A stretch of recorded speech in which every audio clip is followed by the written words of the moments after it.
Yo, we are live, Keeping It G Real podcast, back with a fresh episode to kick off the football season. We do a little season preview. We're going to go through all these NFL teams, get down to brass tacks with the real OGs, tell you guys what's going on. We're going to talk about every single team's off season, what they added, what they dropped, talk about the power rankings, and where we think the teams are going to end up. We're going to talk about, like, you know, the floor of the team, how, like, worst case scenario, talk about the best case scenario and who we think are going to win these divisions. And then we might even get into, you know, talk a little bit at the end about, like, what teams we think can go deep in the playoffs. But I'm here with some podcast mainstays. My boy Chad. What up, Chad? Not much. Just enjoying the day. Just enjoying the day. My boy Anton Rodriguez back. Yo. Back with another one. Back on the grimy. This would be like what? How many episodes you done me, Chad? This would be like a third, right? Yeah, I did one 2 years ago actually, before the horrible playoff season loss. But didn't you do a second one with me? I thought you've done 2 episodes with me. Anton, this is like your 6th or 7th episode. Some shit. Anton's I'm in like my second co-host place. at this point. I'm in second place. I think the only person with more episodes, I think it's Kyle's had the most appearances. Kyle, I still got to make that plaque for him. Yeah, he is the first place, and I'm runner up maybe. Yeah, when we took a vote, what was it? Podcast guest of the year, and Kyle got the most votes. Anton got second most votes. So I owe Kyle like a plaque, like a Keep It G Real plaque with his name on it.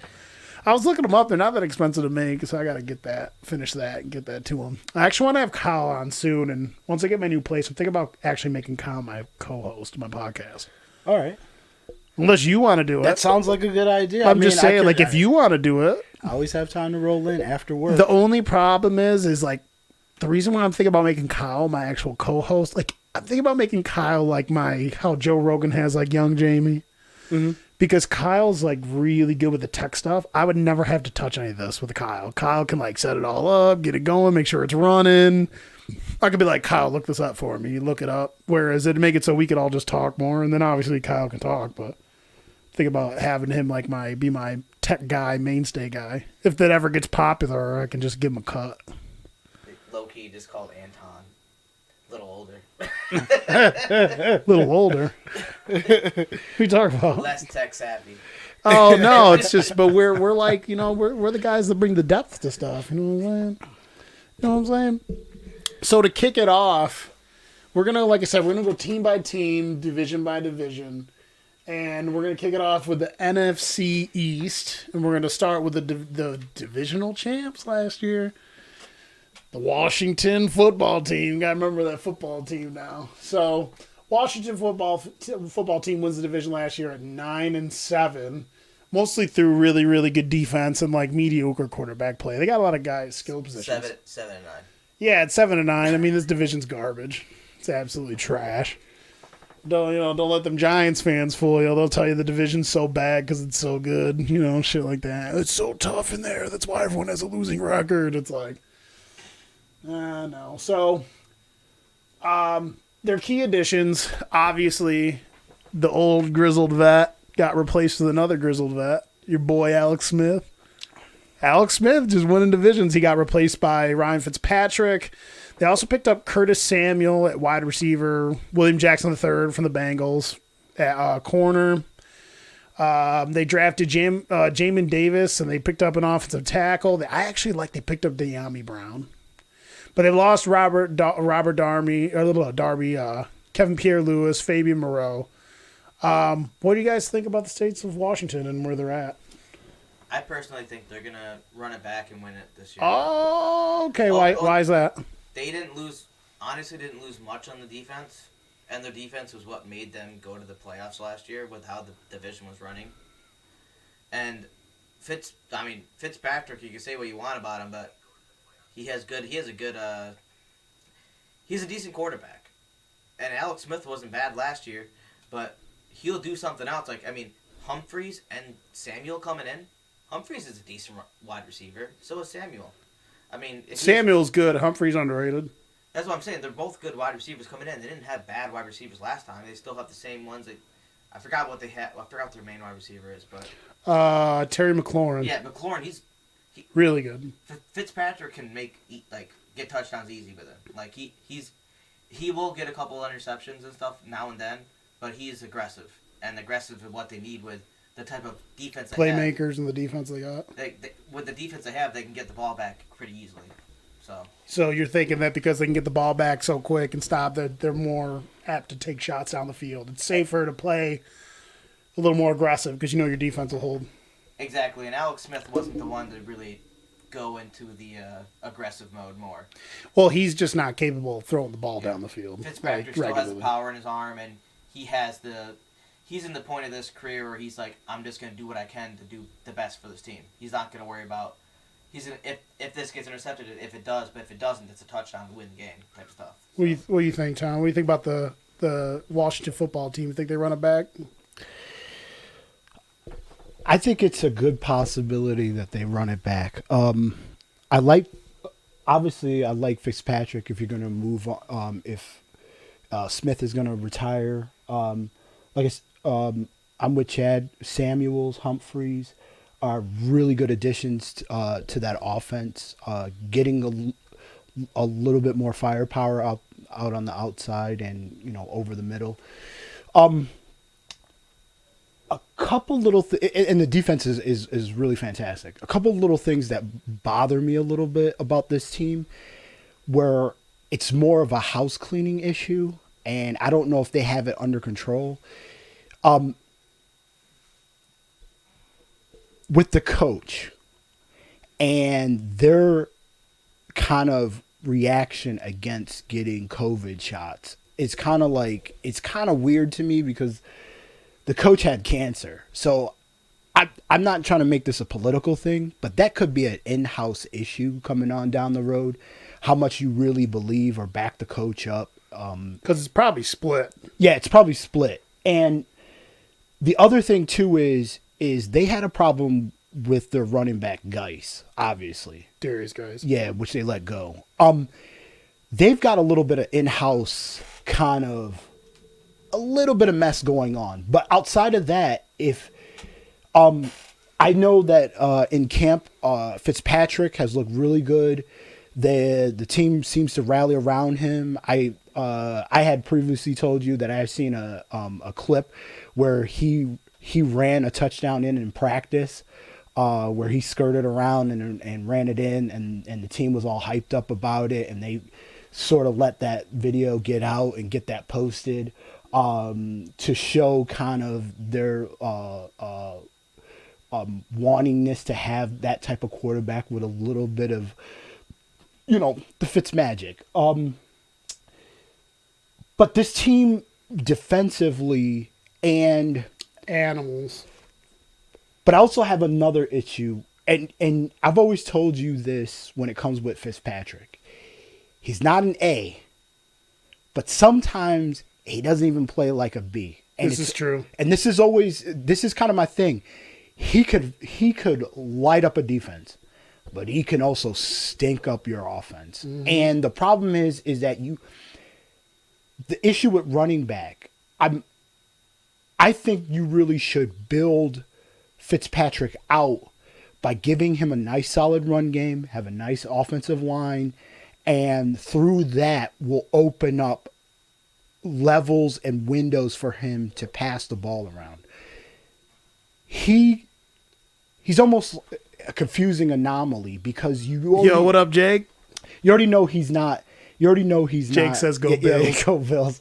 He's like, oh no. So he could light it up. But I wish a team would really stop trying to put him in like 3 wide receiver sets and spread the ball out and kind of put him in a position where he can come out, like kind of be just like a steady pro offensive quarterback, run the football, establish the run. Yes. And then you will see him flourish from that. I think teams and I think coordinators see the nice live arm where he can throw the 6 touchdowns, but he also can throw the 6 picks, and we've seen that. That's true. But I I'm with Chad. I do like this team to possibly repeat. I do like the additions. I do like, okay, you lose a quarterback like Alex Smith. Guess what? We're going to bring in a Fitzpatrick, and we're going to keep this thing kind of rolling. They didn't have to make many changes on defense. Offensively, I love the additions here. This is a team that strikes me as a team that wants to keep hold of this division. I think the moves are really good. I really do think that this team has a strong possibility of taking this division again. So I don't really have a lot to say because you guys hit on everything I would have said about this team. I agree with you guys. I do like the only thing I will say is I do like all their draft picks. Jamin Davis, I'm not as high on his tape as everyone because you guys know I watch like all the game tape on these guys. Not as high on the tape. I thought he was a second round player. They took him in the first round. I like Sam Cosmi, long, athletic, offensive tackle, but I love De'Ami Brown, their wide receiver. I think he's going to get like serious playing time. But no, I agree with every guys you say. What would you guys say the best case scenario for this team is? What do you think like the highest record they achieve? And obviously you think they could possibly win the division. So I say they could probably win 9 or 10 games and win the division. Because you know it's only going to take 9. I'm on the same route. 9, 10 at the best because they are very competitive within their division, which is it's saddest to say because they won it at 7 and 9 last year. 7 and 9, so they definitely split a lot of those games. But I think 9 or 10. I don't see them going over 10. Me neither. 10 is the max. That's with the extra game. Great opportunity. I could see them going 10 and 7 if they play to the best of their ability. If anything you're going to hear from me, I always say this. You only need to win your divisional games. We've only just begun. You only need to beat your teams into the division. It doesn't matter what your overall record is. As long as you win your division games, you get into the playoffs. That's it. This division has shown that they've even way underachieved as a division, and you can win it at 7 and 9, which is very sad. But the over-under, this team is going to win over 7 games. I think, like you two, 10 wins could eventually take this division anyway. I think 9 wins, 10 wins. 10 wins. Fitzpatrick is going to get you some wins. He's going to lose you some games too. This is true. But just hoping that he plays better than he plays bad. I'm pretty confident that this defense is going to save him a little bit. Yeah. And he hasn't had that support on some of the teams that he's been around. Not all the teams, but some teams he's had support. But I think this team is so solid defensively. And Rivera has this defense like really cooking. And like Chad said, this defense led them to the playoffs. The 7 and 9 was a lot of their doing. And again, it goes to what I always say all the time. We're in a league, we're in a league now where it's about scoring points. If you could even play middle of the pack defense and score a lot of points, you'll win. So imagine they went 7 and 9, having one of the best defenses in the league, and they didn't even have a really good quarterback. And they have offensive weapons. They have some good offensive linemen. They got a good young running back.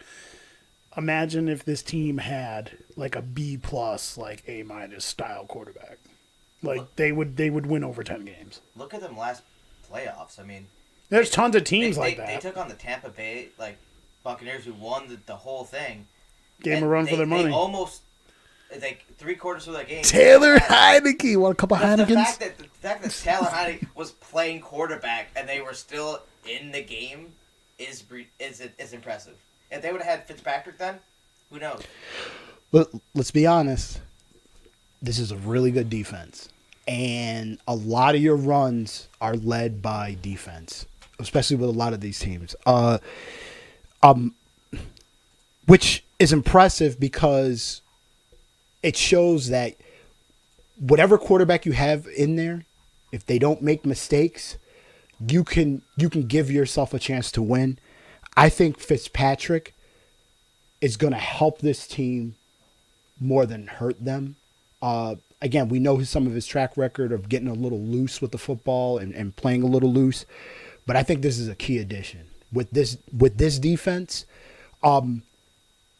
if they ended up in the same position that they did last year in the playoffs by losing their first game, I would be a little bit surprised. I think they really have a chance to maybe get a playoff win with this roster. Yeah. Again, I'm a little concerned with the in-house stuff, but if they can be men and move on, you kind of get around that. This is a solid team out of this division. And so with that, their power ranking, they're power ranked at 20. What would the lowest case scenario? I think the lowest case scenario is, I think this team on paper, both sides of the ball, is good enough to where they don't have a super low floor. I think they could be in the mix for the title, even if they only win like 7 wins, because it doesn't take a lot for this division. I think I can't see them getting less than 6 wins. I think 6 or 7 wins would probably be the floor. I think this is the same mix as last year. If the low end is 4 teams vying for the top, and they get themselves, they'll get themselves in the muckiness of all the other teams kind of fumbling around trying to take the division. Again, there's other teams in this division, if they can hold off from injury and play well. Because remember, this is a different scenario if Dak is healthy and not hurt last year. This team is not winning this division, unfortunately. Right, I agree with that. We'll get to that. So,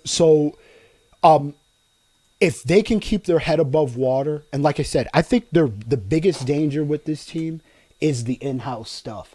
Outside of that, and again, this is paper, but outside of that, this team should be able to improve on their record, and not only that, have consecutive years in the playoffs, which for Washington and this division, especially this division, it is a real highlight. But again, we're going to get to some of these other teams in this division. 7-9 is not going to cut it this year in this division. I'm sorry to say. I don't think getting 7 wins is going to get you into I agree with that floor, though. Yeah, real quick, Chad, what's your floor? I'd say about 7. I mean, with the defense they have, I don't see them going that much lower. And they're gonna at least split division wins, I think, throughout their whole division. So that's 3 right there. And they can definitely win at least 6 of the other regular season games. So, especially with 17-game season, you can't win less than 7. So, yeah, and it's hilarious because as we move to the next team, we're going to be talking about the New York Giants here. This division's so hilarious to me because it's so dramatic. Like, I find myself, and I agree with Adam. Adam's always like, oh, you tune in and you watch these teams.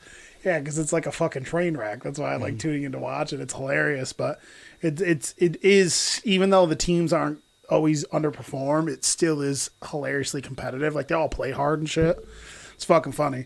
So, New York Giants, they have a lot of key additions. Last year they went 6-10, so they picked up Kenny Galladay from Detroit. I thought they overpaid a little bit for Kenny Galladay, a guy that only has a year or 2 of solid production. And let's be real here, Kenny Galladay only signed with them because they were the only team that actually offered him a big contract. They gave him 4 or 5 years, fucking $70-something million or whatever they gave him.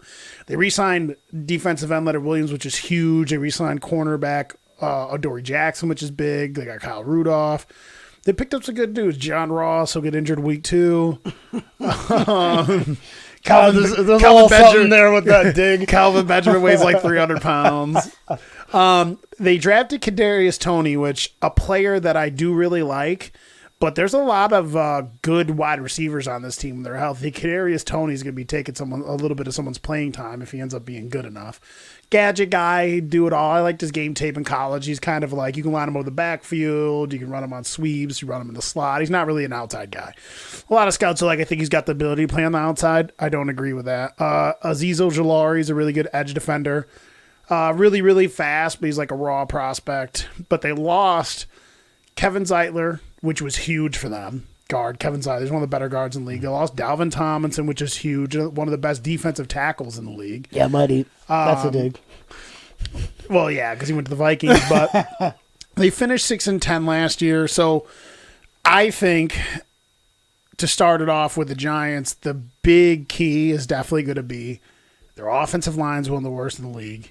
And can Daniel Jones bounce back from having a year last year that was not that great, even though the whole team was banged up and stuff? His rookie year was really good. So this team has a lot of talent on both sides of the ball. They could be top 10 defensively next year. I think they'll kind of fall to the 10 to 15 range, but that's still really good. This team's going to go as far as this offensive line holds up and how Daniel Jones takes them. So what do you guys think about the Giants? Chad? I honestly think it's going to come down to how good Daniel Jones play, and on top of that, how long Saquon stays in the game. Because if he starts off the season strong and he doesn't get hurt, I think it would have been a different NFC East last year as well. Saquon pretty much takes on, I would say, about 60% of the yards that the Giants would get out on the floor. On the You can floor. catch a ball in the backfield, too. And that's what I'm saying, like catching and running, because he was a beast. If he would have been healthy last year and have a better quarterback, I think he could have been a better McCaffrey at that point. Just with how fast he is and how big and strong he is, he can catch the ball just as good as McCaffrey. He just doesn't have the quarterback to get it to him. But the Giants' practice this year has been a mess back there. Yeah, I really think the offensive line's going to be the worst offensive line in the league this year. And especially with the practice film coming out of Daniel Jones, the fight, yeah. Freaking just throwing it right to a linebacker. So That's your starting QB throwing it straight to a linebacker under pressure. And I know that's practice, but how are you letting reporters do this? And they're your own reporters. real quick before we jump to Tom, and this starting lineup is going to change the offensive line, but like right now they're starting Andrew Thomas, who played okay last year as a left tackle. I think he's going to improve. Will Hernandez, who I thought was a really good prospect, ends up not being good. I don't know who Nick Gates is. Shane Lemieux had a... Apparently they like Shane Lemieux, but Shane Lemieux as a rookie, his PFF grade was a 26. That just means you're just out there. Like, you're just out there. You're not doing anything. You're just out there. Like, oh, well, he plays really tough and nasty, but it's like you still got to be able to block, though. Then they got Nate Solder. There's rumors that Peart, who I like, could kick him to right tackle and put Solder, like, inside. But if they like Shane Lemieux, I don't know, does Solder take Will Hernandez' spot? But outside that offensive line, love their skilled players, love their defense. I don't know. What do you think, Tom?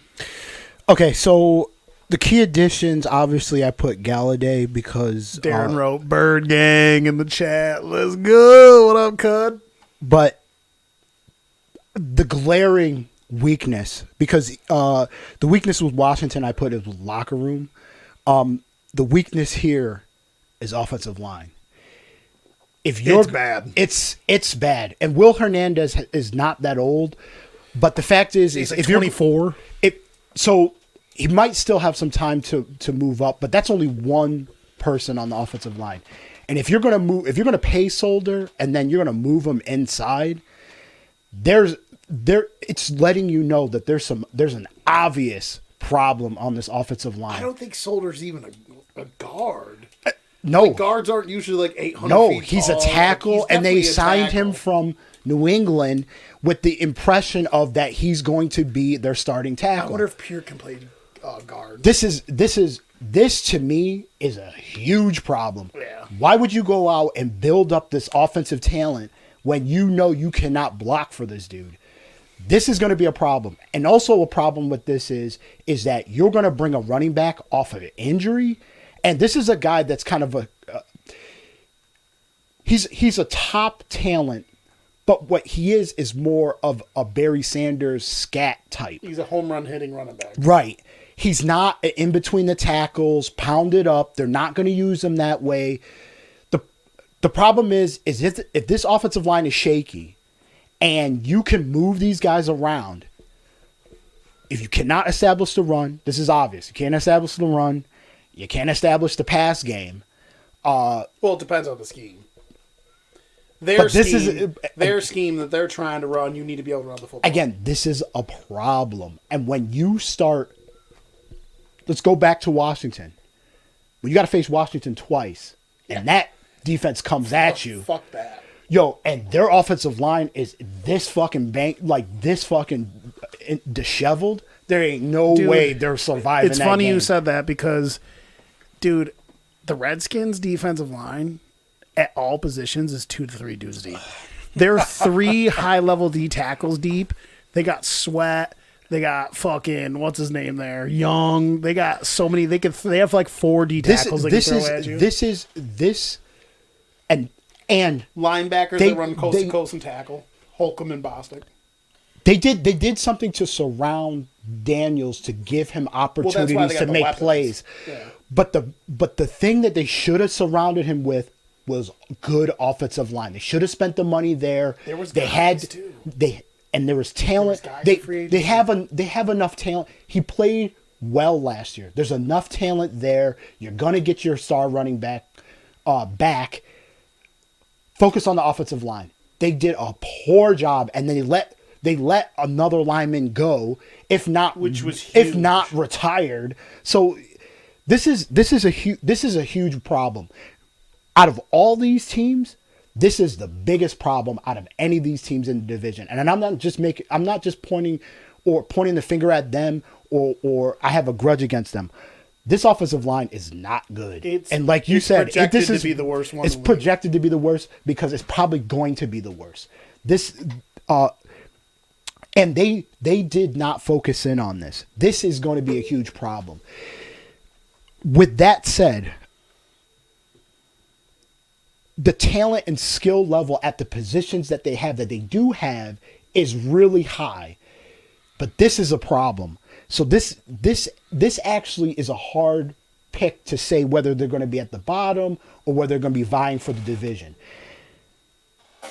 This is kind of a wait and see kind of thing. Like, we got to wait, see some games, see if they can hold their health, and maybe this offensive line can hold together with a little bit of duct tape and some super glue or something. I don't know what they're going to do with this. Disclaimer, I really do actually like Daniel Jones, though. No. I feel bad for him because, like, he's in a weird spot. Like, you know how people are. These people don't know how to judge talent, right? He's a good player.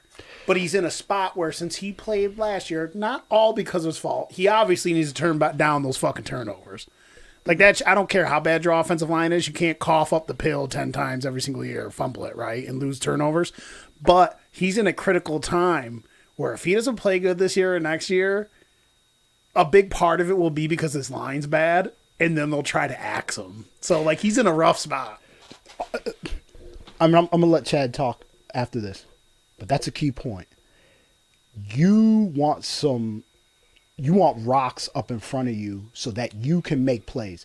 He does enough to turn the football over, but that could be just him being a young quarterback, learning how to secure it, learning how to run, slide, get down. Those are things you can work on. But if you step back and there's dudes in your face and you get shaky and you start getting happy feet or you start pulling the pill slinging the pill out real quick without even looking, hence throwing straight to a linebacker in practice, when let's start getting to real games and that happens, that's going to be a problem.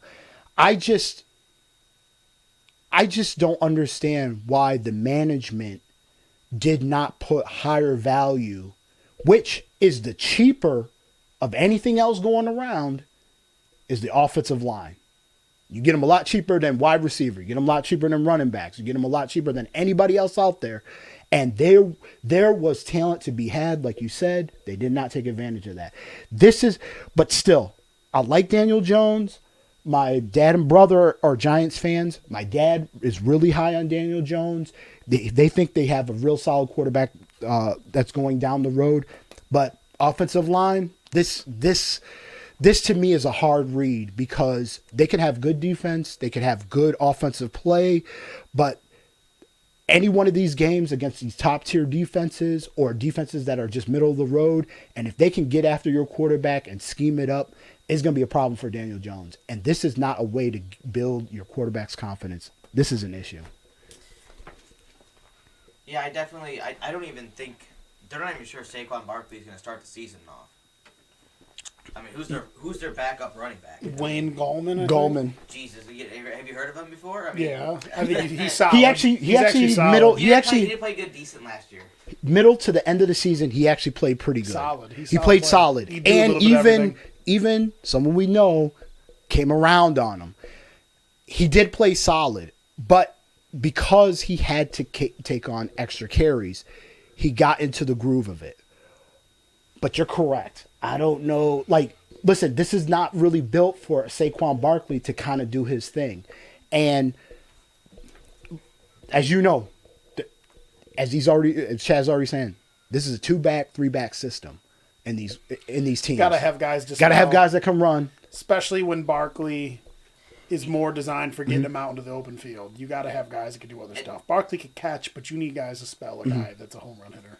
And with his, it's not against people who have like super defined muscles, but it's the percent. Like, he probably has a super low body fat percentage, and it's like the Metcalf thing, man. How does he not get injured more? You have to have body fat in a way to help your muscles not snap.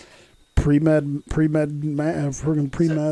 Chad over here. I'm just saying, like, Saquon coming back from, I'm guessing this is his first ever ACL tear. Major injury. Yeah, I don't think he was injured ever in college. So I'm saying, like, it's going to be interesting because he's probably close to Metcalf's body fat-ish, where he's like, you see his legs, you see his leg. If he has that definition in his legs, he has the same definition up top, man. He's a big boy. And I'm with Chad on this. It does take a little bit to come back off an injury and really have confidence on your leg moving around. But again, my real issue is with this offensive line. I don't know if they're crossing their fingers and just hoping that this kind of piecing things together. Do what you got to do. Saquon saves the day, as usual. maybe. Hey, guess what? Maybe Daniel Jones takes a huge leap, and this is a team. This is a team that's again. I'm going to say this again. This is a hard team to read because you don't know what you're going to see until you actually get these starters on the field and see how Judge is going to coach these dudes up. But this is a very interesting team in that way. Like I said, I don't want to bury them or put them under. This team easily can be vying for the top. This team could easily be vying for the bottom. For sure. We'll have to wait and see. Line better or worse after Saquon left? It's been bad for a couple of years. I know it's been bad, but like even with Saquon there with a bad offense, he was still. Daniel Jones, again, surprisingly, Daniel Jones was able to do a lot of good things. His only problem is he can create turnovers on his own, but those are things that are like a lot of things that he does are fixable. That's just going to be his progression down the road. The issue is that there's more expectation on this team based on Daniel Jones being older and based on that they feel that when they saw the glimpses of Saquon, that this is going to elevate this team, adding Gallman and adding or Galladay, having the team and putting weapons around them. They believe that they should be making a little bit of a jump. This is interesting because they were probably situated in the exact spot they were last year. More expectations, but you're asking them to do this with a very poor offensive line. I find that to be I find this to be a very interesting challenge. This is going to cost people some jobs if this goes under really fast. Before we jump to like picking our floors, saying our floors and ceilings, the advanced analytics have consistently been showing that it's about actually being able to run block. It's not about having a crazy good running back. That's why I'm always like, you don't need to overpay for running back, and I still believe that. But there are a handful of running backs at any given time that are, if they're healthy, are good enough to get it done with a bad offensive line. I do believe if Saquon Barkley can stay healthy and they split the carries the right way, that he can really help this team. He's so athletic, so quick. Like he's one of the best guys at making dudes miss. So I really think that if he plays to the best of his ability, it'll really help the offensive line. Still not going to help him in the passing set, but I think that their best case scenario, because of the defense and the playmakers they do have, if Daniel Jones, best case scenario, Barkley stays healthy, Daniel Jones plays similar or better to the way he did his rookie year, I think this team can win 9 or 10 games and win the division. I really believe that. I think they got enough talent to do so. I think the floor for this team could be 6-11. That's what I think.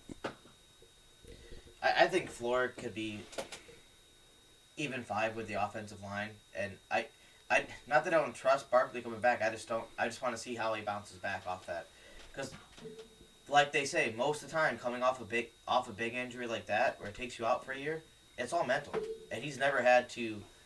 I think he's always been top of the game at his position at certain areas. So him coming back, him trusting that knee not to break, it's gonna be an issue for him in the beginning. I don't know their schedules. I don't know how difficult it is in the beginning, after, but if it's difficult in the beginning, it's gonna be I could very pull schedules interesting. up. I'm happy you said that. I'm with Evan here. I think 9. Sorry. Where's your floor? My floor is like 5. I would say ceiling 9. I don't see them going that much over that. And if Washington or one of the other teams gets more than that, I just don't see them going over 9, just because of the fact with the offensive line being so. I think the floor is like with Evan, 6-11. This team always surprisingly gets W's when you don't think they're going to get them. This division allows you, and the past couple years, they bang on each other, but it allows them, they get wins that they're not supposed to get. Giants do it, Dallas does it, but they also lose games that they're not supposed to lose. So the floor, I think, is 6-11. They got a lot of tough games this year. The ceiling, I'm gonna say, is no more than 10. 10 wins is about it. But if you get 10 wins, that could be. You're probably going to win the division. This division, and again, we're going by how it's gone in the past. But these teams in this division overachieve and underachieve every week. You never know what they're going through. So I'm not going to name the divisional games, but they have tough games outside the division. Everyone should know the divisional games. They play the Saints, they play the Rams, they play Kansas City, they play the Raiders, they play Tampa. They're going to play an improved Chargers team, the Bears. Even Miami. They played Cleveland and New England. Yeah, they played Miami, who won 10 games last year. I would say they got a lot of tough games this year. I would say Miami's even up above New England, only because, well, it all depends how the New England Patriots defense bounces back. But that Miami defense was legit until they played the Bills in the 17th game, and they just got demolished with 50 points on them. Yep, this is a low end 6 wins, and it's not even being generous. I think they have enough in this team, talent wise, to minimally get 6 games, and that's not a bad thing in not only this division but in this league. But I don't see any more than 10. And this division has shown that they give up games and they win games very strangely. This is a team that's going to win games that they shouldn't win. And this is a team that's going to lose games that they probably should win, or they're going to lose by a little bit. But this team out of all these teams is the hardest one to figure out. Yeah, they're the hardest evaluation. They're hardest evaluation. They're one of them. They're one of them. But I really think in this division, this is the hardest team to evaluate because you don't know what you're going to get. And again, I think that let's get to the halfway point on this team, and you're probably going to figure out exactly who they are. Whether they go through some injuries, whether they have some defensive lapses. Again, the glaring thing, whether they can weather the storm on the offense, or maybe keep that unit together, and maybe this unit plays above par, and I think that's all they need. I think if you're counting on anything, that's all they need. But this is a very hard team, and this is a very hard team throughout all the teams to evaluate, is the Giants, because sometimes they come through, whether you think they're not.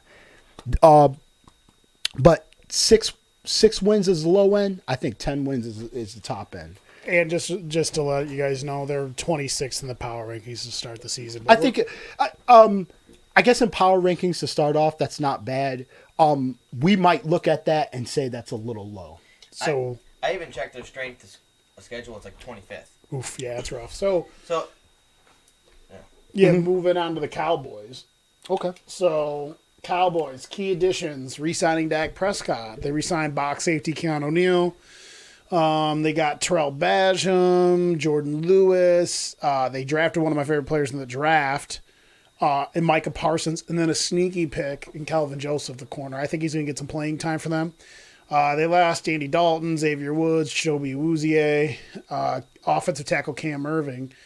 Cowboys were 6-10 last year. I think they're what? Where are they in the power rankings? They're 17th in the power rankings, 6-10 last year.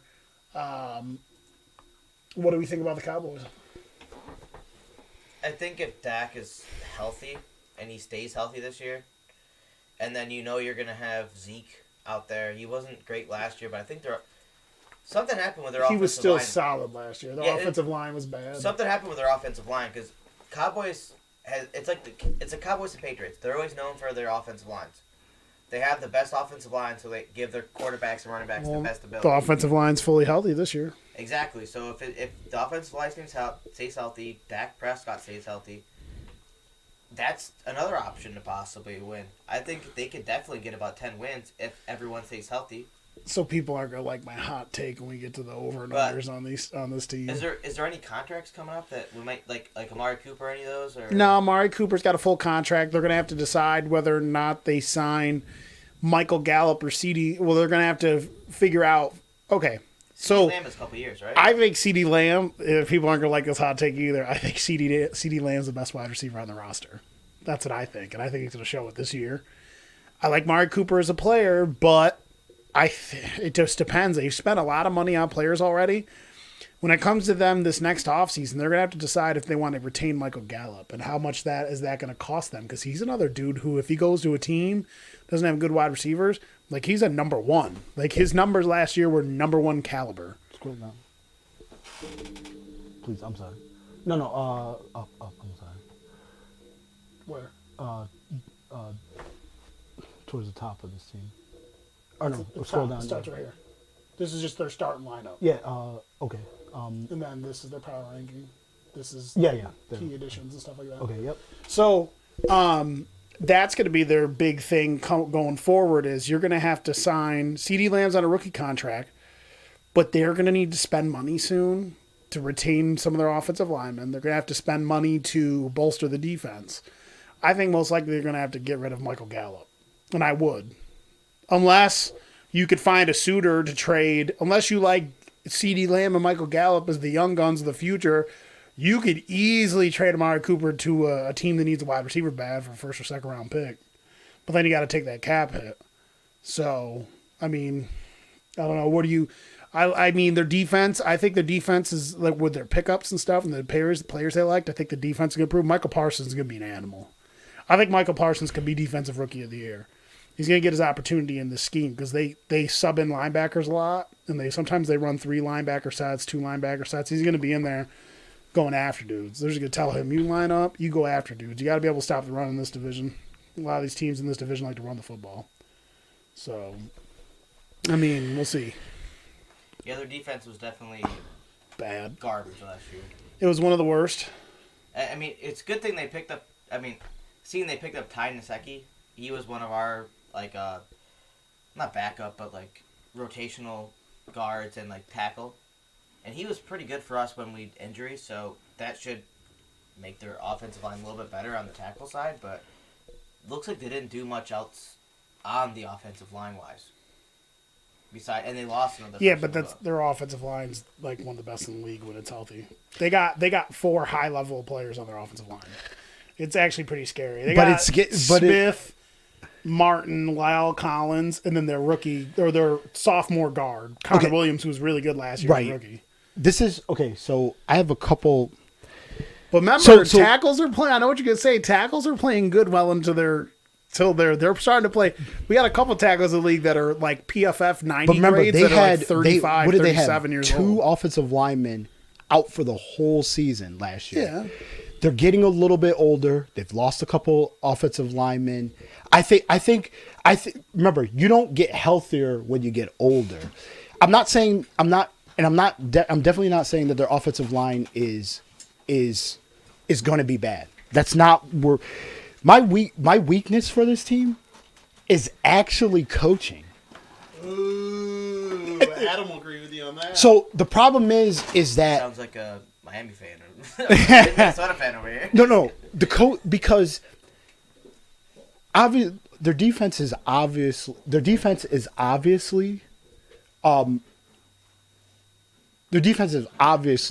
was poor. So they created some additions. I don't know necessarily going in the draft. It's hard to always say that a rookie is going to be a standout player for them. So I'm always reserved when you do that. He might play well. That doesn't mean that he might play well to help the team, but it's very rarely where you get a diamond in the rough that comes in and just explodes. But he's going to be good. But there's still a learning curve with that. Hence wide receiver Jefferson for Minnesota, rookie, played phenomenally. But in the beginning, it was a rough stretch. He wasn't getting the ball. He was getting a little upset till eventually Kirk Cousins got into the groove and started mixing him in. Here's my issue when I'm going with the weakness of coaching. There's never cohesion on this team when you got head coach, you've got the GM, who is Jerry Jones, picking offensive coordinator, picking defensive coordinator. I don't want to lose this guy. I want to retain this guy. I want to let this guy go, bring someone else in. You got to let a coach coach. You got to let him bring in his people. There's got to be a working system in the room. When you do stuff like that, what happens is that a lot of people aren't on the same page. You got to let McCarthy coach. He's shown that he's been a good coach in this league with spare parts. Green Bay, they didn't want to bring in great free agents, but they had Aaron Rodgers. But that team, he set up an offense, and that team with spare parts or loose parts, however you want to call it, made things happen. Bringing Dom Capers. Did a pretty decent job. Again, it's not a free agent destination. But the problem is that when you have all these people and they doing their own thing, coaching will always be a problem because they are not on the same page. Coaching is important. It's always been a problem with this team. You let the GM, who is the owner, run it to his way. Los Angeles. That's always going to be the problem with this team. I don't think that this team is not talented. They actually have some good problems when it comes to maybe having to walk away from people or using people as bait or as assets down the road that they could get rid of and not take a step back, like Evan had said. But the main issue here, I always think is Bill Parcells saying was, if you want me to cook the meal, why will you not allow me to buy the groceries? That's word to my daddy's leather sandals if I had one. Jerry Jones take the head coach job, GM, and the owner at the same time. Okay, so. But I think, honestly, I think Trayvon Diggs is going to be a big piece this year because he was a rookie last year, and I think he's going to be a good player piece this year. So people aren't going to like probably my take on the ceiling. I think that if the Cowboys can stay healthy, right? And obviously the ceilings for these teams are if you talk about the ceiling relatively, if a team stays healthy, that's part of the best case scenario. You guys are healthy.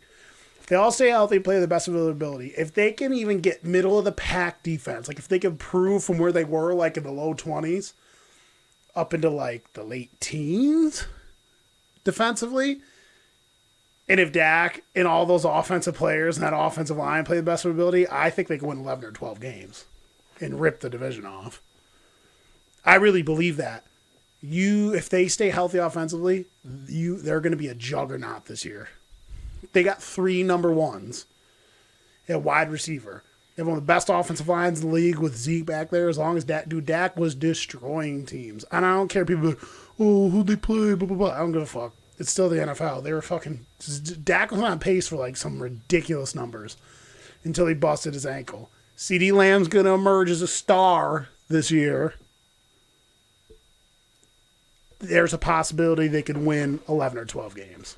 I think the low end, say 8 and 9.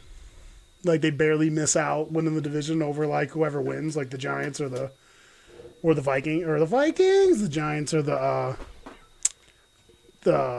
Washington football team. I think their floor. Saw this in the park before the benches by more golfing, by the way. I think their floor's 8 wins. That asshole. I think their floor is 8 wins. I think their ceiling could be 10, 11, maybe 12 wins. You know what? I'm right on board with that. I think really their floor is 8 wins. Dak has an ability to drive this team forward. This is my thing. What up, Kyle? In the past years, they have Drop likes, boys. in the past years, what they have done is they have held Dak back from doing his thing. That's a word. They've not given him the full autonomy to The reins of to run the offense. And it's like, okay, if you're going to trust the dude or you're going to say you trust him, stop saying it in the media and give him the pill and let him sling it around. If that's what you want, and then allow him to call plays. But this goes back to my main point. When a coach cannot pick his offensive coordinator, when his coach cannot pick his defensive coordinator, people are on a different page. Allow McCarthy to pick his groceries and to cook the meal. If this is how you're going to run it, they're not going to be in step and in line with this. I say that this is the total weakness of this team. It's none of the players. It's none of the talent that they have on here. Yes, the defense was bad last year, but they made additions. And like you said, they've drafted well. We'll get to them. We'll get to them at some point, Coop. Most of their draft was improving the defense and trying to go after defensive free agents. So I'll give Jerry Jones that credit. He gets talent. But pick your coach and let your coach do the coaching. Yeah, this has always been a problem with this team. It's something I've always said. Like I want to coach football someday, and if I was ever like a high level coach, I'd be like right off the rip. If you hire me, I'm making the decisions. I'm the one that's got to come up with a scheme and put dudes out there and put them in position to succeed. Not you. You sign my fucking paycheck and make a shit ton of money because you're the owner or the general manager. You just have to go out and get these guys for me. I'm the one that picks.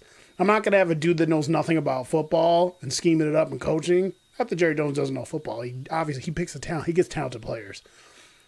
If I'm a coach, I have authority over fucking team building because I'm the one making the scheme and putting dudes in place to play. We've always agreed on this. Listen, and this is where I'm going to back you up. Jimmy Johnson used to kick Jerry Jones out of the war room because he didn't know shit about football. And this is the problem with him. Jimmy Johnson is the main architect on how people evaluate quarterbacks all the way down. It starts from him and built out. North Turner, any defensive, offensive coordinator. That's how head coach. That's how they build up their draft scheme. Is how Jimmy Johnson did it. Jimmy Johnson used to say all the time, we kicked Jerry Jones out of the war room. He doesn't know what he's talking about.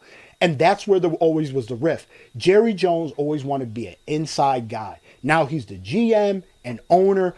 And I'm not saying anything about the talent that he picks. But remember, he picks a lot of dudes that have terrible backgrounds, gambles on them, and then all of a sudden it brings them in. They still smoking weed. They're being a cancer to the team. So he always goes after talent. I hate to say this, it's becoming a little bit like Al Davis. Listen, let your coach.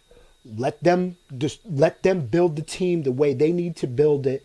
Again, bring their coaches in. This is always going to consistently be a problem. The wins and losses aren't, at this point, it's not on Dak. Dak can sling the pill. Dak can put up 40 points. Zeke, the offensive line, they can make shit happen. The defense, if you try to make it to a bend don't break, this is not a bad team. Their only hindrance has ever been the coaching. It's never been in line. It's always hurt them. And then Jason Garrett. Man, the last year of Jason Garrett's fucking career there, my man had fucking potato sacks for bags underneath his eyes. He was done because he was worn out by Jerry Jones. Guess what? Give the reins to the coach. Let him coach. let them give confidence in Dak, and then move forward from there. Once you do that and allow Dak and have a one singular plan for the whole team, this team moves forward and blows this fucking division away. You keep doing this, it's always going to be fighting for 8-8 to win this division, and you're not giving the proper players the best ammunition and tools to move forward. That's the problem with this team. It'll always be. So over best case scenario, worst case scenario. Worst case scenario, I'm with you. They can fall no less than eight wins. Best case scenario, and this is going to be on the coaching, I see no more than 10 or 11 wins. Yeah, I see. They could blow 12. this fucking division wide open, but the coaching is always going to keep this team down. Chad? Sorry. I would say ceiling 10 to 11, and I might even drop to 7 to the floor just because of. I'm not sure what the strength schedule is, but I mean, they have to face Washington twice. I mean, I can totally agree with that. The Giants and the Cowboys are always like they usually split. I mean, remember this team, even with Dak in years previous, in years previous, Dak has put up 38 points, and this team has still fallen and lost. He's done everything he does, and then at the end of the game, they do not give him the confidence to move forward. Listen, this is always a problem with this team. Yeah, so out of division games, they have Tampa, LA, Carolina. They play New England, Minnesota, Denver, Atlanta, Kansas City, the Raiders, New Orleans, Cardinals. So they got with the division games. This is yeah. got to be one of the more tougher schedules to get after. Okay, so now Philadelphia Eagles. Okay. Final team in this division. Now, we got two options here. Mm-hmm. So I wanted to get through a full division, right? It's looking like it's going to take us like 45, 50 minutes if we stay at this pace doing the division. So we can either speed it up a little bit or we could do the AFC another time. Because if we stay at this pace, we're only going to be able to get through the NFC. I'm willing to, if you guys want to come back another day, we can do the AFC. I'm willing to cover NFC, and then we make a move, and then really deep dive into the AFC. All right, so we'll only do the NFC, and we'll stay at this type of pace. Try to speed it up a little bit, but okay. Philadelphia key additions. They picked up a big addition in safety Anthony Harris. They have Joe Flacco, who actually played really good in the preseason game. It was hilarious how they're throwing darts. Drafted Devontae Smith, the Heisman Trophy winner, wide receiver, first dude to be a non-quarterback to win the Heisman in a while. Lost Carson Wentz, which I think fucking sucks. I mean, he's hurt again, so what the fuck does it matter? They lost Malik Jackson, Jalen Mills, Deshaun Jackson. They lost a lot of good dudes. This team could possibly, in my opinion, be like the worst team in the league. I like their draft pick. I mean, you got Jalen Hurts that's not the best at throwing the ball in the middle and down the field. You got Devontae Adams now. I don't know how that's going to work. I'll give Jalen Hurts a little bit of credit. He's not like really talented, but his ability to run and his accuracy in the short field makes it so you can scheme around him and win some football games. But he does not have a high-end arm talent. So I don't know what they're going to do going forward. I mean, if they don't have a winning season or get close to winning season, they'll probably draft a quarterback. And let's be real here. I really feel like if the Eagles have the number one pick next year and a quarterback stands out, don't be surprised if they take another quarterback. But how do you guys feel about Philly? I'm going to go with Evan just because the quarterback situation is really awful over there. I mean, I like him, but Hurts, you got to scheme a certain way to have Hurts as your quarterback. H-back, you know? Hurts is a good H-back. He can run pretty well. He looked good in the preseason game, but he wasn't taking shots down the field. Joe Flacco as a backup. I mean, Joey Flax. I mean, look at him. Look, he got kicked out of Baltimore, man. I mean, and he wasn't even seen as a backup in Baltimore at that point. So it's like, I mean, you have to be honest. I mean, they lost a lot of talent. They didn't bring much in. Mm-hmm. I think the roster's barren, man. I think they're going to be in a rebuild. Well, they should have rebuilt this year if they're not going to really pick up that much, unless they can pick up from seeing these preseason games. Dude, this is ridiculous. Hold on a second. Sorry to interrupt you, but this is their starting lineup on offense. Jalen Hurts, Miles Sanders, who I like, Devontae Smith, Greg Ward, Dallas Goedert, Jalen Reagor, which, whatever, defense has some talent. The Defensive line, the defensive line is still solid. It's the solid. regulars that they have. And then Darius Slay has to have a bounce back year because he didn't play as well as he Remember, normally Eric plays last Wilson year. is from Minnesota. He's average, a little bit better than average. I wouldn't go crazy with him. Anthony Harris came off a bad year, but it was a bad Minnesota defense. But the previous year, he can be a playmaker. But he has to be in a defense that's going to allow him to make plays. So I don't think that's a bad pickup. The only thing is they picked him up super late. He was way out there late. They got him. But if he can play up to potential, that'll help them out on the back end. Again, having an Eric Wilson, that doesn't say too much about the defense because he's a solid dude, but you're always looking to go draft someone that might overtake his place and be a little bit more talented. So he's kind of just like an average of the road linebacker. But again, they've always done their work from the defensive line out. And that defensive line with Fletcher Cox, with Barrett, with Graham. I mean, Graham's a fucking workhorse. Still steady. Yo, workhorse. He's older, longer in the tooth, but guess what? His motor has not stopped and he has not lost a step. And you know Fletcher Cox is a monster out there.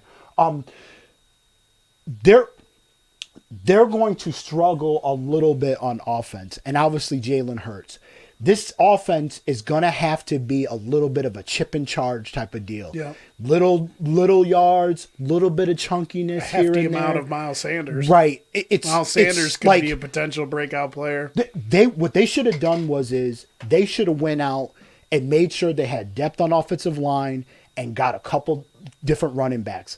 Because the only way that this thing is really going to work for them is you got a good, decent running game. And Jalen Hurts, he's not going to turn the football over.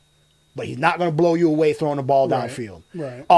But they got away with that. Someone tells you that's all you need. No. But you got away with that at Oklahoma. Again, that's college. But we saw that it was failure to launch when he was at Alabama.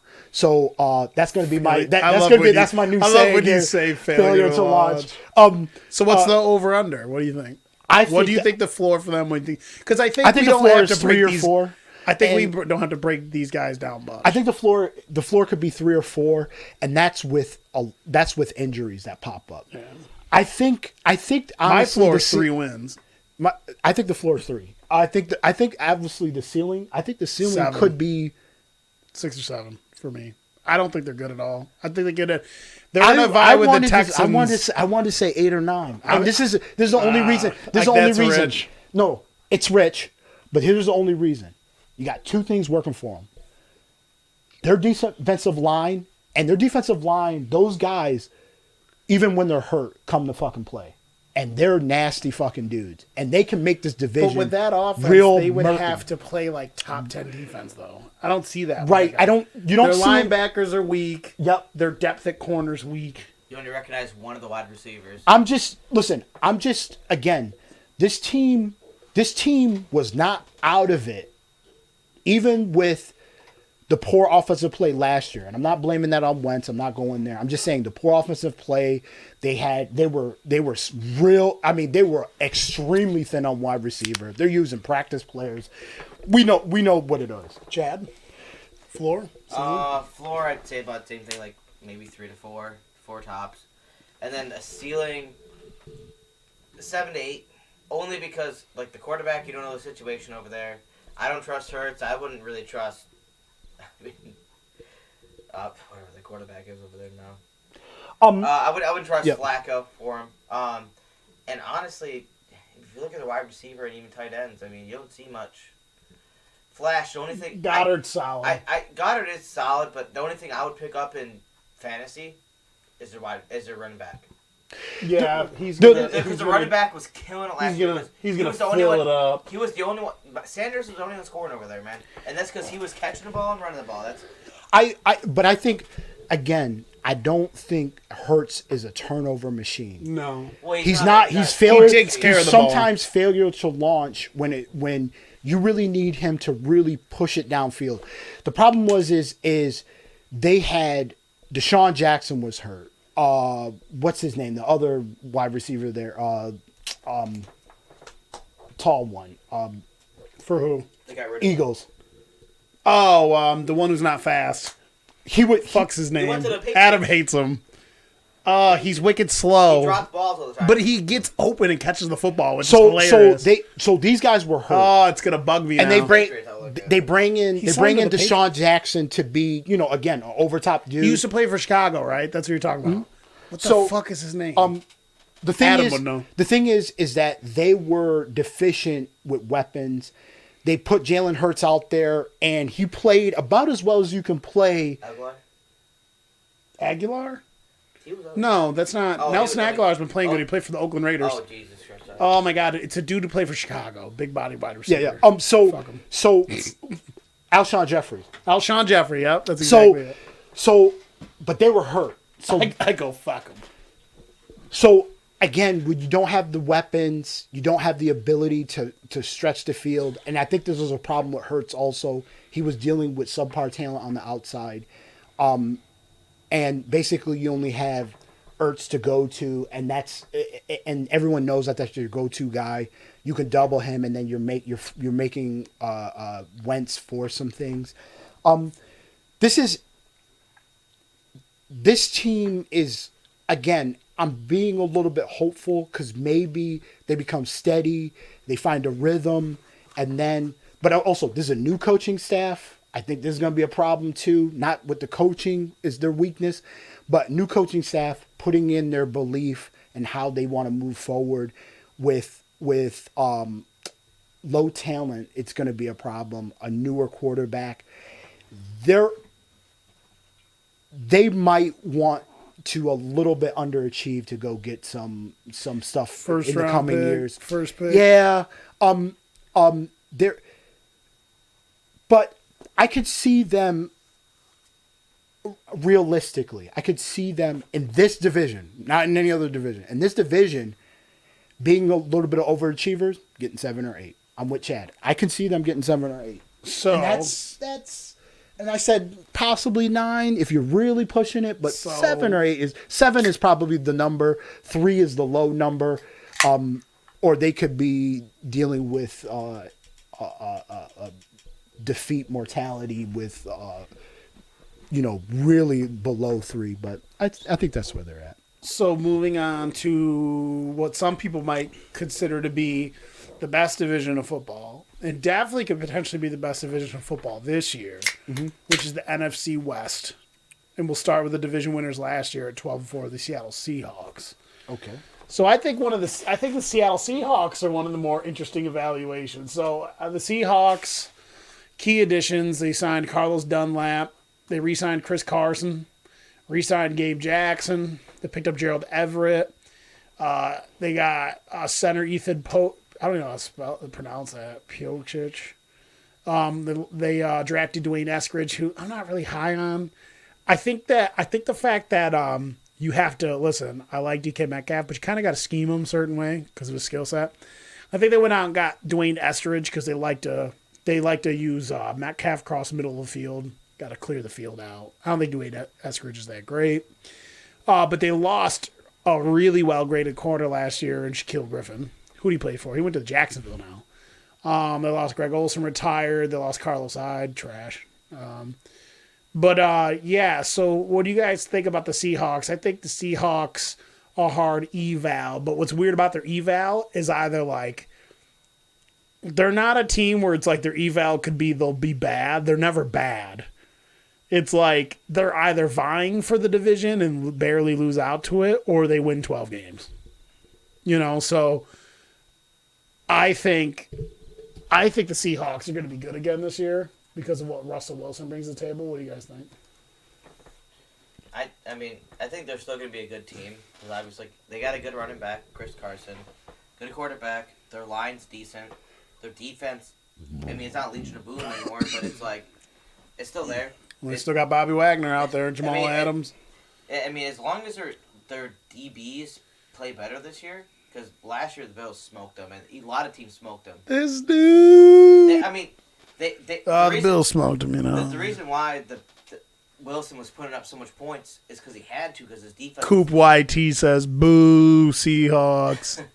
the reason why they put up so much, Russell Wilson put up so much points is because he had to. His defense was literally letting people burn them in the back end and scoring all these.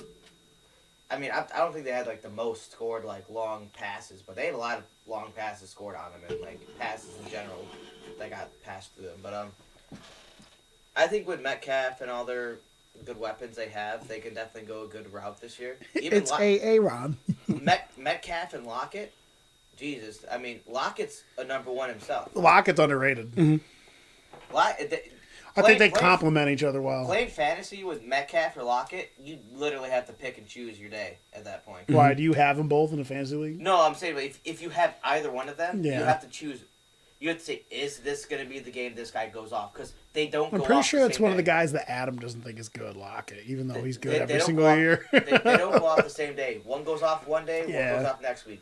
But they're both decent. They're both good wide receivers. So I think their ceiling is probably be like around 11, 12 wins. Maybe towards 13. But that 13's a lot, even in the extra game. But that's 13 and 4? I think that's doable by the. But also, it all depends how Russell Wilson That plays. division's so good, though. That's what I'm saying. It all depends how Russell Wilson plays. It all depends how the Cardinals come out and play this year. I think the big question mark... Cardinals and 49ers, they're going to be... It depends how their defense and stuff comes out Right. to play. I think there's 2 question marks here. I- You don't ever have to worry about their playmakers right now. You don't got to worry about Russell Wilson. Chris Carson's nasty when he's healthy. Their defense is going to be the question mark. Because they got a lot of dudes that are new to this defense. They got a lot of guys that haven't had a lot of playing time. And I know that Bobby Wagner is so good a linebacker that linebacker is in my opinion, linebacker is the only position in the league where if your dude's a lead at it on defense, it can patch up a lot of shit. Because in my opinion, I've always thought corner was the hardest position to play. It's hard because it's the one position where you're mirroring dudes, you don't know the play, you don't know where they're fucking going, right? You're just playing tag. It's hard to defend because you can't put your fucking hands on dudes anymore, right? Worry about the run. But I think all the things you're asked to do as a linebacker and all the things that you're asked to do as a middle linebacker, there's so many things you're asked to do. Taking on fullbacks, filling holes, taking on guards, man coverage, zone coverage, reading the whole entire defense, changing plays. I think that because you have that many responsibilities as a linebacker, it's the hardest position in the NFL to play. Besides probably, I think it's like up there with corner and quarterback, obviously.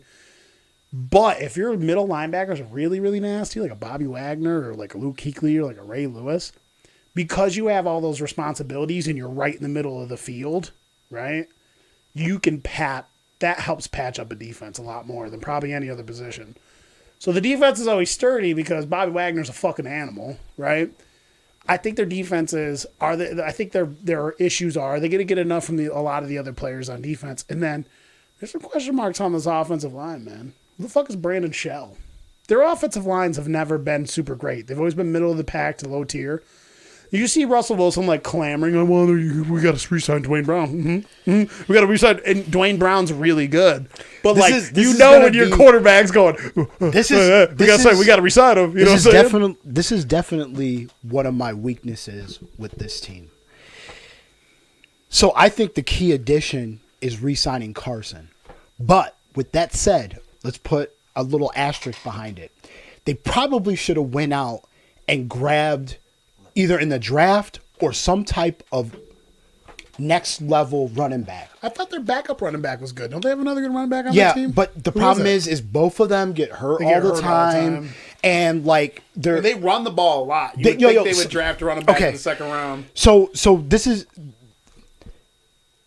I like this team, and then a lot of times I don't like this team.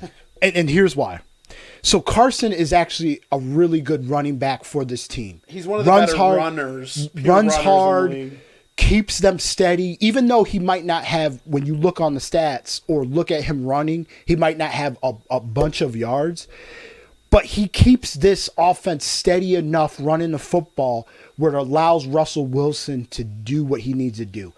But with that said, that's why I'm like, maybe we kind of slip around the draft and kind of find someone sneaky good that we can plug in there, young, hungry, got a little bit Someone more. who could just change it up. Right. So because his running style is kind of like Downhill. north and south, I love that, downhill. though. Yeah, right. Like works, Dude, especially he runs dudes over. especially at the end of the game. This works, but really the way they're schematically set up, offset plays with Russell Wilson, rolling out, moving around. You kind of need someone that's going to a running Mirror back that's going to that. be a little bit off balance, keep you off balance and that stuff. I think that was a little bit of a miss for them and targeting what they really want to do on offense. But the elite thing that they have, and this is over first half of the season, Russell Wilson was MVP. Yeah, dude, he's fucking nasty. So right here I got quarterback elite, MVP caliber, and was right in line with the touchdowns to almost no interceptions. He was Didn't he throw like 3 or 4 picks? he went like crazy.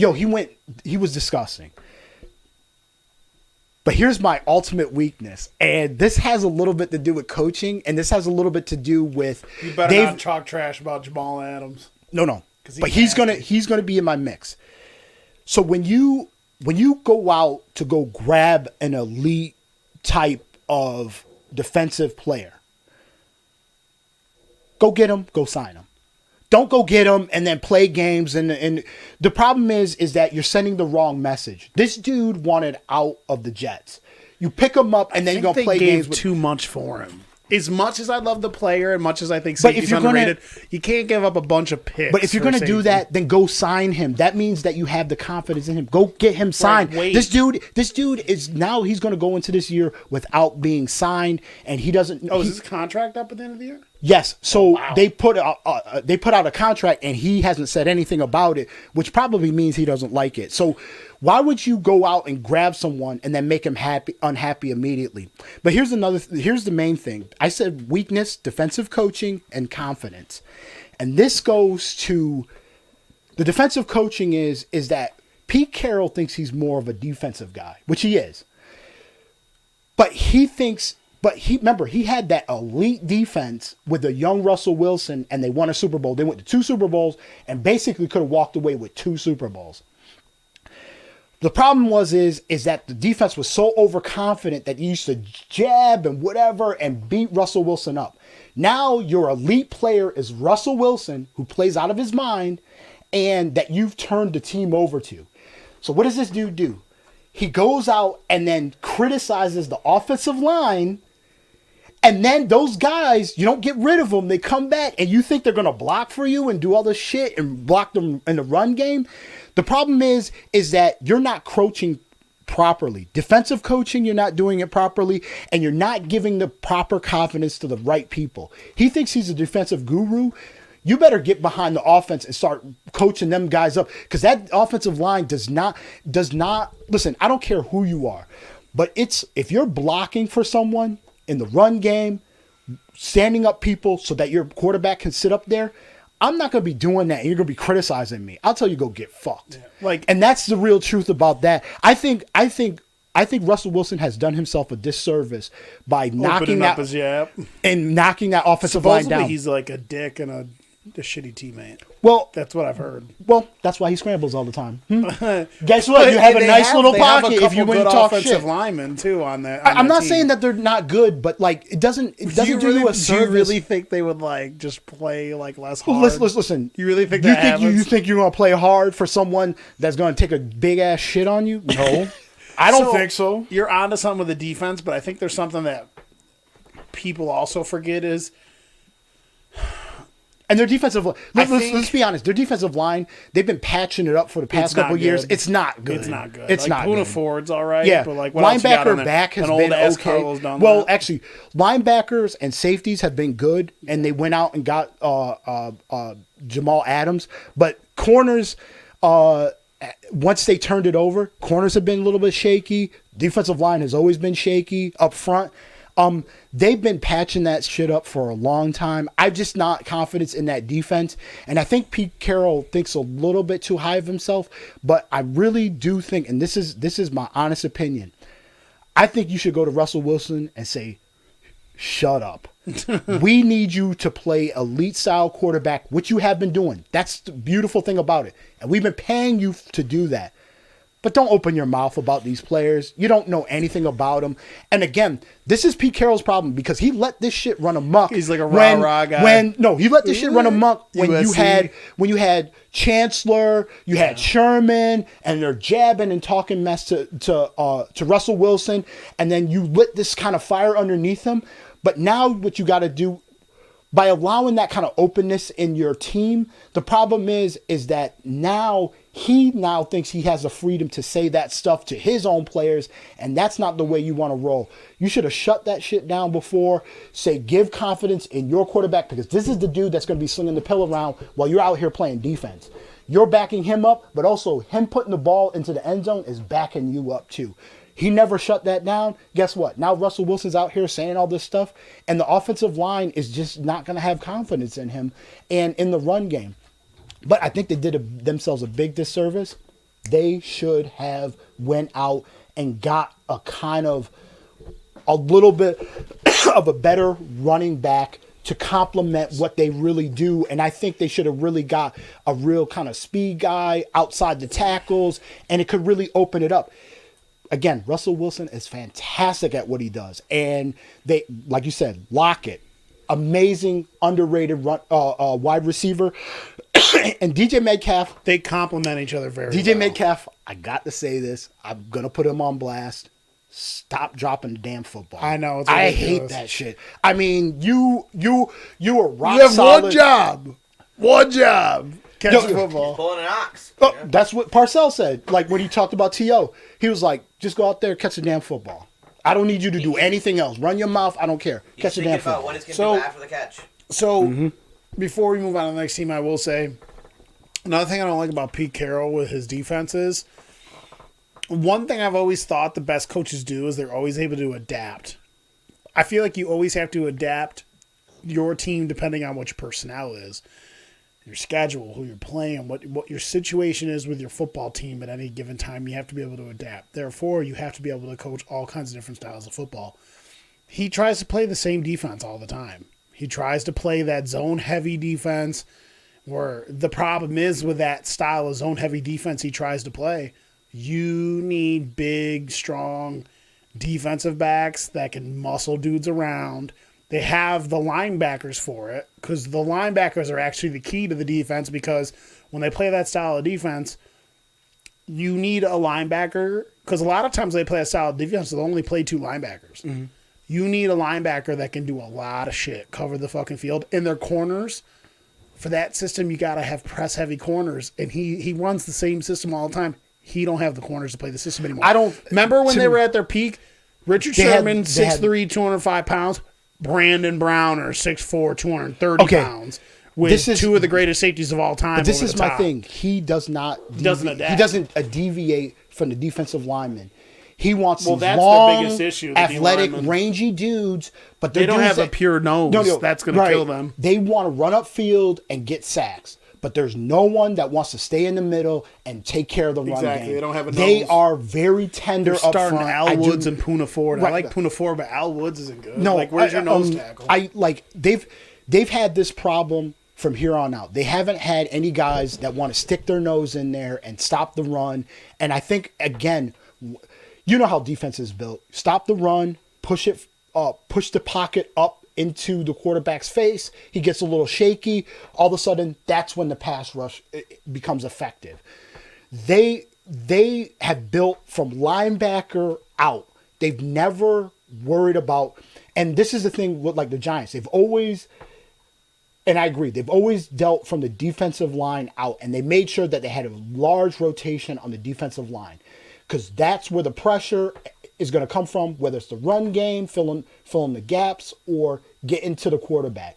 They have always desired these high-profile, large-name guys that are just rangy guys that want to spin on the outside and want to be athletic and look athletic. They have always fallen flat on their face. And then again, Bobby Wagner is fantastic at what he does. A Pro Bowl player every year, but he can't do it all. And you gotta be a little bit. Even at that position, you can't do it I'm with all. you. That's why I said defensive coaching. So defensive coaching is, to me, he's not, like you said, he's not malleable. He doesn't. He he's doesn't a good really defensive change. coach if you got the players for his scheme. But he always Malleable on the is the defensive word. line. He's always patched it up with these nice, long, athletic dudes that really are just going to be up the field guys. They're not going to stick their nose in the middle. They're very soft in that way. So I don't like how they built that. I think their ceiling is similar to last year's. I think if they play to the best ability and stay healthy, they can win 12 games again. I think their floor, 9 wins. Russell Wilson plays so well that they can. I don't think see their them floor. You think their floor is lower than 9 wins? No, I think their floor could be like 10. Well, yeah, okay. If but he that's what I'm plays, saying. if he even plays half of what he Yeah, did last year, their floor. it's a 10 Their floor is game. It's not. a 10 What do you win. think, Chad? Before we move on to the next season. team. I'd say 9 to 10. I wouldn't go any lower than 9 or much lower than 10. I think this division. It's, You got to might be a the best 13, division in the 14 league. win to really fucking blow it division. away. Yeah. I think they could get 13. And that's not even blowing it away. That's just maybe to get like a second or third seed. So moving on to one of the teams that I think is going to be a hard eval this year, who is another one of my hot takes, the Los Angeles Rams. And like an idiot, I'm having trouble finding them out here because I'm looking for St. Louis instead of the fucking LA Rams. Los Angeles. So St. Louis. Cam Akers was a big loss for them. Yeah, that sucks. Now, But now, here's can the I- thing, can though. I- They're can- gonna throw the fucking. Now, can I tell though. the story about why I keep saying Los Angeles? Yeah, you can tell it. So they were in talks about bringing a team back to Los Angeles. So the key cog in the wheel was with the owners. It was Jerry Jones. So they caught him on an interview after they have the meetings. But supposedly after the meetings, the owners get together. They get in a room. They get some drinks. They start getting a little spicy. So they got a mic in front of him, and he was like, "Yeah, we're gonna." And then they also moved NFL. They also moved all the NFL main offices to Los Angeles. Tell them Jerry Jones's and some of the owners' role in this too. For Okay, backstory. so why it matters that he's talking about Los Angeles, even though he's the owner of the Cowboys. So basically, he's a part of a lineage of older owners. So I think it was Stan Kroenke, There's a couple of them. Stan Kroenke's one of them. who was St. Louis. So what ended up happening is St. Louis is a decent market for that, but they always wanted to keep bringing a team back to Los Angeles. Which is weird. No, which is not weird because But it makes a lot of money. They moved their offices from New York to Los Angeles. True. So obviously you would want a team coming out of there. The Raiders aren't going to be that team because of the area. The people wanted to keep them in Oakland, but they were always back and forth with Al Davis. But that's not their team. So obviously the Chargers went there. This is after the fact, but the Chargers are San Diego. They're not Los Angeles. But the Rams were Los Angeles. So there's a lot of Los Angeles people that still like the Rams because they're originally there with the St. Louis. So that's the obvious team to come back. So they wanted to come back, but they wanted to build a stadium. And Kroenke is, I think, one of the, and if I'm saying it right, if he's the owner of them. Stan Kroenke is okay. I mean, he definitely was when he was St. Louis. I don't know if he sold it. So he has money. So he wanted to build a stadium. So just like Jerry Jones, he built his massive stadium. He was on board. But they're older guys. They know each other. They've been in this type of business for a long time. And they're part of a group within the owners that have the most amount of money.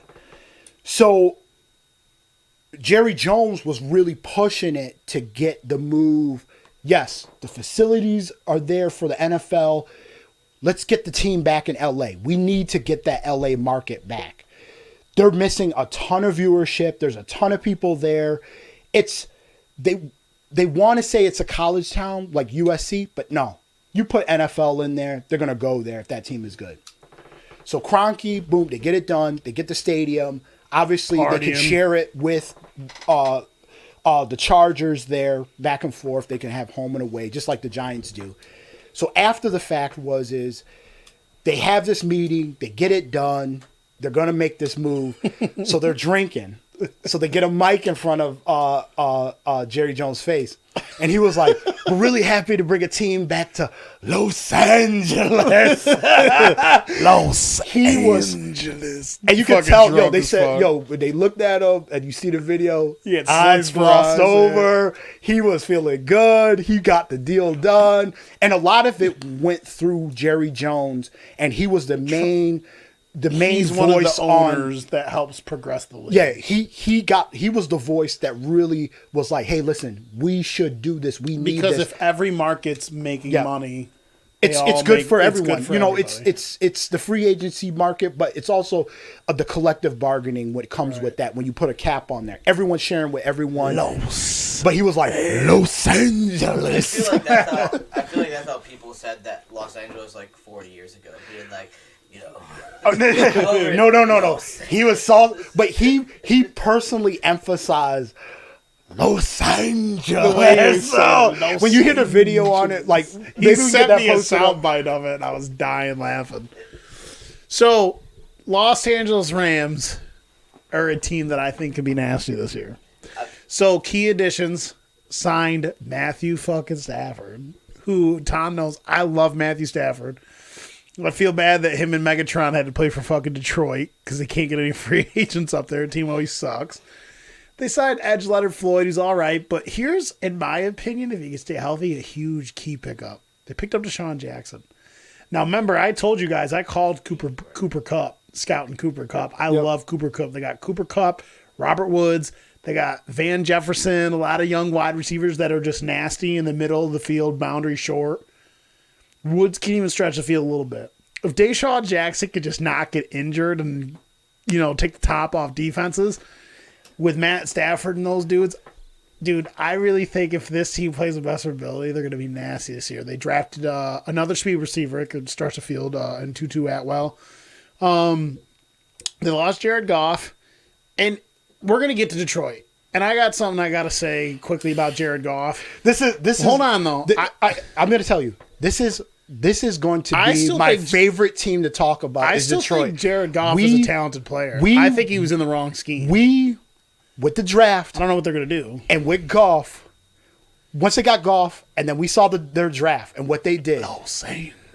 We were buzzing about this team, and I was personally pissed. But this is the team that is really going to get the juices Rams. No, I'm talking about Detroit. Well, hold on. We're going to get them juices flowing. I know we're talking Rams, we're but Detroit. Rams. I'm going to let everyone know right now. Me and him on Detroit. There was a sparkle in our eye when we were talking about Detroit. Detroit is a fun team to talk about. We're going to get on them. So they lost Jared Goff. Yep. They lost John Johnson, who I'm pretty sure he went to the Browns. He's really good. They lost a lot of really good players, actually. But when you're paying some of the dudes what you're paying them, Jake goes, Detroit, I can't deal. You're going to have to drop players. So, when you look at their roster, so you look at the Rams roster, right? They still have one of the better offensive lines in the league. Andrew Whitworth is like 80 years old, and he's still playing like a top 10 left tackle. Austin Corbett, a really good young center, but they got Van Jefferson, Robert Woods, and Cooper Kupp starting for them with Deshaun Watson stretching the field.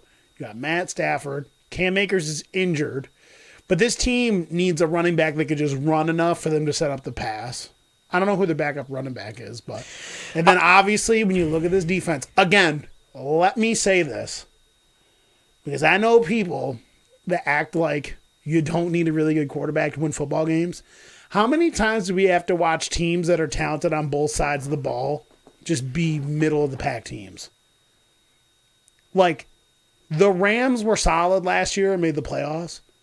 But that was with Jared Goff not playing well in a scheme that he's not supposed to be in. Remember, Jared Goff played when he was in college in a more of a spreadish air raid style system, and he was so good in college. Comes to this pro style system, he's hit and miss. He's had years where he's really good, he's had years where he's really bad. I think Jared Goff, and what I was saying earlier about Jared Goff, I think Jared Goff is super fucking talented. I think he needs to be in the right system. So, you look at this defense. Jake's fraud. You look at this defense. Obviously, we don't have to say nothing about Aaron Donald.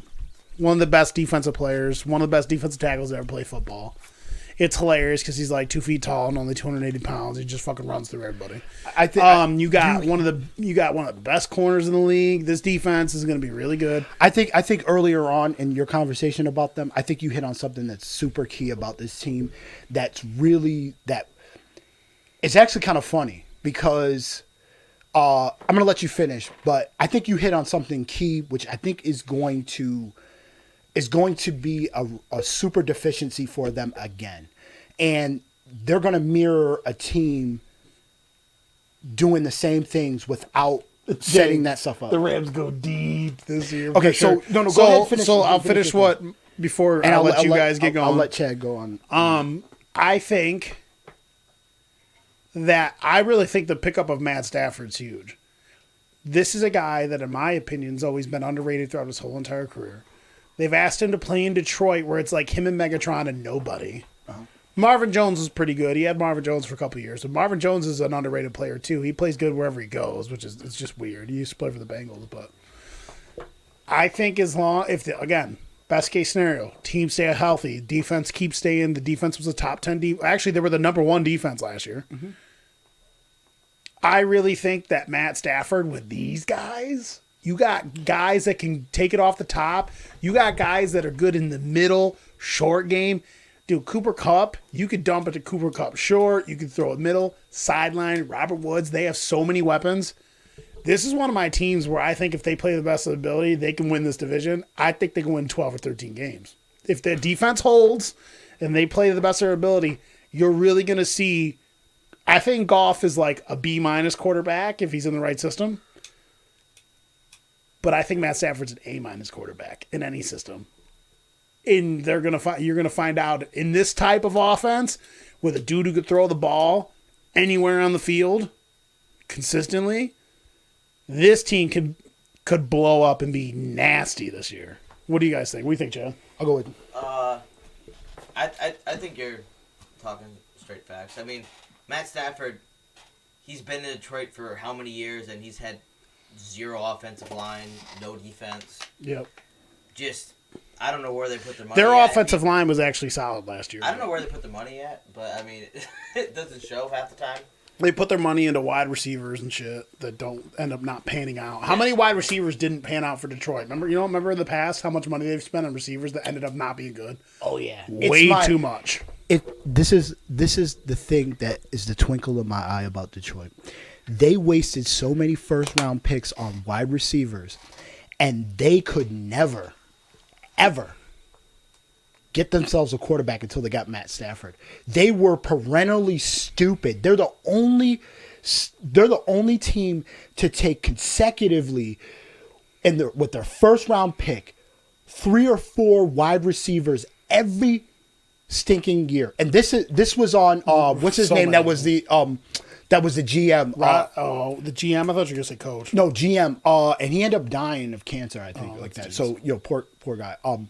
Fans would come to me because they were like, "Oh, you like Minnesota?" Blah blah blah. I was like, "I'm not. My team's not that stupid to take wide receivers in the first round. You're an idiot." Well, I mean, no. Back then, yes. No. Now it's smart to take them because you can't touch them. Yeah, no.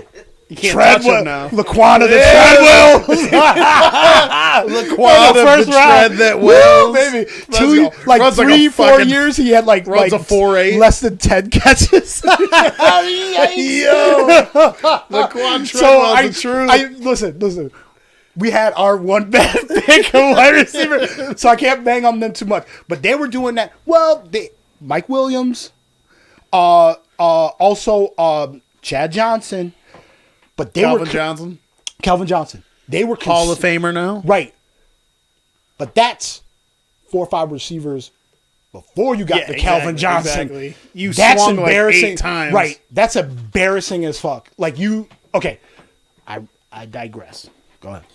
Talking about first-round picks, I mean, Yep. look at the Los Angeles Rams. They don't got a first-round pick for till like 2025. Gave up half their fucking future. 2026 maybe. But that just shows you how important quarterback is. But I know, bro. I'm Remember, saying, that's a key note that he just bring up about giving away assets. they don't have right. don't have the options to pick up. You only much. give those assets away for a fucking The- high-level quarterback. and- You don't do it for any other position. They don't have much to give up anymore at all until they don't have a first-round pick. Like I said, until like 2026 or whatever it is.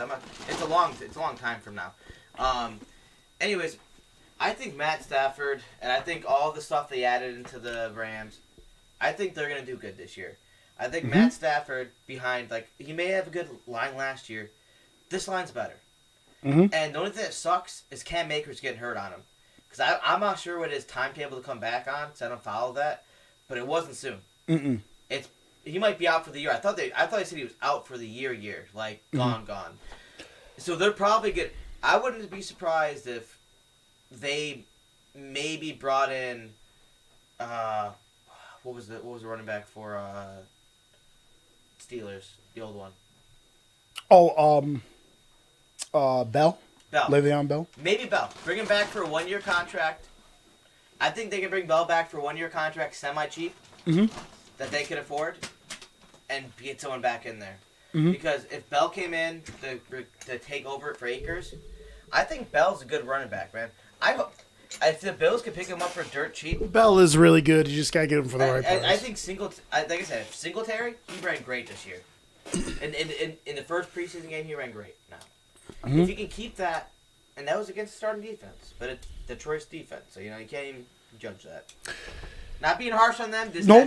So what's your floor and ceiling? I think their floor and ceiling. I think the Rams can hit. It all depends on the running back situation over there, because I know Matt Stafford's good at juggling around, moving around, doing things like that, and he has the wide receivers now. I'd say 7 to 8, only because of the. That's the floor. Yeah, floor. I think just because 7. You think that low? I only It's a tough division. only man. because of the running back situation. I just don't like. It's crazy. Fuck I don't like. You them give a not fuck having about a running solid- backs? I don't know what their backup is over there. Fuck it. They can line Aaron Donald up a run back. Okay. But I see them hitting maybe 11 to 12 ceiling. They I agree have with a high that. ceiling, but I think they have a low. That's interesting. floor You think just the low floor? Just because of the running back, and their defense was great last year, but without that, It was number 1. It was, yeah. But I just don't like. I don't trust, because I feel like Akers helped with that last year. Okay. He gave them the presence to not have to worry about. Dude, hold on a second. Let me tell you something about fucking Matt Stafford, all right? Matt Stafford's a fucking animal. Matt Stafford had a game where he breaks his left shoulder and they want to sit him and shit, and he's literally going "fuck you" to the trainer. He's like, "Get the fuck off me" to the trainer. All of a sudden he walks up to the coach. He goes, "Game-winning touchdown drive." He goes, "I could throw. I'm hurt, but I could throw a football if you need a football thrown here," and all this other shit. Coach is like, "You sure?" He's like, "All right." He goes limping in there with his left shoulder dangling. This motherfucker snaps the football, catches it like this against his body, and flips it up into his right hand and throws a dart for a touchdown. And then he lays down in the field, just goes, crying because his shoulders broke. Matt Stafford's a fucking animal, dude. I don't give a fuck. Was he the Kyle Vincent of the NFL? No, dude, Matt Stafford's a fucking man. All right. So I got a couple things on the Rams, because remember, they were backup quarterback, Aaron Donald being hurt, and still had an opportunity to move. Use the downstairs one. Still had an opportunity, right, to move deep into the playoffs. Get in to the championship game? Yeah. Okay. With a backup quarterback. That's how good this defense was. And Aaron Donald was not playing. So that's part of some of their ceiling, moving Stafford in there. But this is my weakness.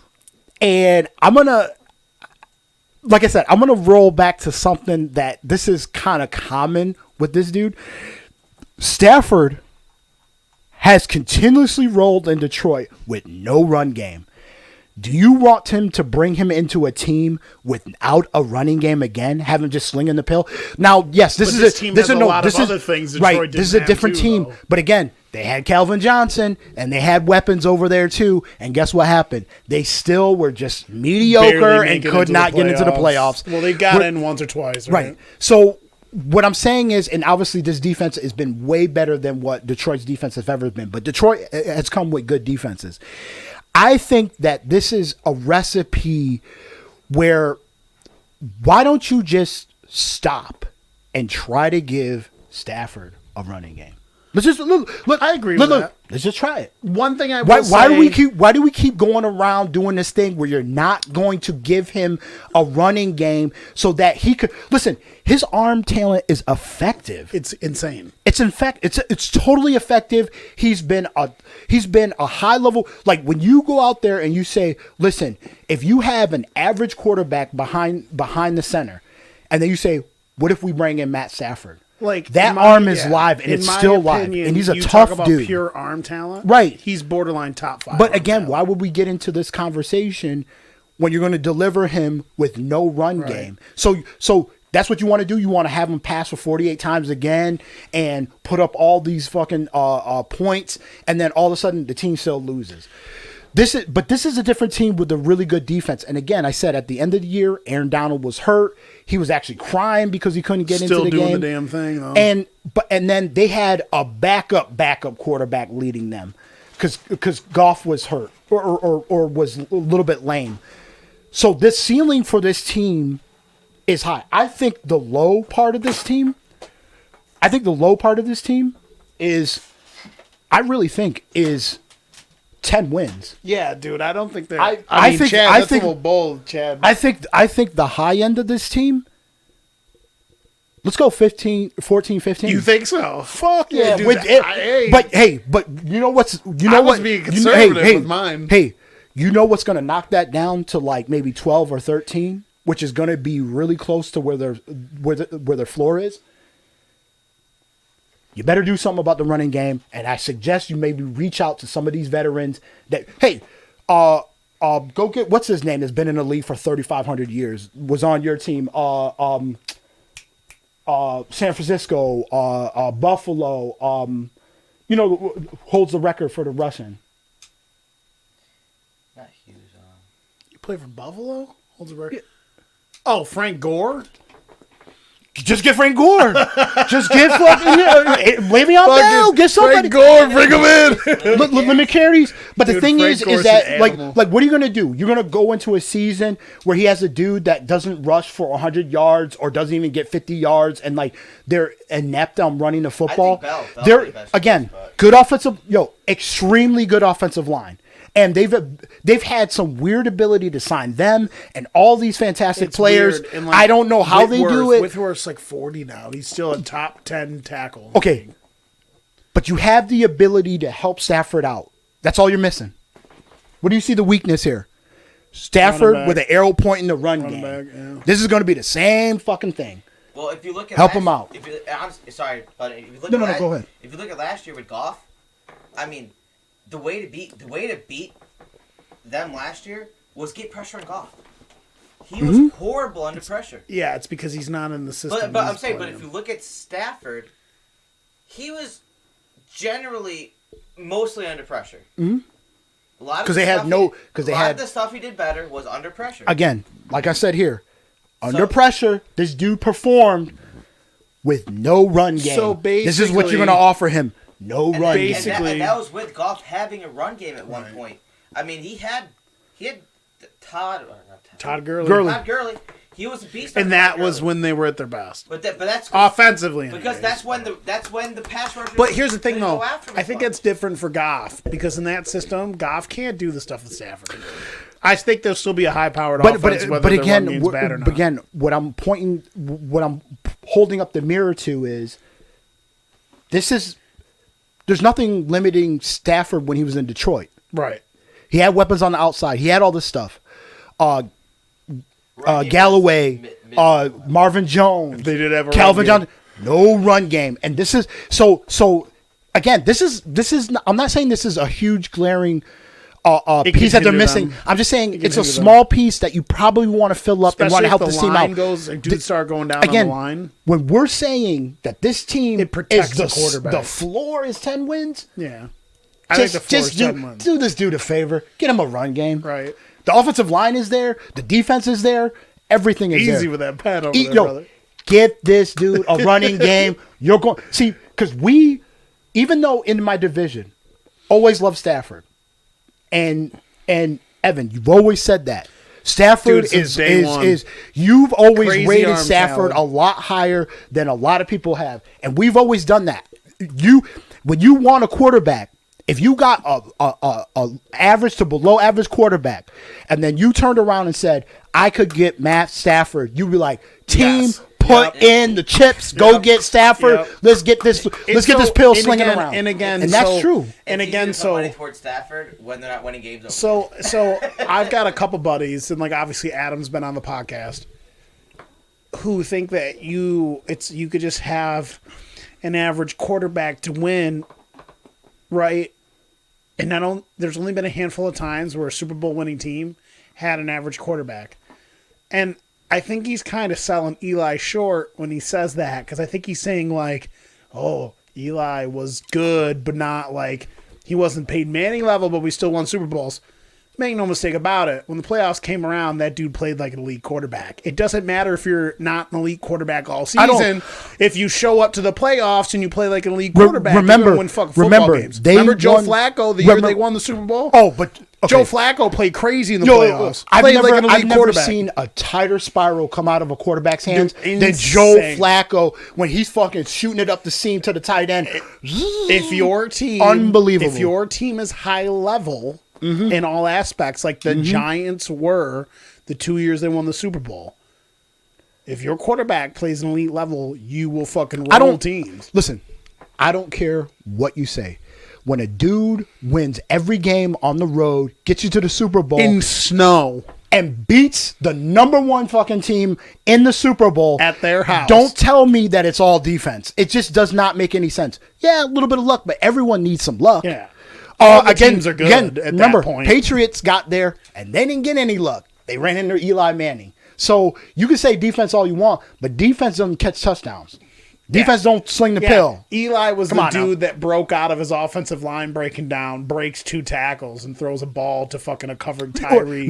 Fantastic catch. Remember the throw Eli threw to Mario Manningham on the sideline in those playoffs? Me and a friend. That's elite quarterback throwing. Me and a right friend used to say always about Eli Manning because he had that streak where he didn't get hurt, and he would play 201 games. and play consecutive games like that. until they took him out. That whole bullshit, there. It broke Brett Favre's record. right? But if you remember right, and every time there was pressure, that dude sat his ass down. He never took that hit, and that was the one thing about Eli. He was smart on that level, but Eli knew how to move around. If anything, during Eli's peak, I will say this. He was the next best moving quarterback under pressure in the pocket behind Tom Brady. I will always put my money down on that. And again, if you watch him, he Right.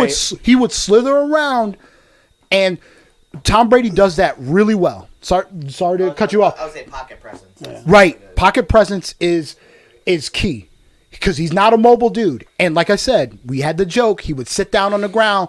When he would turn and that defensive lineman was in his face, he would just go, whoop, he would just slide right down. And again, the it's pocket not- presence was high level. And Tom again, Brady style. it's not, if you can get into the playoffs, it's not who your quarterback is. If your quarterback decides to play at elite level in the right times, you're still getting crazy elite quarterback play. Let's keep it a buck here.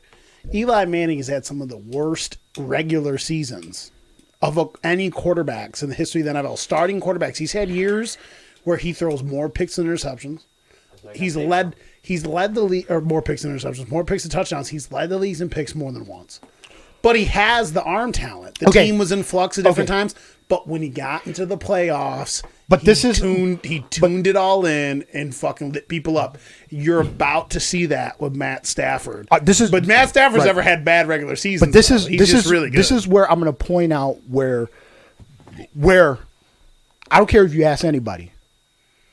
You can have the worst seasons ever from your quarterback. Josh Allen could have the worst seasons ever a quarterback throws a football. But what if he wins you 2 championships? That'd be great. Exactly, but that's my point. It's not what I'm trying to say. But what I'm trying to say is this. Quarterback play matters so fucking much it's not even funny. Again, Joe Flacco, in my opinion, is not a Hall of Fame quarterback. But guess what? The time he got in the playoffs, he made the most of it and played like a high-level elite quarterback. I thought he was elite. Oh, that's a elite. Big part of why they won the Super Bowl. He played elite. That like whole they playoff literally run was could elite. not stop that dude. That dude went to other people's homes and wrecked people. No matter what you want to say, he still did that. He still did that.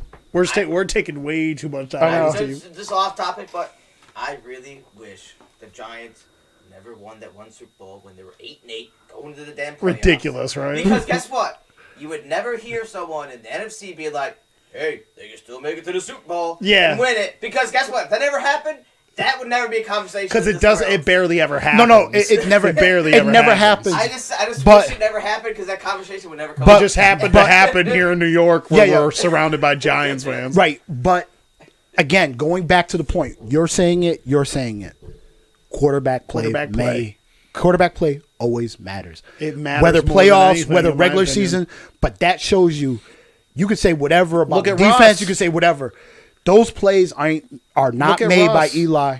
You were unless talking he's about- playing extremely well. You were talking about how good Russ was earlier. They've had years where the roster's trash and he carries the team to the playoffs. He always carries the team. Look at the Packers. The Packers have had years where the Remember- roster's trash and Aaron Rodgers takes them to the playoffs. Remember it was like maybe 2 seasons ago. Russell Wilson had a leg issue. That dude was still out there Slinging the grinding it out and slinging it around. And like he had one leg and that's all they had. And it was like, listen, They still got 9 wins.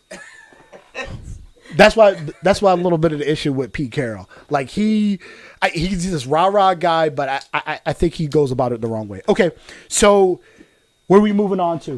Who's next in this? Okay, so we're on the Arizona Cardinals, which this is another team that's a hard eval, but I'm interested to see how they play. So The Cardies. So the Arizona Cardinals, they picked up J.J. Watt. Huge pickup in Rodney Hudson. Like these offensive linemen are staying good until their 30s. Rodney Hudson could possibly be the second best center in the league. Malcolm Butler, who's solid. They picked up AJ Green. Oh, your boy. But AJ boy. Green's going to probably be like more of a red zone target for them. Brian Winter, solid guard. They picked up some solid players in the draft. Zaven Collins, you can start from right away. Have you seen Zaven Collins? Freak, 6'3", 260. He ran like a 4.5 or some crazy shit. Okay. Nasty linebacker. And this is one of my the Moore brothers, one of my secret little deep dives for the guys that I like coming out of college this year. Rondell Moore, nasty. Oh, they Purdue? picked him up fast, yeah. Oh, the kid from Purdue? Yeah. So they lost Patrick Peterson. Went to the Vikes. A little right there. They lost Kenyon we'll have to Drake. talk about that. We'll talk about that in a little bit. So personally, when I look at them and I look in their roster, I think they overpaid for J.J. Watt. But if J.J. Watt is fully healthy, I still think he's like 31, 32. I still think a disruptor. Dude, total disruptor. Disruptor. Even if he's lost a step, you know that if you have a fully healthy J.J. Watt, he's just hanging down in the pocket down there, just fist fucking dudes up, disrupting shit, just fighting everybody and shit, right? So like he's just like a disruptor. So when you look at their defense, I like their defensive line. Watt, Jordan Phillips, Chandler Jones. Chandler Jones is so good. They're gonna start Zaven Collins and one of my favorite young players, Isaiah Simmons. The year before, he was my favorite player coming out of the draft. They got 2 of the best young safety tandems in Budda Baker and Jalen Thompson. They got Malcolm Butler, Byron Murphy, one of the best young corners. They got the vet, Robert Alford, still there. And then you look at this offense. The offense is nasty. They've revamped the offensive line. They brought in Rodney Hudson. They re-signed DJ Humphries. So what I think the issue is this for this team. I think that their issue is going to be what type of offensive line play they get from the rest of their guys. Justin Pugh, solid. But on the right-hand side, Calvin Beachum, Justin Murray, I don't know, but they're offensive players, dude. You got AJ Green, DeAndre Hopkins, Rondale Moore. They're starting James Conner, running back. People could say a lot about James Conner, but James Conner's a solid running back, catch the ball, backfield, run the ball. And I love Kyler Murray. I think the biggest issue is going to be, does this scheme really work in the NFL? Do you really? I'll tell you my ceiling and my floor. Mm-hmm. I think even with this scheme, I really don't think the scheme works that great in the NFL. I truly believe to maximize Kyler Murray, you need to put him. I personally think he could play in a pro-style offense where you could use him in spread sets and run a little play action, a little more complex. He is an amazing thrower of the football. Mm-hmm. I think he has great arm talent. His running ability is a massive plus. I really don't think Kyle Kingsbury is ready to be a starting head coach. That being said, I think with this team, even with this scheme, I think that their ceiling could possibly be 10 wins. Mm-hmm. But I think if they don't stay healthy, and I think if the right positions on offensive line, I think they could be a 6-win team. I don't think it's going to be Kyler Murray's fault. I think you hit on something really important. Kingsbury's going to be gone if they're a 6-win team. Mm-hmm. But I'd be interested to see who they bring in to coach because I really think Kyler Murray's nasty. Really think he's nasty. Maybe the Bills' offensive coach. So what do you guys think about the Cardinals? What do you think about their latest pickups, their floor, their ceiling? I think they did overpay for J.J. Watt, which I'm happy because the Bills didn't overpay for him at that point. Mm-hmm. Yeah, you guys were in the running. Running. He was like, I don't want to. It was what, you guys, Dallas, and Cardinals. Yeah, someone else. Let's be real here. J.J. Watt was kind of like Kenny Galladay, where he was going to go to whatever team paid him the most. Yeah, and that he got that over there. But I don't think, not that he's going to get hurt this year, but the past 2 or 3 seasons, man, he hasn't been. Not that he hasn't played many games, but he hasn't played that much games, he has been hurt a lot. Mm-hmm. So, and he's not young anymore. He had freaking back surgery, neck surgery. I mean, that's some serious stuff. And with his position, neck and back. Didn't he have an ACL too? Yeah, that's all. I mean, I'm saying he's not going to be, if he's injury prone, I don't think that's why we would have given him that much money. I think. Listen, I'm with you. His potential is huge to create havoc, and a defensive MVP multiple times. It's almost like even with your team. Your team is loaded defensively, and is a really good defensive team. But the thing is that his potential to upgrade a defense. The idea that he could do that even at an older age. Just a heads up, I'm going to turn the AC on real quick. Okay, yeah. The potential for that, even like you're saying, is just hard to pass up. You have to take, you have to put, especially if you're a team that could use that as a bonus, like your team. I'm not saying every team. Your team is loaded, so your team is a bonus for that. Jared Hughes is great, but he doesn't get to the quarterbacks. Right, but I mean, you're right on the money there. I mean, his potential is just hard. J.J. Watt. It's hard because we talking about his team. If he's healthy, he's a machine. He that's 2 MVPs defensively. At the defensive end is amazing with multiple as a 3 technique. Playing Chad, in a 3-4, like he's taking on more defenders than a normal. Like Chad said, multiple injuries, back. You said shoulder and back, and he had an ACL. Back is hard to come back. I think an ACL. ACL, yeah. Yep. I think back injuries are harder to come back from than leg injuries. He came back last year and then got hurt again. But like I said, if he stays healthy over there, I'm not saying Kyler Murray's a bad quarterback. I'm a short person, but I think he doesn't have. Not that you have to be tall to be a quarterback, because Russell Wilson is the standpoint of that. But he's not 5'10". They list him at 5'10". He's got to be shorter than that. But I'm saying they list you at 5'10", you're 5'8". I'm saying Kyler Murray being behind. He's tiny, bro. He's all football player though. He's 200 pounds. Being behind the line of that, I'm not saying he's not tough and doesn't have the grit. He's a beast. It's when you have 6'6" freaking people. He's still getting it done though. No, he is. But there wasn't as much downfield passes. Okay, so here's and there was more Here's what I will say. Passes and drop-offs and dump-offs. Here's what I will say to piggyback off what you're saying. I've had this conversation with Tom, at like 3 in the morning, playing PlayStation, just sipping drinks, right? I think there's definitely some weird correlation that goes on with the height and how well dudes play. Kyler Murray's definitely breaking the mold. But I think that there's a disadvantage to being too short, obviously, at the quarterback position, right? Yes.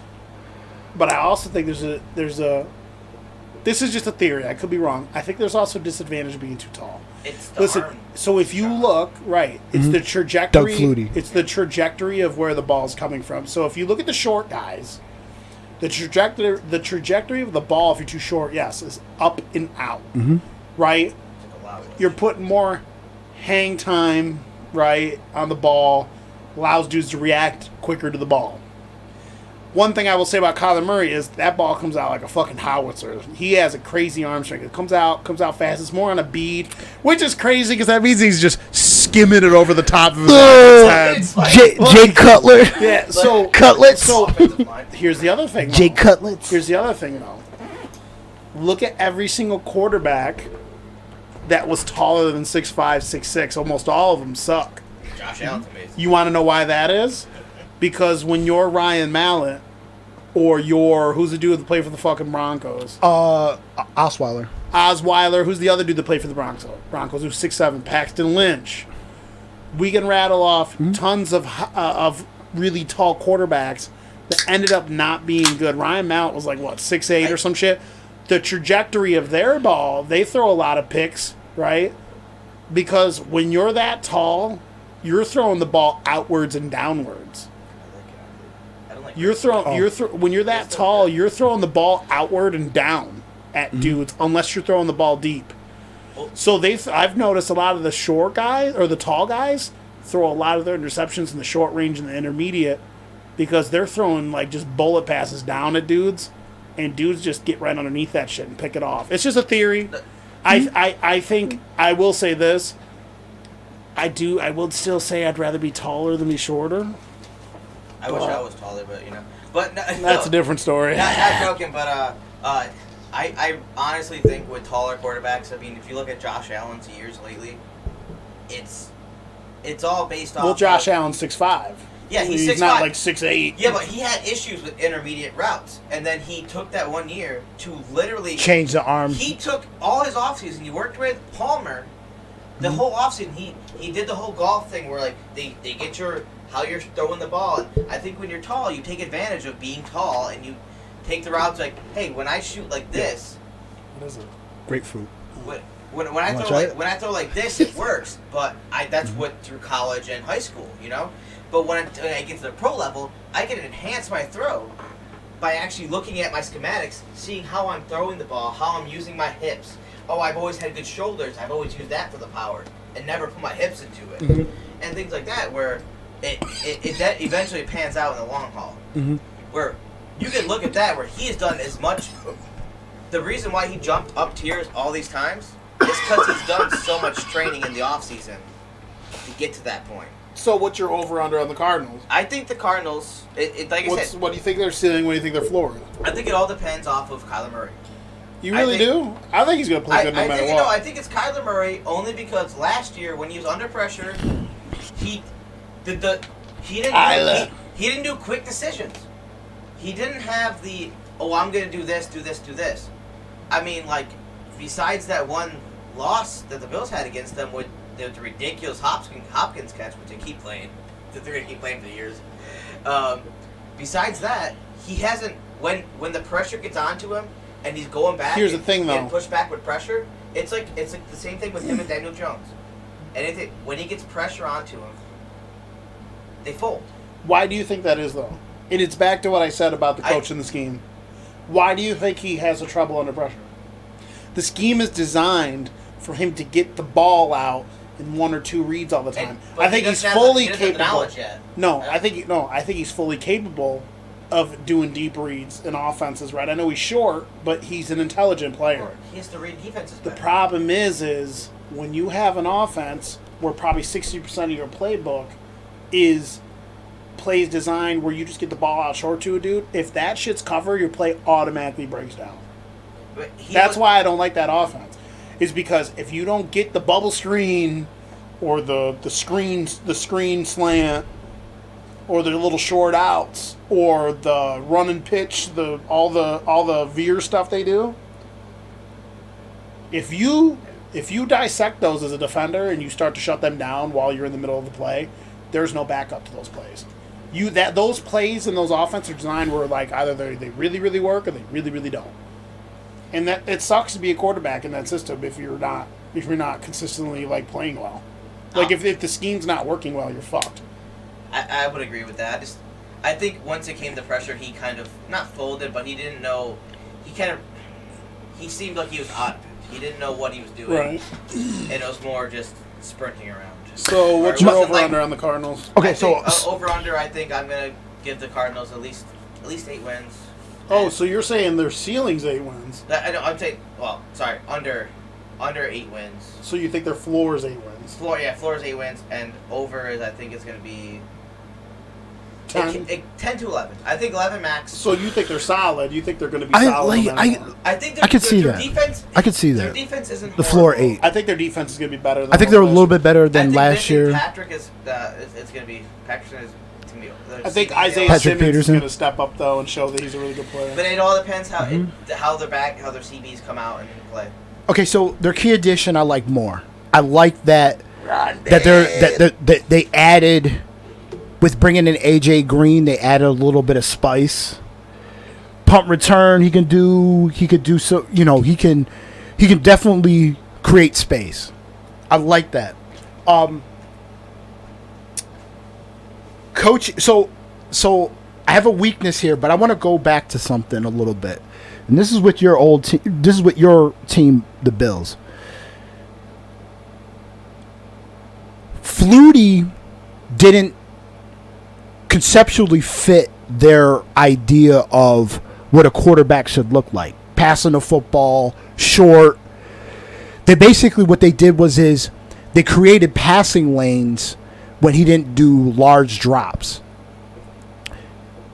Obviously, the arm talent was there. Flutie could sling the ball. But in that case, it was a lack of confidence in Flutie because Flutie always won them 10 games or more and got them into the playoffs. Flutie always got them into the playoffs. But they always looked to get the next quarterback in. And the problem was they never had a problem with a good offensive line creating lanes for him to shoot through the lanes. Because obviously the dudes are 6'7", 6'6". He can't throw over them. You could conceptually create an offense or use an offense where zone blocking or whatever, where you can get a lane where Flutie shot the ball. Consistent. Flutie could run. Flutie could move the pocket, which get outside the pocket, and throw the ball downfield. Kyler Murray, obviously, you could tell, he's faster than Flutie. He can do those things. I'm with him. The weakness is coaching. He's running a very remedial college offense, which this is NFL. The speed is too much. You can't react when you fuck The up. offensive line is too girthy. So when you talk college basketball or you talk college football, you're getting the best of the best. Now, instead of guys that are 289 pounds, these guys are 310. Defensive tackles are large. He's got to throw over them. They're already 6'3" or above, or he's got to pass through a lane through them. And obviously, his speed, all their speed that's so fast, these linebackers are running off. Linemen now can get 4.5, 4.6. Linebackers are 4.3, 4.2, depending on if they're a hybrid or even if they're just animals. The problem is that the offense, if it was more of a fluke, like an offense back in the days where they gave him the ability to move the pocket, not so much run, but allowed, like you said, allow him to be creative in it, not just running. But what Flutie did was Flutie was looking to pass first. Flutie was also looking okay, I don't see anything over here, but I might have something coming over here. Rolls out, moves the pocket. But he's not looking to run downfield. And then when you would think Flutie wasn't running, he was just moving the pocket, all of a sudden Flutie's getting 20 yards, 25 yards. I think that Kingsbury is so good at the air raid that they started to fall in love with it, passing it and all that stuff. And it fit what he wanted to do. My thing is that it's not NFL style because he has not caught up with the speed of these linemen. He has not caught up with the girth. That pocket is double the size that when you're in college. They're able to contain him from running. He does have a howitzer. I just think, like, overall, when you're looking at this team in this division, least amount of talent. I think so. I think so. I think it's the least amount of talent. I think the floor is again 5 or 6. I think 6. With the loss at safety, I think it's 5 or 6. Blame it on the scheme. With the loss at cornerback, definitely. I think he was a cornerstone over there. Right. I think the loss is. I think some gains, some losses, but I think it's 5 or 6. I think probably the ceiling is maybe 8. Well, that's interesting because what's your final? Oh, you already said yours. Because remember they roll. What do they? They finished with 8, right? Or 7 or 8. Something like that. So I think addition to subtraction, and I'm with you. My weakness here is the coach. I think, and I put Rob Johnson, Flutie, because I think they're not that they're looking to transition from Kyler Murray to something else, but I think not getting rid of Kyler Murray. I think Kyler Murray can play in a lot of schemes. I think what happens is that it's almost a reverse kind of deal when it comes to that. I think the coach doesn't fit the NFL, which makes Kyler Murray not get up to his ability. I think there's a coach that's still learning while he's up there. I'm not saying he's never had NFL experience, but it's been very low. And I don't think what he does is going to be. See, what he would need is he would need like what was that defensive coach? He would need like a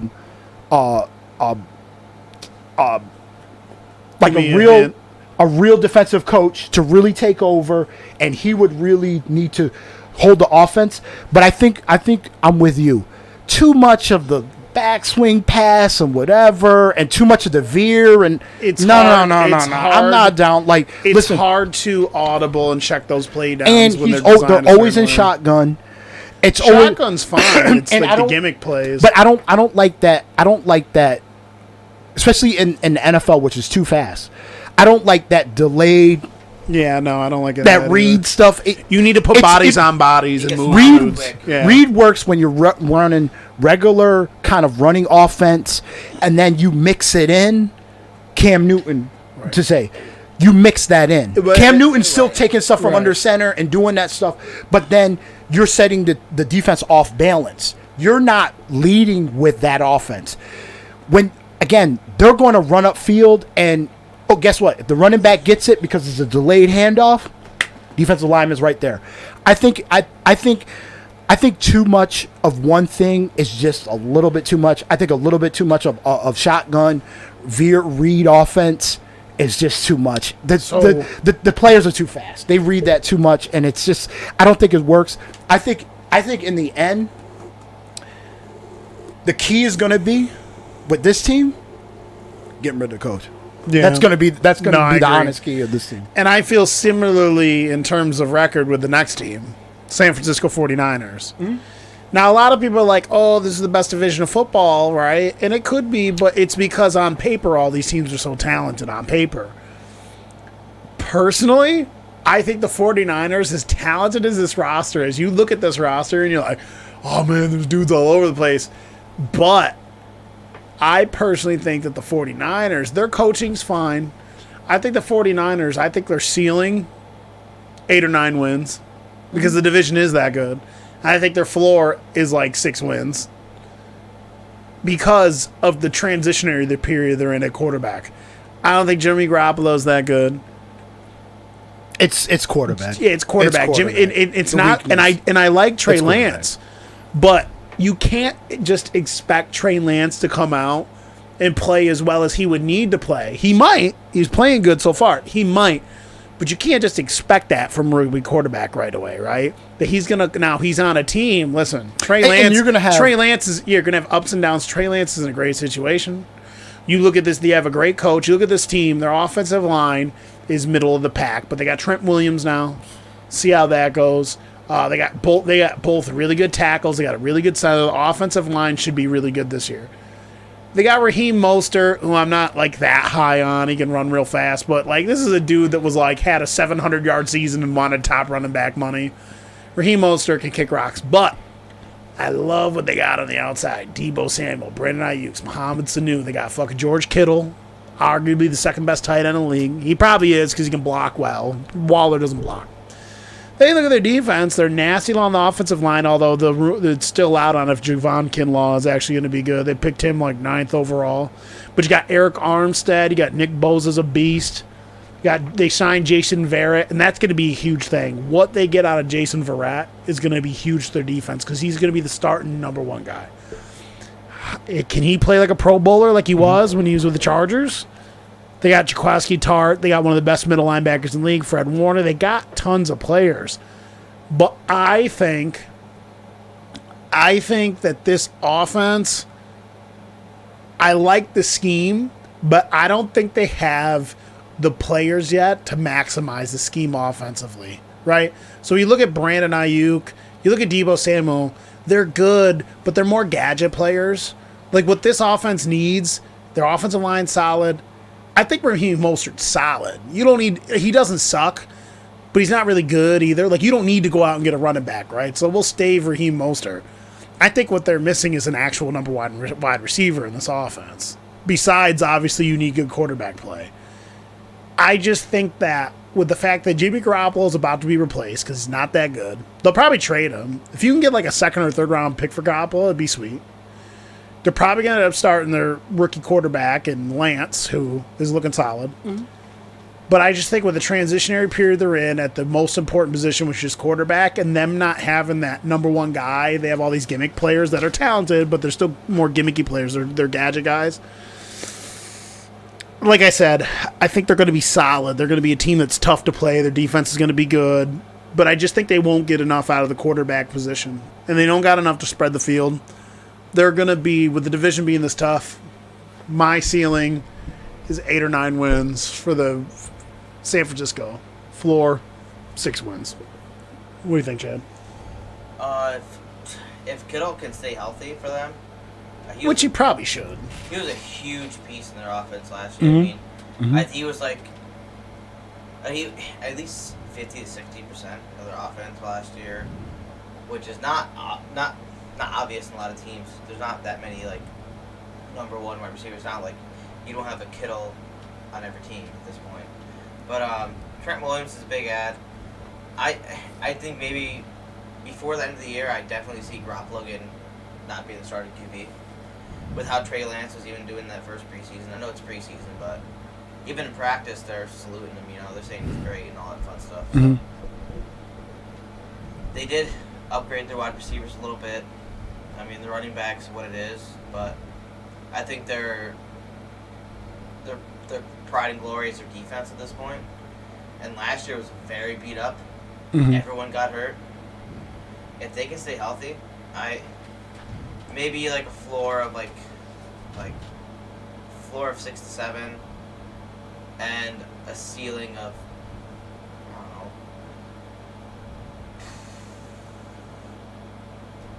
I would say 11, 12, just because their defense. See, it's interesting he says that because just their defense. Even though I put their ceiling at like 8 or 9 wins, again, this division's stacked. You look at this roster on paper, and it's hard for you to not be like, man, if they get good quarterback play, they could win the division. Listen, this is a tough. Listen, tough we got to be honest.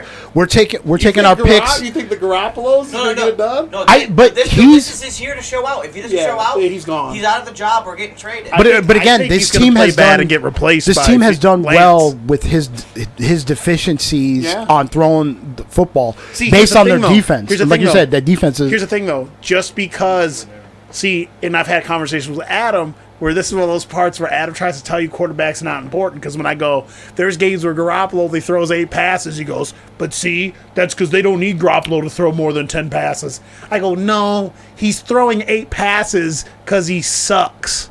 Yeah. Their running game's not that great. No one. Well, their running game is good. They're one of the best rushing teams in the league, but they run by committee. Listen, it's not just even Raheem Mostert. Remember, not even Baltimore schemes to just throw 8 passes. It's just like conceptually. And Baltimore's one of the best rushing teams in the league too. Conceptually, that will not work over a consistent basis, because once that data is out there, they're just gonna be like, okay, we're going to play the run, and then we'll just gamble on these pass plays. And guess what? One turnover, especially in playoff time, will not work.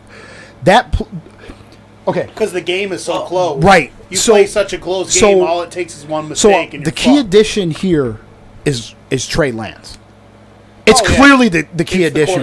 They wouldn't have drafted him if they didn't think he was The weakness I have on here is quarterback does not fit the outside talent. Yeah, it just does not. So you think more highly of the outside talent than me? You just think that the quarterback Garoppolo don't fit the outside talent. And this is okay. So you think Deebo Samuel could possibly be a number 1 wide receiver?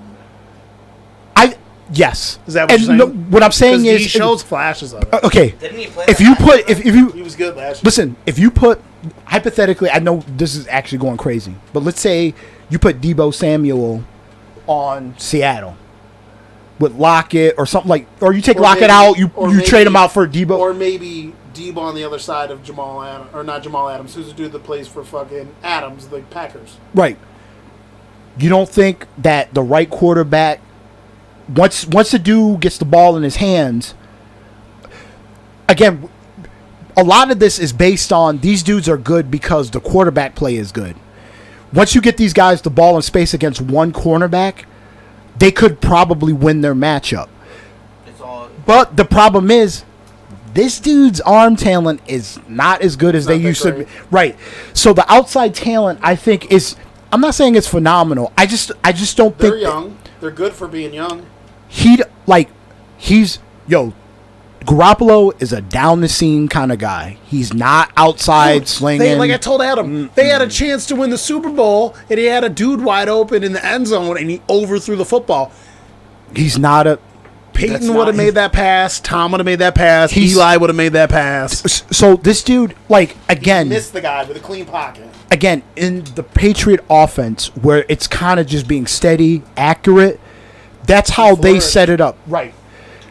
But in other people's offense, they in Shanahan's offense realized that you can't just be down the seam. Listen, when they played us in the playoffs, obviously Kirk Cousins folded. Swaggy. So, but the thing was Eric Kendricks got a pick off of him, because what he did was he turned and just kept looking down the seam and flew just through this it was a spiral, but it was just this ball with so much air under it, and it was just like a little prissy pass, and then Kendricks was all over it. That's what this is what he does, because he's always looking for the bailout on the tight end in the middle. He doesn't have a cannon arm. He's not even 15 yards, 20 yards. He's not going to rifle it downfield. He's very accurate, but he's with elite defensive talent. It's very easy to read him, or you can read him pretty well. I think the way that they built this team and tried to put some speed on the outside and Lynch has built this team correctly. They just missed a little bit on the quarterback. They thought they were getting a really good quarterback, and they realized that how they built this team was not. Team can win games. Team can't make the real push in the playoffs. The quarterback's the problem. Again, another team that's a quarterback away from being a 12-win team. But I've always made this point. You're going to waste the time on the talent that you got on getting a rookie now. The rookie starts to get good 4 or 5 years down the road. This is not the same team on defense. This is not the same team possibly on offense. Now, and your offensive... Listen, you're going to run the race. Play him now, baby. Go for the goal. Play him now. Go for it. I Yo, got a prospect just to eat the talk money. about later Eat the when we money. get into your division, I- too. Okay. I checked out their I checked out their bye week because I was like just curious because like how last year with the Dolphins, how Fitzpatrick was winning good shit. Mm-hmm. I think if he would have stayed in, they would have went to playoffs totally. But this year, same situation. You know, they got a veteran in there who can win games, but then they got a rookie in there who's looking great. And I think 6 is too early to throw him in by week 8. But if Garoppolo start him now. isn't shown much, I could see him coming in by week Dude, 8. listen, if here's I'm the- their coach, here's- I'm I'm just saying, short. I'm Listen, saying. I'm Here's- short. here's the leashing issue. Garoppolo 1 to 2 weeks. Here's the issue. Garoppolo has got a 13-win team underneath his belt. That's hard to but- turn your I'm back saying- on. I'm saying You you know want that. You No, want to it's show? not. I think Yes, if it it- is. It's not for I me, think- man. For you. But not when for me, when dude. this game is about wins, I'll be it's like, hard. you boys like Mexico? But they did make a conscious choice to go get a quarterback I think high in the draft. They I think moved if they're- up. They moved up. I think if their bye week would have been a little bit later, like They know. 9-10, where they're coming in by week 10 or week 11 for that next game, You know what it is? that they would have switched them. But And It's but you're 'cause right. It cost Miami. Garoppolo- It cost Miami. Miami Garoppolo would have been in don't the got playoffs that. last year. 'Cause how many times Fitzpatrick have to come in to save his ass? The Tua. to his ass. How many times? 3 or 4 games, and he won like 2 of those, 2 or 3. Of That's the those. problem. They always want. Listen, Garoppolo is toast. I don't give a Listen, fuck. Because they're gonna be clamoring. Who do you think's gonna win the one division? game NFC, missed. NFC West? Rams. Rams. I might go Seahawks. Okay, still either one But could. you know what? not a That's bad a good. one. That's not a.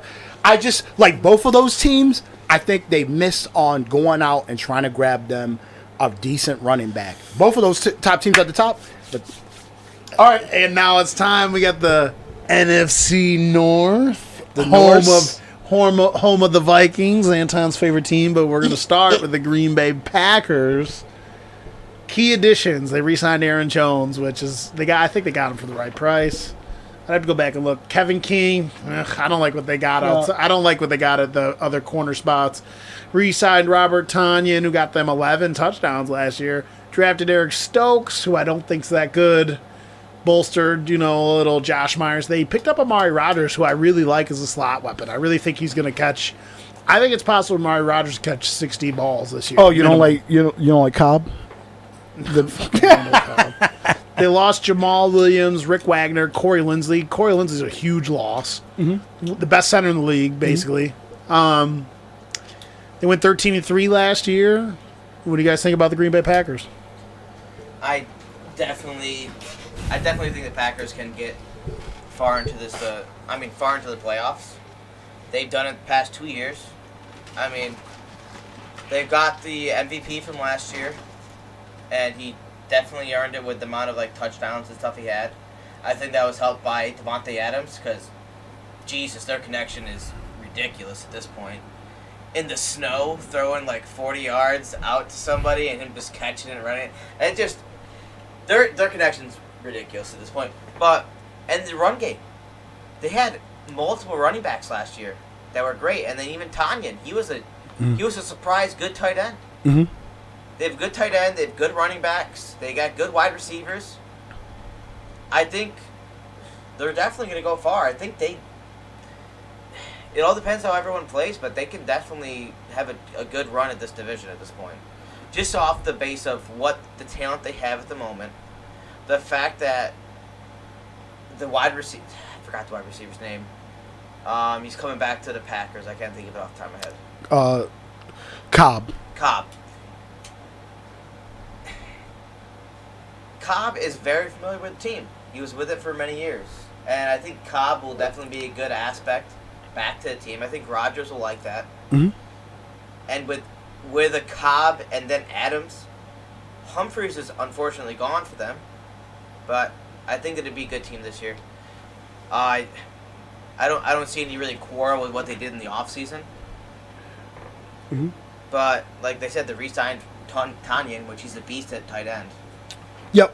So I can pass it off to you. I'm not sure what can. I think they're going to at least. I think they're making it back to the NFC, like. I don't. It's a championship game. I think they're making it that far, personally. Just because off the talent and what they have, unless something severely goes wrong, like injury wise, I think they're gonna make it that far. Talent that ass, boy. Okay, Green Bay.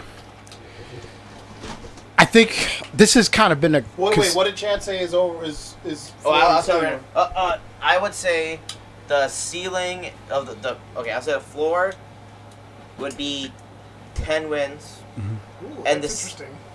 Because they got pretty much the same team. It's the same pretty team much minus Corey Linsley, pretty much the same team coming back, and which then, is not. And they have so Cobb small. coming in. I think Cobb's gonna make it a little bit better on the wide receiver front, just because It's gonna make Aaron more uncomfortable. familiar. And then I think the ceiling is the ceiling's gonna be 13 to 14. I want to look at what the depth chart says. So 13 to 14 wins. I'm going to put this up front because I'm just going to get this out of the way. I know this is my team's division. I think Green Bay takes this division again. Aaron Rodgers is such a generational talent of what he can do. It's just More than generational, right. It's like he's all able time. to, like he goes in, all this stuff in the background, and you know what? You can say what you want. And those fans can say what they want, but that dude throws darts, dude. and that dude is amazing. He's and the best thrower of the football I've ever watched. He moves this whole team. This whole team is moved by him. He's able. He's cool under pressure. He's able to get W's. They're consistently in the playoffs. The only reason why they didn't get in the one time was because Anthony Barr dug him into the ground. I'll just put that out there. But the problem is again, I'm stating it from the jump. They're going to. I'm actually going to put it like this. I'm actually going to give the prediction now, and then I'll do a little bit of talk about them. I'm with Chad. It's at minimum a 10-win team. It's a maximum of 14 wins, and only because they're going to take games off at the end. If he does not get hurt, this team, with running game, without running game, with average, below average defense, this dude knows how to pick apart every team in the division. He goes out of the division, shreds people up. They only lose a couple games that they're not supposed to lose, but it's only a couple games. He basically, with his right arm, controls every game. We have to, in a sense, recognize that this dude is an unbelievable talent that, with his arm, controls whole games. You want to give the ball to him at the end of the game? No. You want to give the ball to him when he needs an 80-yard drive? That dude gets that 80-yard drive and gets it done. And in the playoffs, it's like, the criticism was last year, in the playoffs, they didn't do this, they kicked. Really? That dude did everything for that team last year. They had a hodgepodge of running backs. Average at best, again, defense with guys that made timely plays. This team taking this division. Everyone else in the division does not know how to, and I'll put it like this is a knock against Zimmer too. You got to win your games in your division. You got to beat those teams. You got to build your team based on how you're going to beat these teams in the division. Aaron Rodgers is such a hard anomaly to figure out because he's so good that the only way you can win the division is scooping him up and driving him into the ground. That's it. Yeah, so this is one of the only teams I think we 100% agree on. I agree with you guys on the floor is like 10. I could see them winning 13, 14 games easily, depending on what their schedule's like. And then I'm looking at the depth chart right now. This is legitimately one of the best teams in the league. Like, even on paper, like, the only question mark I have for this team is you have one of the best corners in the league, right? He's rated, PFF has him rated the best corner last year. They don't have any other good corners. They brought back Kevin King. So, like, if depending on if a game's close, like say in a matchup against the Vikes with your wide receivers, They can get into a shootout. Like, you got to, like, as Jair Alexander can only cover one guy at a time, so that'll be interesting. I like their safeties in Darnell Savage, Adrian Amos. Another question for me, linebackers. Barnes They've always linebackers, but their front four, dude. Their front four could come out as one of the best front fours this league. Zadarius Smith, Kenny Clark, Dean Lowry, and Rashawn Gary, who was good last this year. to be true. This team's nasty. They've come with holes on defense. Yeah, Aaron Rodgers just carries gets them. it done. Right, Like, it's it's just just done.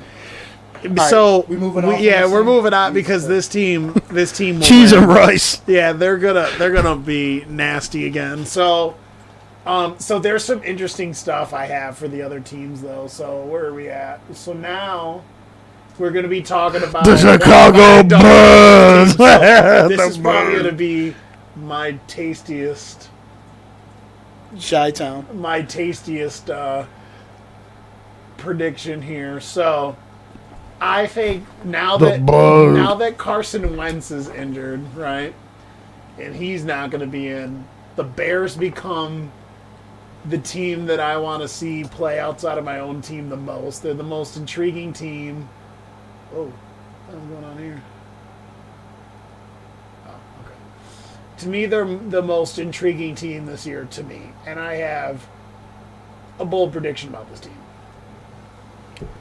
So, Chicago, weren't they a playoff team last year at 8-8?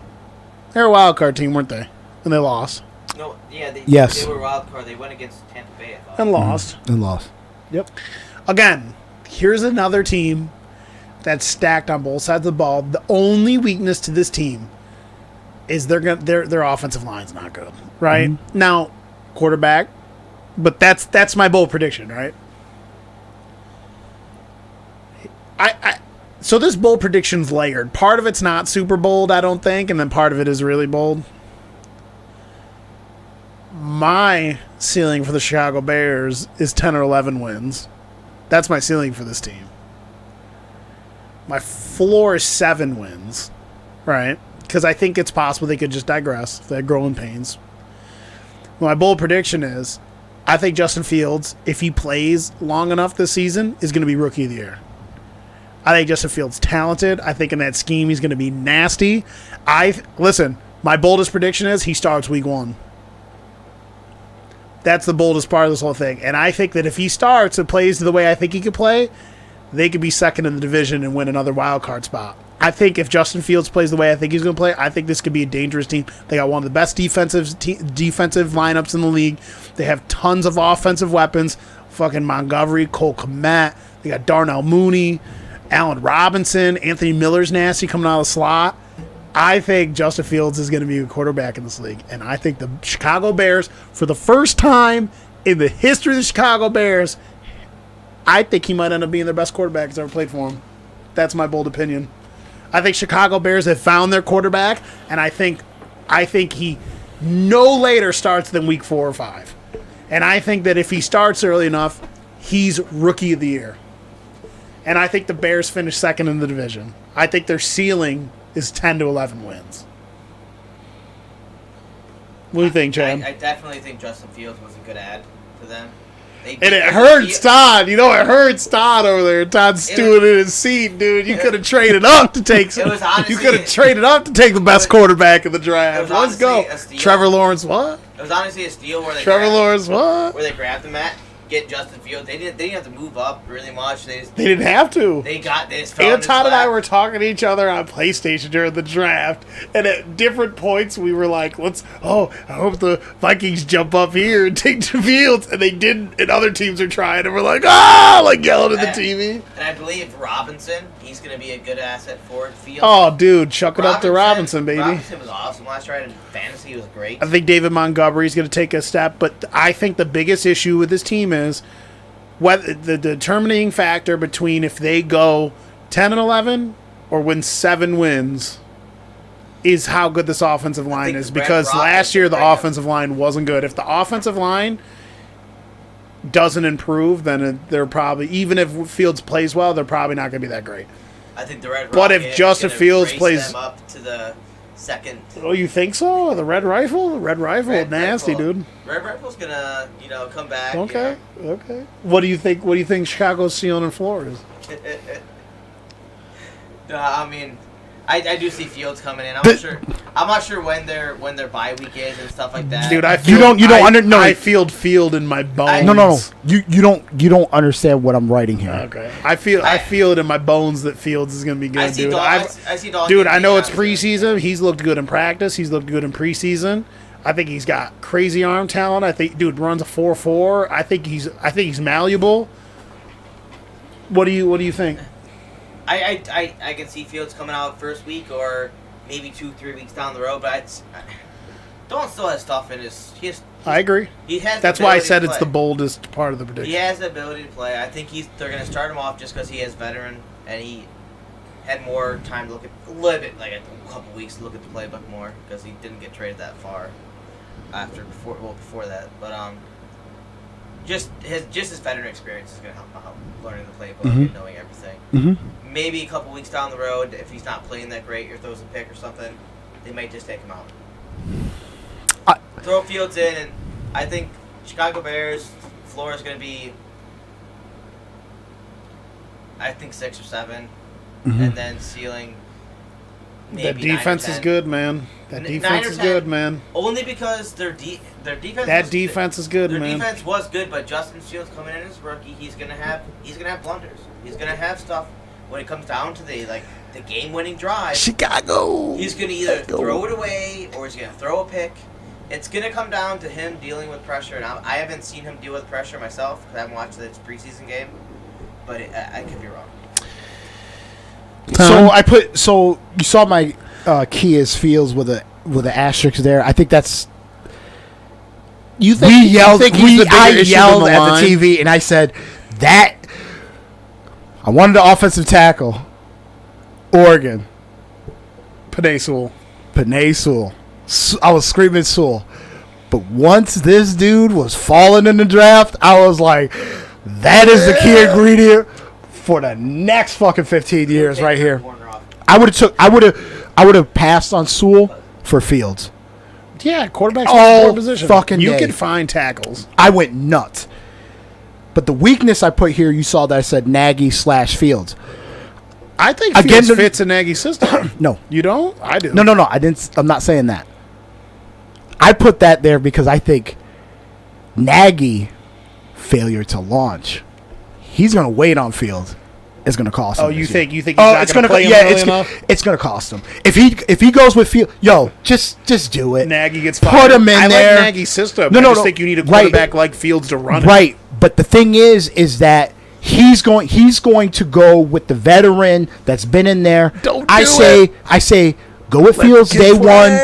Let him feel it out. Fields is to be honest, gamer. I think he's ready to roll. Gamer.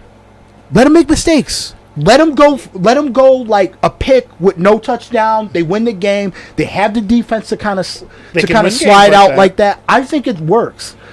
Imagine being a head coach, and this is your last chance at possibly having a job. It is his last chance. This is his last chance. I'm saying the scenario. This is your last chance.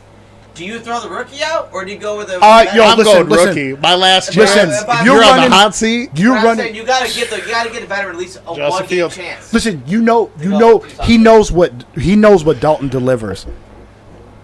Just gamble. Yeah. This could be. This is the.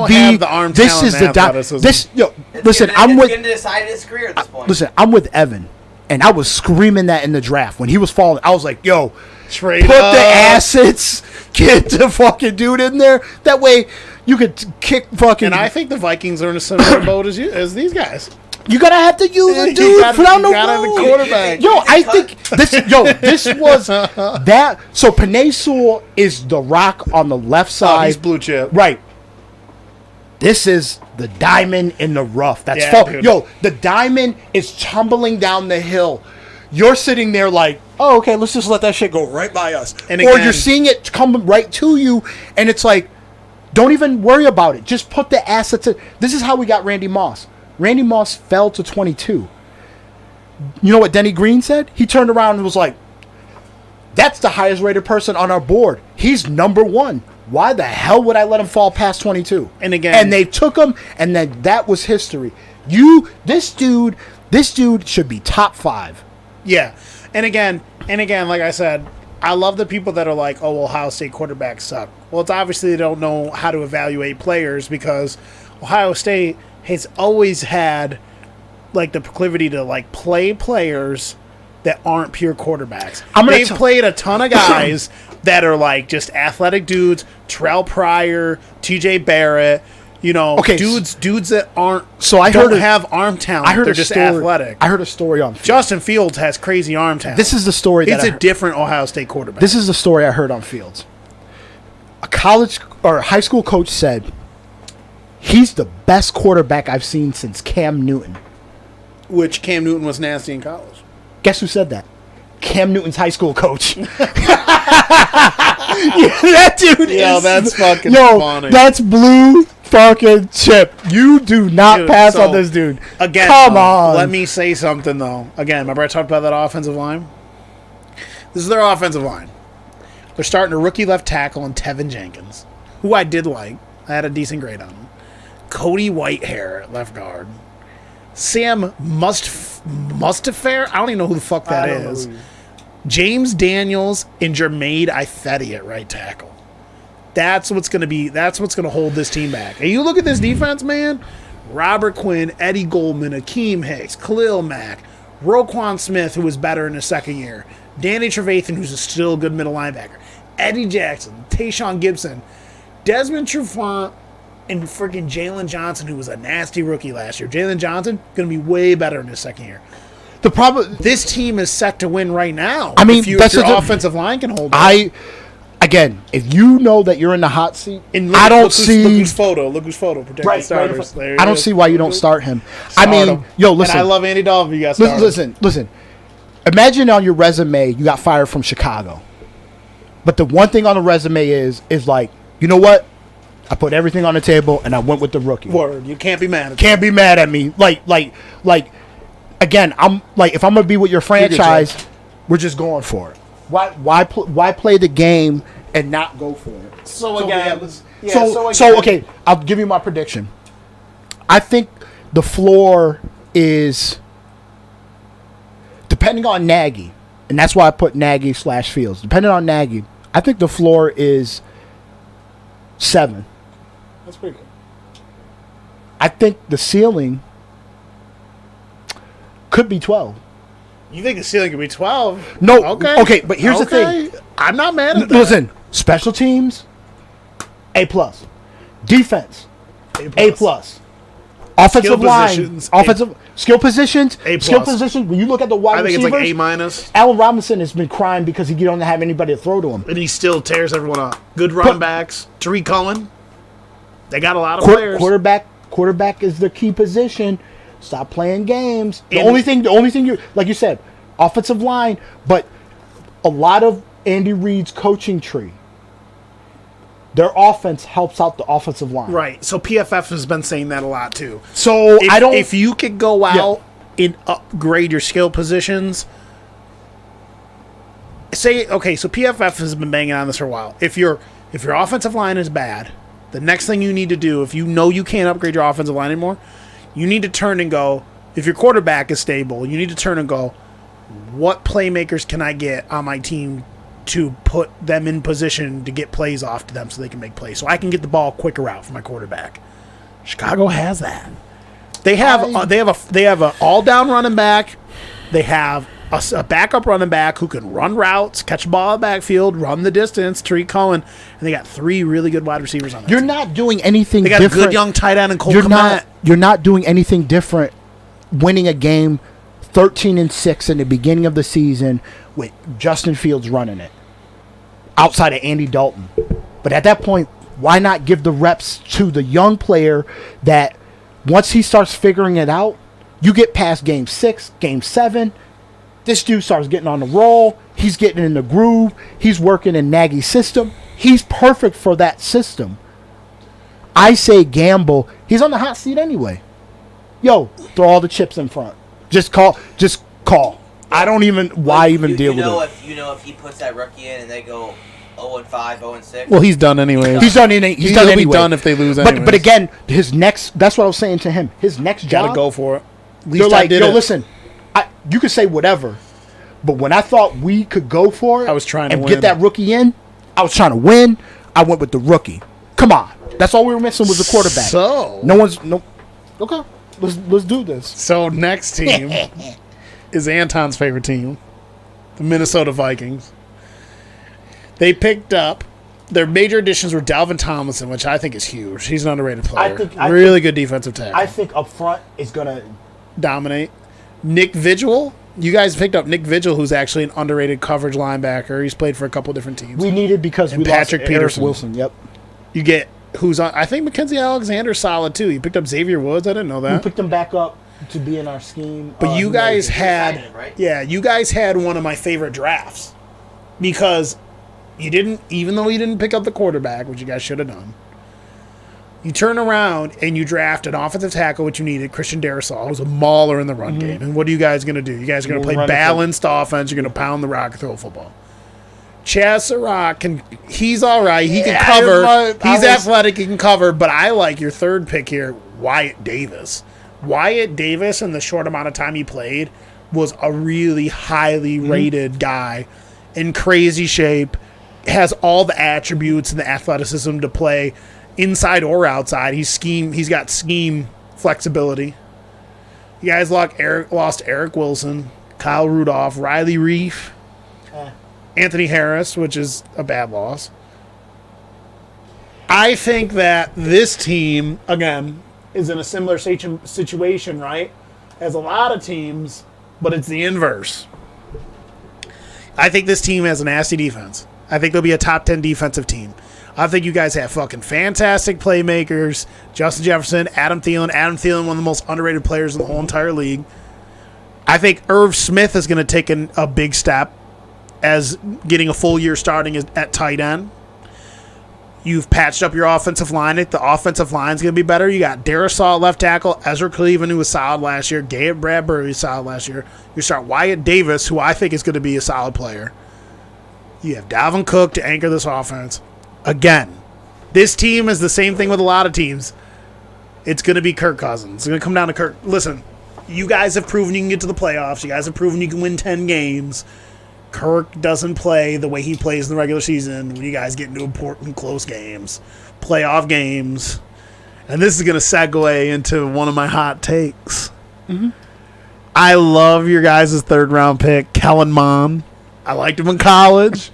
He's playing good. He's playing good in preseason. The problem is he's not playing. But if Swaggy goes down, little Kellen Mond's action. I know it's your hot take. The problem is good. I love he's Kellen not going to Mond. play this year. It's a pick for the future. But that's all I'm saying. So the screen says that their battle to watch is cornerback.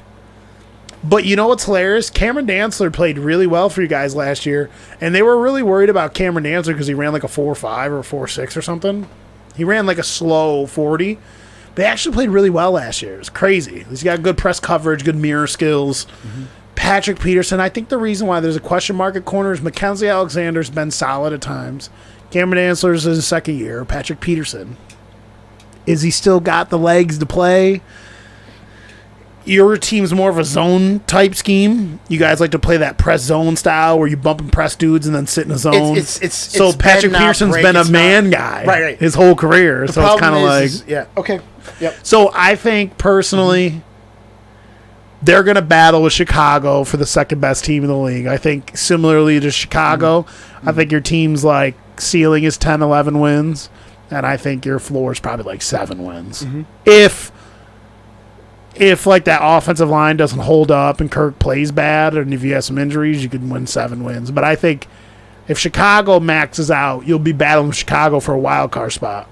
So I think you guys will be similar. Mm-hmm. I think your team's going to be as good as, most likely will be as good as they were last year. Right. Unless you bring Kellen Monds in, little Kellen Monds. Let's go. Obviously, I'm overselling Kellen Mond. I like how you. But I like Kellen Mond a lot. I like Kellen Mond a lot. What do you think, Chad? Vikings, little. skull action. I'm gonna scold them a little bit.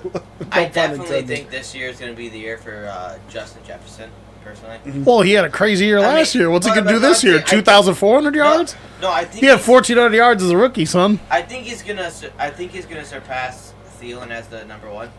Maybe. It's possible. I would see that as a hot take only because Thielen's been. I don't think it's crazy. Good, but if he overtakes him, then that would put Thielen to another option to be. I don't know. I would think that would. I get what he's trying to say. I think that would put CB1, CB2s to be completely different, and Thielen against CB2 would burn people. Or what you're trying to say is you think now at Thielen's age, probably not. He's still fast. Probably not as fast as he used to be. I think you're probably thinking if you do a role swap, like they played Jefferson a lot in the slot, but I think Jefferson, you can open his game up. I think he can do everything. And I think if you open it up and let Jefferson get a little buck wild nasty, just let him get crazy out there, and you run him on all kinds of routes. And look at it, they already have Thielen as the slot. I think if you move Thielen inside a lot more and use him in the red zone, he's the best red zone wide receiver in the league. I think if you flip the roles a little bit more and you gotta let Justin Jefferson loose this year. They didn't let him loose last year. He was just getting loose. And he's loose. And I think with Dalvin Cook, if he can stay healthy this year, 100% healthy all year. If he would have been healthy last year, they definitely would have made the playoffs. Real quick, shout out to my boy Fred, who I train arm wrestling with all the time. We always talk trash to each other. Week 1, the Vikings and the Bengals play each other. We got a $10 bet. Fred, you're my dude. Hope you're listening. Hope you end up listening. I'll be rooting for your Vikes this year. I got your back, but week 1 you're going to get fucking smashed and rolled. Yeah, by the way, I also put in a group text being like, hey, we got to go to the, Bengals. Yeah, right. Bengals-Vikings game down. Side note, can we definitely try to go to some football games next year? Yeah, next year. Like this year, obviously we can get to it. Like Anton and I got to work all the time. Yeah. But starting next year, we should be able to get some time out to go to some games. You know what I'm He's down. going to a cold weather. Monday game. night fucking. Yeah, England. dude, you're gonna see him with icicle. You're gonna see the camera pan, and Chad's gonna have the Fu Manchu with icicles bang. Not that bad. Not that bad. Yeah, but it's We're Buffalo, golfing bro. in fucking November. Whoa. Hold on, it's Buffalo. It's a little bit different. It gets nasty up there every year, bro. Yeah, but it all depends on what. So, what do you think the Vikings' floor and ceiling is? I think their floor. Only because of I don't think Kirk Cousins is bad. I think he's really good. He's just not enough. He doesn't play. He's not an opportune system. Maybe I'm not sure what it is. He brought him good stuff, but not great stuff. 35 touchdowns and 13 interceptions last year throughout the whole entire season. That's pretty damn good. It's a weird situation. Was it the defense that let him off last year? I'll get into it. Yeah, it's a little bit of that. I remember him playing solid in the playoffs. But he had not, iffy. He was iffy. Not in the beginning of the season. He did not play very well. I think with Kirk Cousins' play, it's hit or miss. I think maybe I'd say 6, 7 low. Mm-hmm. 7. I would go more towards 7, but could be 6. And I think the ceiling could be that 10-11 mark. I think more towards 11, only because I want to look at their schedule. With Dalvin Cook playing. If Dalvin Cook would have played all of last year and not been hurt, I think you guys would have been in the playoffs. Mm-hmm. Only because Dalvin Cook. Wait, they didn't make the playoffs last year? No. Dalvin Cook, I thought they made the 8 playoffs. fucking yards. 8. What was your record last year? I think we only got 6. Really? Dalvin Cook destroyed yards, and then once he got hurt, 7-9. Okay. 7-9. and once he got hurt, he bounced Bears back, made and it, then he didn't go. He came back and then went back into being hurt. Well, I mean, you play the Bengals week 1, so it's obviously an L for you. Then you got the Cardinals, the Seahawks, The It's a pretty nasty. Browns, a good Browns. team, man. Yo, it's a nasty. Cowboys, schedule. Ravens, Chargers, Green Bay, San Fran, Pittsburgh, Rams again. Ugh. It's a little bit brutal. You better start telling them on week 1. Yeah. Okay, But so I see them doing a good job this year. I think it depends on the running back health, because with Dalvin Cook healthy, Kirk Cousins was better. I think he was a better running back. I think he was a better quarterback when he had a decent running back to be behind him to say, hey, this guy might run through your fucking throat. So okay. All right, John, take it over from here. All right. So we had injuries on defense at the end of the year. You're talking Kendricks, Anthony Barr was out. We basically had to settle for Wilson to, basically be our best linebacker out there. We didn't have Daniil Hunter.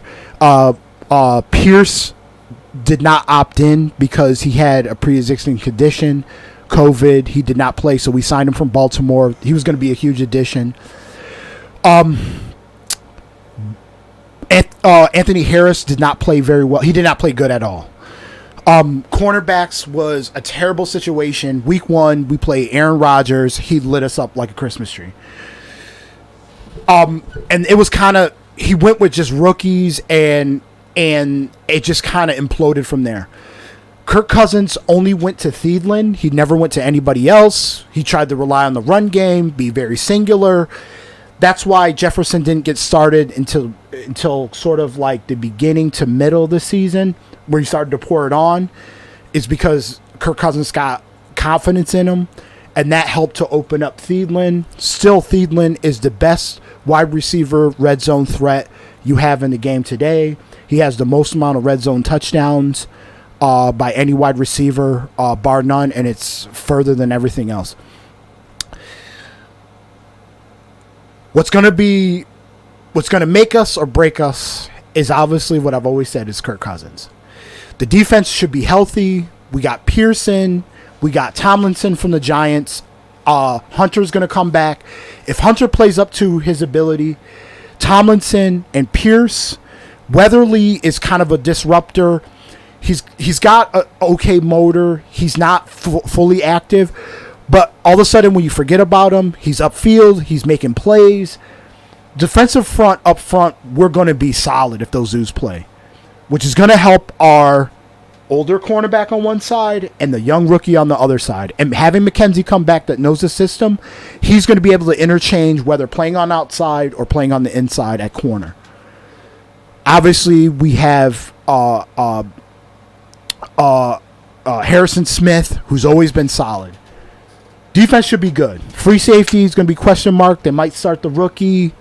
We might go with the veteran. I forgot who we got there.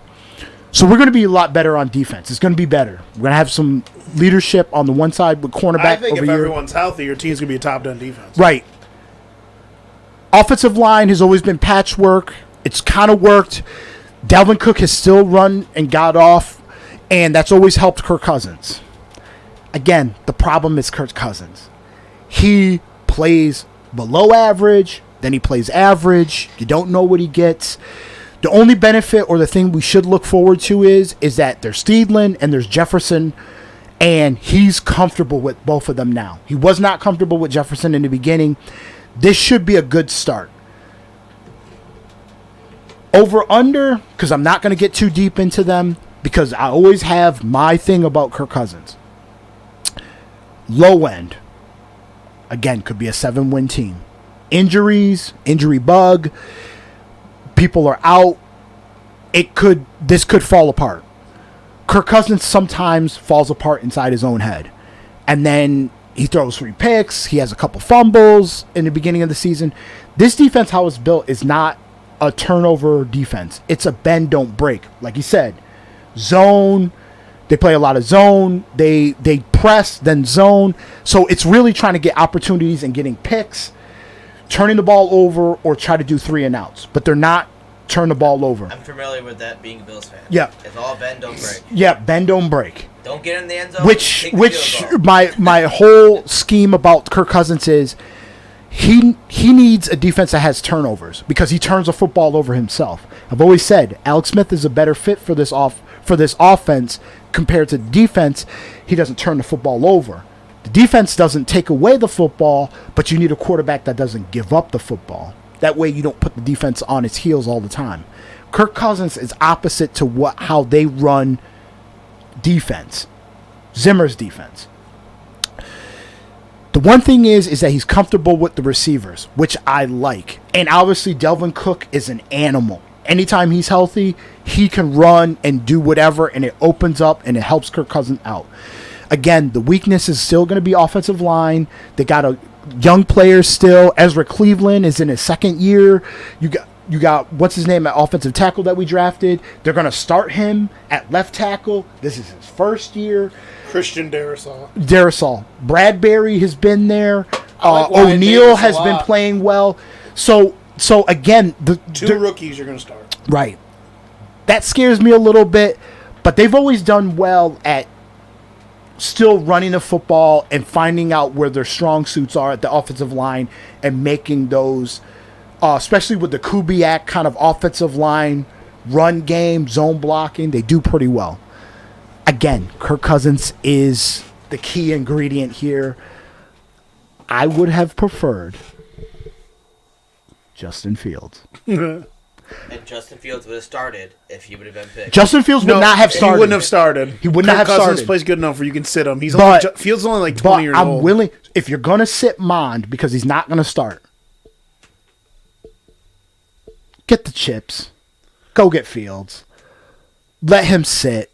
Kirk Cousins plays trade shitty. value too on your team. Look, I know that there's probably parts You're of your telling me? team that you really, really like, but there's a lot of dudes that you could. Hypothetically, if Justin Fields ends up being an elite quarterback, it's better to give up some of your blue chip players currently on your team to get that blue chip quarterback. I don't care how good a D tackle like, is. I don't care how good a D end is or corner or wide receiver. Remember, is. we've always heard You this could have from. traded Allen Thielen. We always heard As much this. as I like Thielen. We always heard this from go get the Colin guy. Cowherd. Why not get every year you get a high draft pick? Go get a quarterback. Throw Go get a darts at quarterback. Go get a quarterbacks quarterback. if you need Throw one. everything at a quarterback If you need one. So the only thing is he's falling. Kirk Cousins is not going to be the answer forever. And basically you're saying is he's not going to be the answer for the next 10 years. He's only No. going to be the answer because you only sign him for like 3-year extension. And then after this one, you might not sign him again. You might try to go in a different direction, especially with Mond. At that point, use the chips now because it's not going to hurt you to go get Fields. Put a trade, like you said. You could put Thielen up there. You could put anybody up there. Or what you could do is just give up the first round picks. You guys always do good in the draft anyway. If you see your top tier quarterback falling, which probably obviously they didn't rate him that high. If you did, just go get him. Why even worry about it? You're already paying. You're not going to pay him nothing. Kirk Cousins, you're paying a fucking. Kirk Cousins is why at some parts of our team we're a little bit deficient because we put too much money into him per year. That's why we had to let a ton of people go. Everson Griffin, we had to let go. We could not sign him and keep him under the cap. A lot of guaranteed as well. Guaranteed. 100% guaranteed. And they renewed the contract. What I'm saying is that, okay, if that's what you're going to do for the next couple of years, bind the transition. Just go get Fields.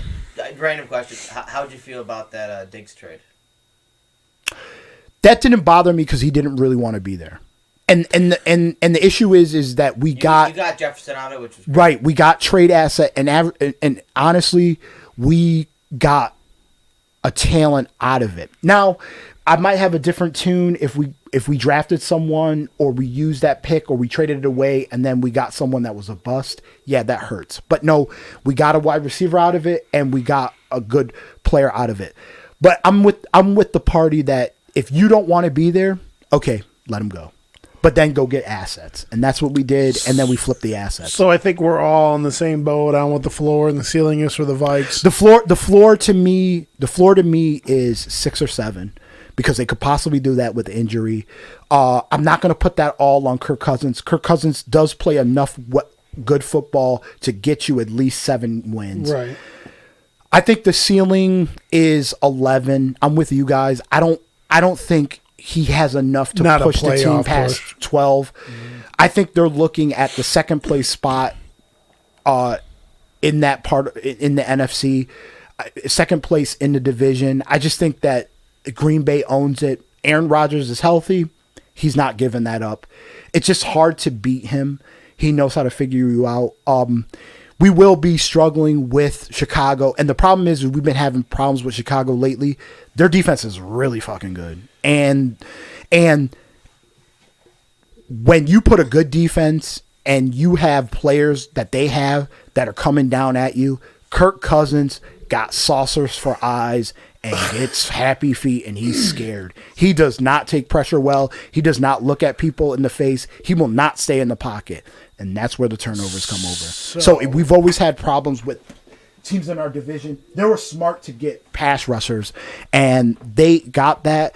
So the head-to-head with Chicago is going to be tough because they might get the advantage if they get the 2 wins from us, and we might just be shit out of luck. So I'm pretty sure that the low end is 7, and I'm pretty sure that we can't get anything past 12. But I'm really at 7 and 11. 11 I'm saying is the max. I'm pretty sure that we're at 10. So, Detroit. With that, we're on to the final team in your division, the Detroit Lions. And to me, this is one of the more interesting teams because they totally just blew it up. Mm-hmm. They let go. They got rid of so many players. So their key additions: Jared Goff. They picked up Jared Goff, Jamal Williams, Tyrell Williams, who will probably not be available because he never is. Shaw Breeland. They re-signed Romeo Quara, who was solid last year. They picked up Michael Brockers. That's a decent little pickup. Quentin Dunbar, underrated player at corner. He has scheme versatility too. I like a lot of the players they drafted.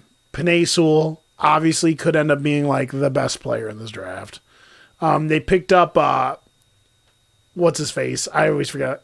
Ifutu Melifanu, who's a big ass corner. I'm pretty sure he played for Syracuse. Amon-Ra St. Brown, who a lot of people like. He's turnover. He creates. He's a big body. Then they picked up late linebacker Derek Barnes, who was a tackle machine. But the players they lost: Matthew Stafford, Kenny Galladay, Marvin Jones Jr., Jamal Agnew, Jesse James, Danny Shelton, Jared Davis, cornerback Desert Trumont, and Justin Coleman. Look at all the players they lost. How are they not like better last year? I don't know.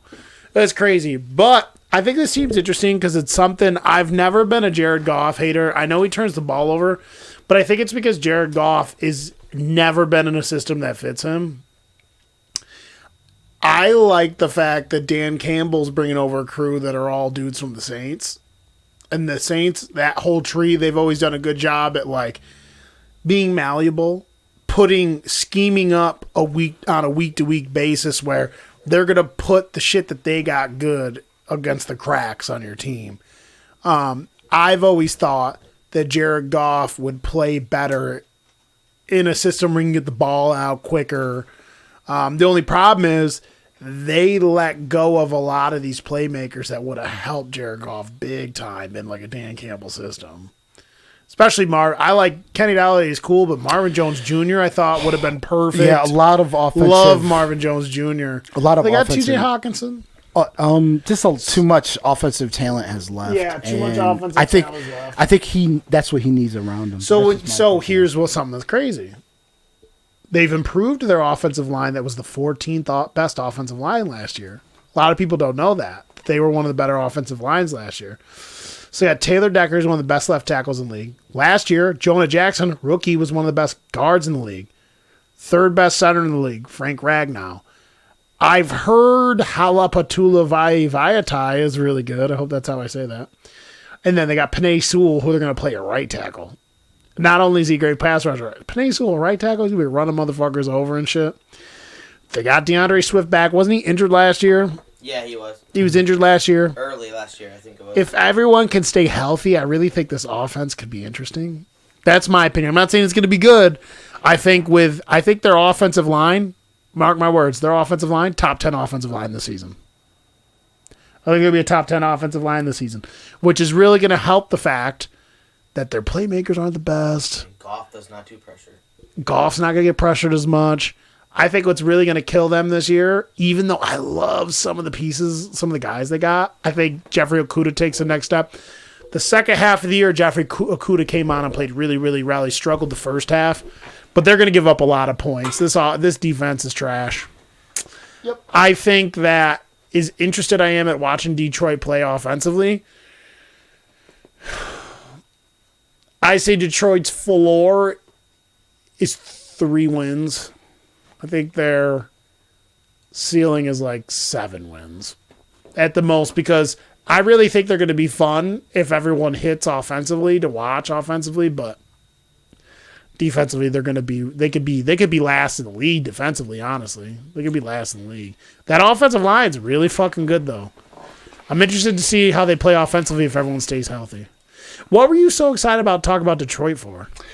Because I like the pickup of Penei Sewell. I do like how they streamline. They kind of went, we're going to pick up defense and we're going to streamline the offense. Instead of having all these names and talent on the outside, they just like, let's go with Goff. Let's build the offensive line, which Penei Sewell, they just didn't want to fall. And they wanted to surround Goff with a solid offensive line. And really, they transition how they do things. They want to run the football. I think Campbell comes from that, where you got to build, you know what, you got to have a good run game. And that's not been their motto for years. They just kind of rolled with worrying about Stafford throwing the ball all the time. And now it's like, you can't do that. You have to build from the offensive line or from the line out, whether both sides of the football. So that's why I'm surprisingly impressed on how they didn't take this year to really do a rebuild. What they're really doing is we're just going to change how we think and how we do football here. Because so many years they just stuck with, we're just going to rely on Stafford. And again, after 10 years, 15 years, that ain't working. Like, why wouldn't you stop to give the dude a run game? Now it's like, no, guess what? We'll get Stafford out of here. We'll get assets. And guess what? We'll do it right. Let's get pieces to help this dude. And that's why I'm impressed and I'm so excited about this team. Because they went in and were like, no, we're going to get the offensive tackle. We're going to build a foundation for this team. Yeah. After we blew it up. We're not just going to blow this fucking thing up and just try to get picks.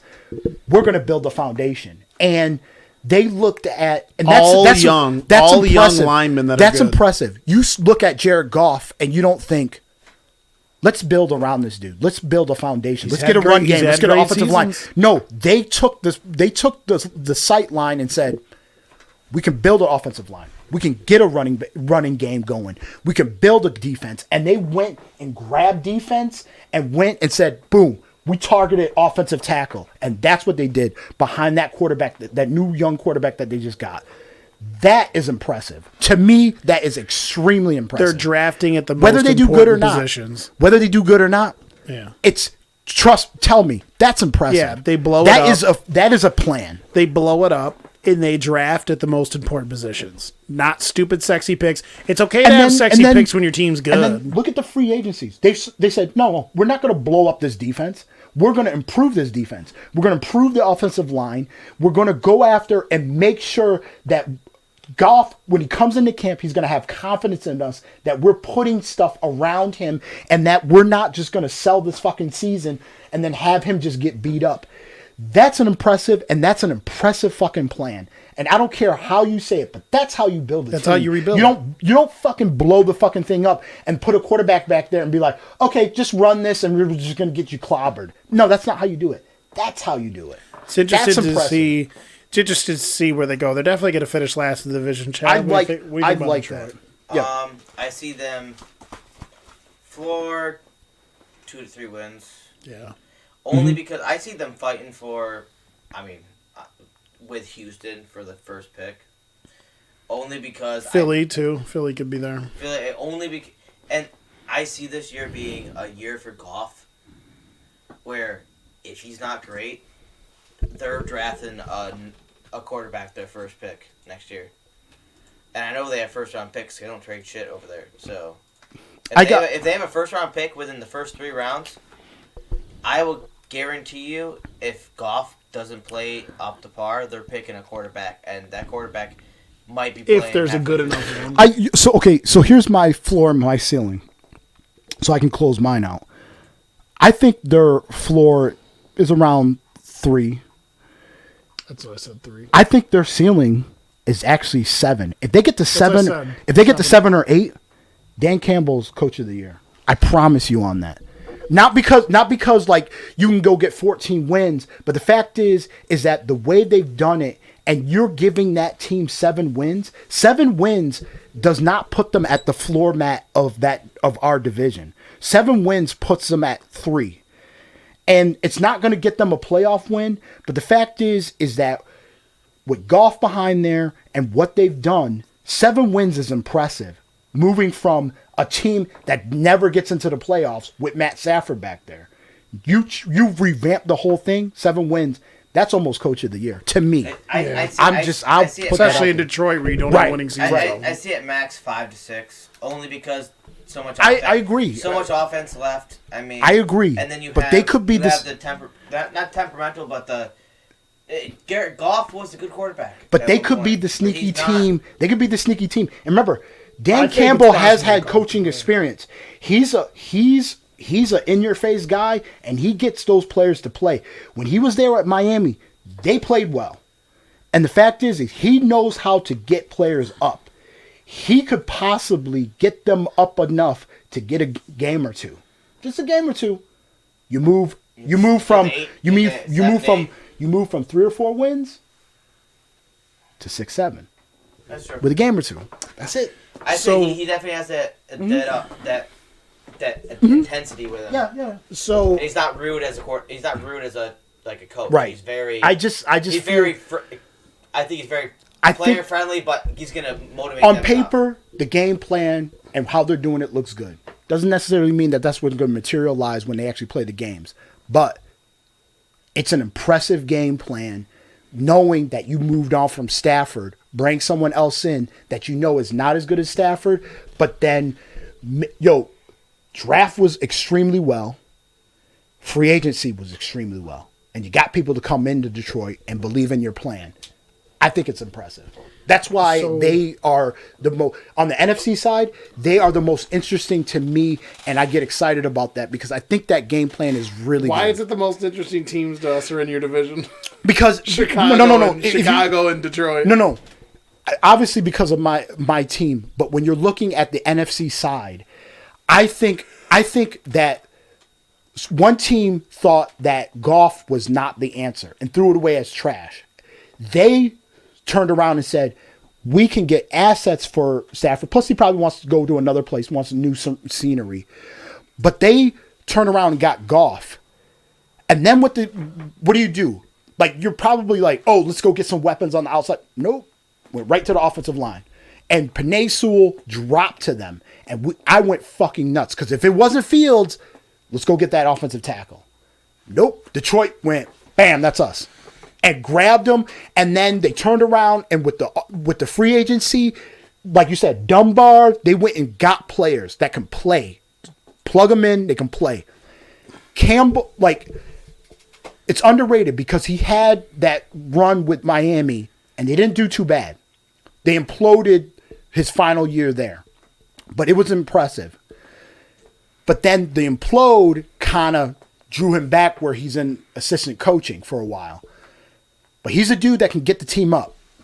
And that's why I thought it was impressive because Detroit can be a dumpster fire. You know what I mean? And who's running to go to Detroit to go play? Not many players. Right. But he didn't see trash when he saw Goff. He saw something Goff that he has arm talent, right? Man. He has crazy arm talent. I just think that someone was creative enough as him to say, we can get something done. Yeah, especially when you're not gonna draft super high. Mm-hmm. You're not getting your hands on like the blue chip guys. And again, when they could have taken Fields. Right. If you're gonna build, and Adam says this, but I believe it. If you're gonna rebuild, why don't you just start from the inside out?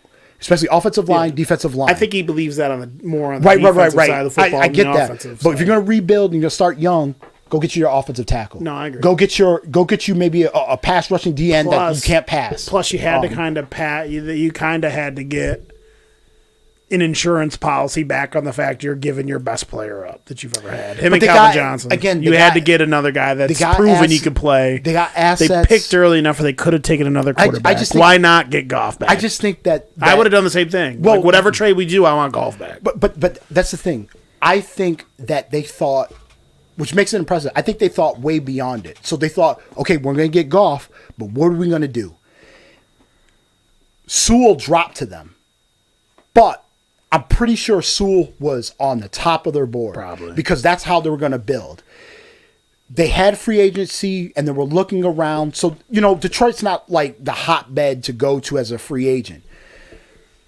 But when the dust clears, you realize they got a lot of really good players, and those guys are guys that you can put in and are going to play well. You can't deny that. But I think that when you're putting confidence in a quarterback, especially a younger quarterback, that basically a team just was like, nope, we're going to get a veteran quarterback because we can get this done with him, not you, on a playoff / championship team. He's losing confidence. But what they did was we're going to surround you with some stuff. Now, the talent on the outside, whatever. But reinventing the identity is important. And I think they did it in the right way. Might not work, but at least what you're doing is giving the young quarterback some confidence. But then what you're doing is we're going to give you some protection. We're going to build a defense that's going to help you out.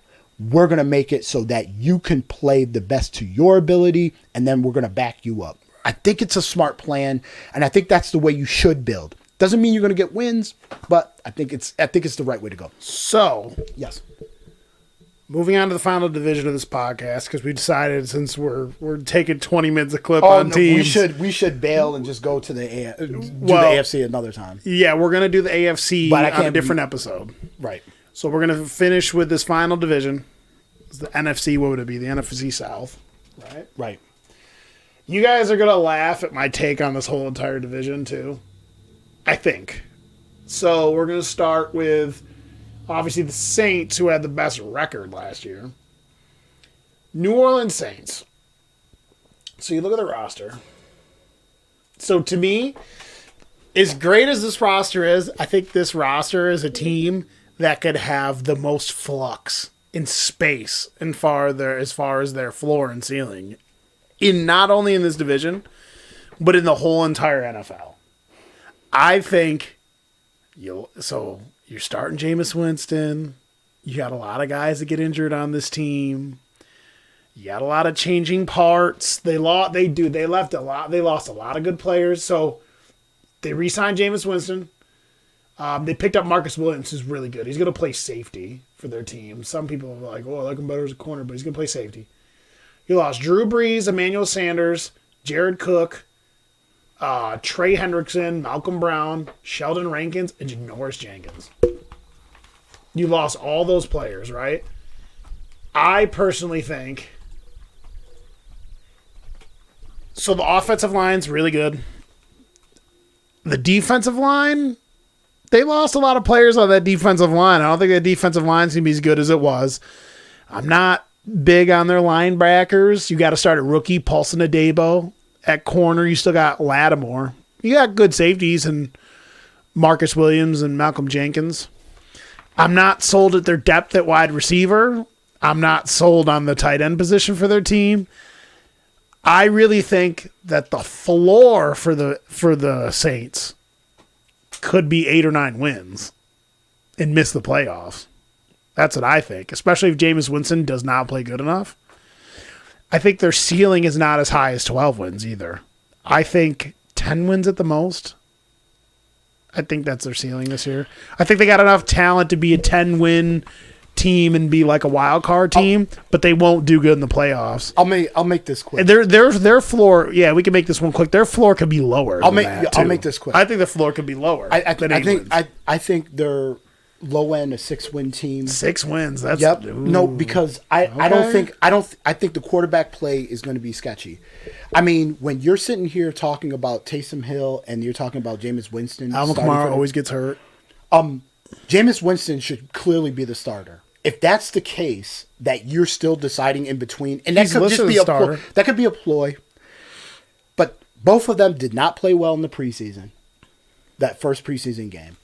The fact is that Jameis Winston should have took a couple steps forward. He sat back. He's watched the offense. LASIK eye surgery. Supposedly that was the problem. But there's deficiencies on defense here. I think this division is a little bit watered down. I got to say this. I think Yeah, so. this- I don't think there's any Well, high-end I got a team. take later. No, though. no, I think this is not a high-end division. I'm not saying it's a low-end division. I'm not saying I it's think the this NFC year it's East. not. Yeah. I think it's watered down, but I think that this team could underachieve. Big time. And the fact is that we haven't really stated that about 30% of teams that make the playoffs do not make the playoffs the next year. You think this is that team? I think this is that team. And the problem is I think that there's just going to be inconsistency at the quarterback play. You can get LASIK eye surgery, but I've seen Jameis Winston throw. He's either throwing a touchdown or throwing a pick. Terrible turnovers. So I'm basically going to say that this is a low end 6-win team, and I'm going to say that the high end is only 10. I hate to say it, but I don't, because it does have. They do have a lot of talent. Michael Thomas might not play this year. That's true too. And who's your backup wide receivers are nobodies. And again, I think Jameis Winston wins games, but he costs a lot of games. Yeah. And if you're going to be doing this thing where you're going back between Taysom Hill and Jameis Winston, I think it's a recipe for disaster. Yeah, I think the Saints are going to miss the playoffs. I think they miss. In all actuality, I think they miss the playoffs. I think Chad, they miss. Quick opinion on the Saints? Because I think we all feel the same I'm about the agreeing with Saints, so that, we don't got to talk Winston- about the Saints too much. Winston's good. It's the whole QB change. I mean, you're going from Drew Brees. He's gonna be a Hall of Famer. I mean, to either Jameis Winston or someone who's basically a glorified running back sweep guy. Yeah. And it's like you can't do that. And Michael Thomas is gonna be out for God knows how long, like at least 6 weeks, 6 to 8 weeks. What happened to him? It was something with his leg, wasn't it? The ACL or Yeah, and then there's some issues about how he's rehabbing or getting the surgery, and he delayed the surgery. Michael Thomas is going to be out. And then the whole they're definitely ain't making the playoffs. And then the whole fact that even the head coach is saying some shit about well, we told him to get it done early. Yeah, but yeah, he was hurt all agree. last year, and he couldn't get done then Yeah. because you wanted him to play. So it's like So what's your ceiling? I think the lower. I even think more towards.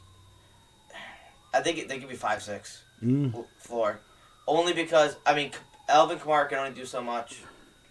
If they're throwing too many picks, their defense isn't as great as last year, especially with losing the CD. Dude, listen, with like you said, Kamara can only do so much. And now when you look at that, take Michael Thomas out of the picture, dude, teams are just going to put 8 in the box on them. They're not going to worry about. They're not going to be good this year. So I think their ceiling's 8 to 9. That's if their quarterback play. That's if their quarterback play is good. Well then, that being said, let's move on to Tampa. And I think the Tampa shit, I don't care what anyone says. No one can convince me. This shit's clear cut to me.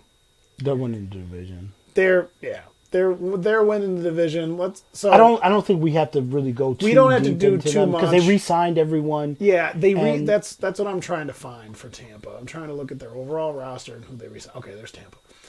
So if you look at Tampa, they go 11-5. They had some growing pains, right? But last year they added so many people on both sides of the ball to their team. You only have so much time to get it going. So that's why they had growing pains in the beginning. I'm surprised. Dude, if they would have played Fournette the second half of the year, if they would have played the way they were playing second half of the year, the whole year, they probably would have gone fucking 15-1, right? They re-signed Chris Godwin, re-signed Gronkowski, Ndamukong Suh, Shaquille Barrett, Lavonte David, Ryan Suckup, Leonard Fournette, and Antonio Brown. They re-signed all those dudes. They get more edge help in Joe Tyron, who was flashing last night against the first. Joe Tyron was flashing last night against first team against, obviously, the fucking Bengals. We suck. But he was flashing, making plays, got a sack. Kyle Trask looked solid, backup quarterback last night, right? I think the Buccaneers, they legitimately have one of the best defenses in the league.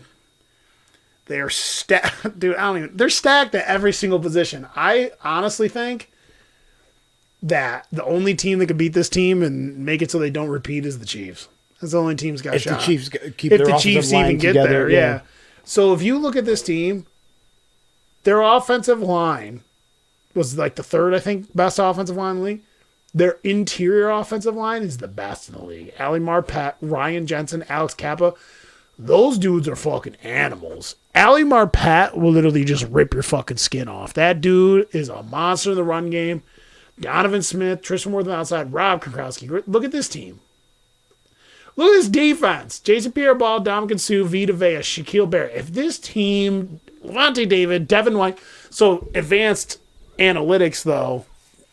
Devin White with the advanced analytics really wasn't playing as good as people thought he was, but he's still really good. For him being like his first or second year, nasty.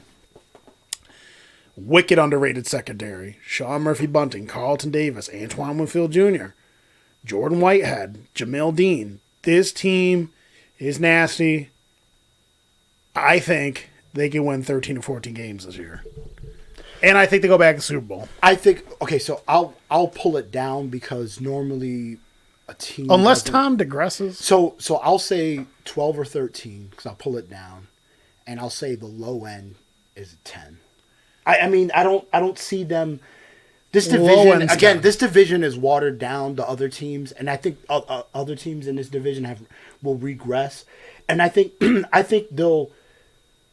Because of they won the Super Bowl, they'll give up some games and some out of conference games, maybe to try to stay healthy. But I don't like.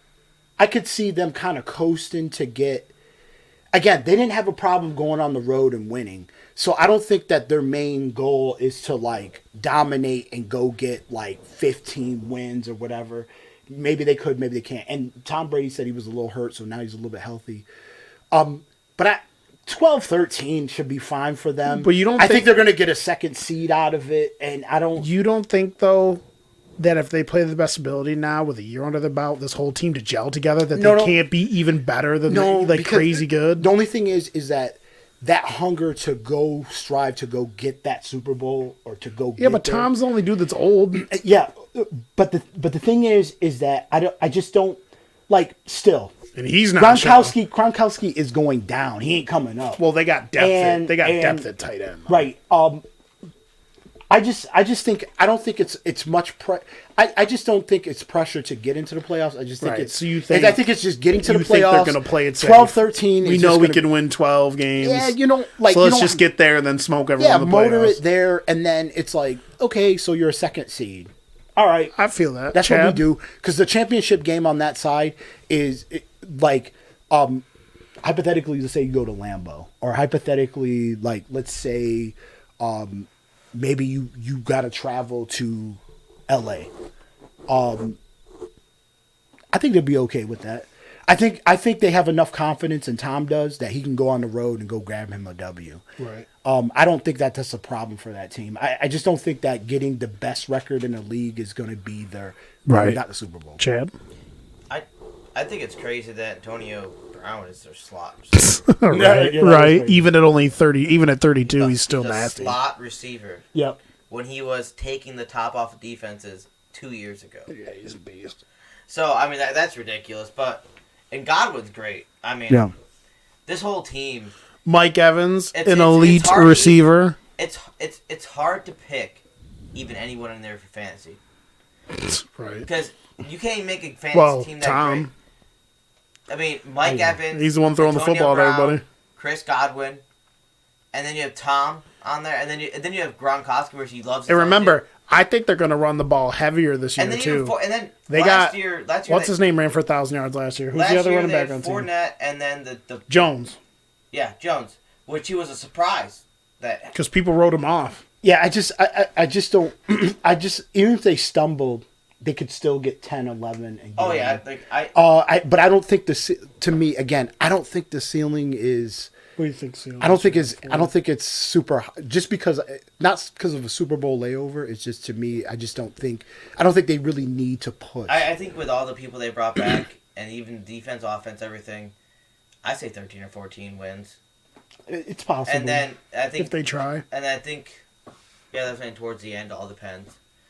I think they can definitely get top seed if they wanted, if they put the effort in, but also depends if people figure them out by now, because their defense is what was putting the pressure on. I just think there's too much talent, don't you? The front four they had destroyed people. Front seven's nasty. The whole front seven's nasty. Yeah, they destroyed people last year, and so that's what that. I mean, Jesus, but Patrick Mahomes. The Patrick Mahomes and the Chiefs they didn't score a touchdown.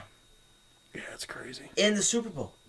That was an insane. offensive line issue, I thought. All their offensive linemen were injured. But Mahomes was still out there making crazy plays. But even so, that offensive line, that offensive line was hurt for how many weeks? Yeah. So if they had all they needed was someone to go after them. So, I think their floor is maybe. Where are they? Maybe 10 or 11, but they're not gonna be that. It's not gonna be that much. Where is my sleeper team? My NFC sleeper team. I'm trying to find it. Shit's in alphabetical order.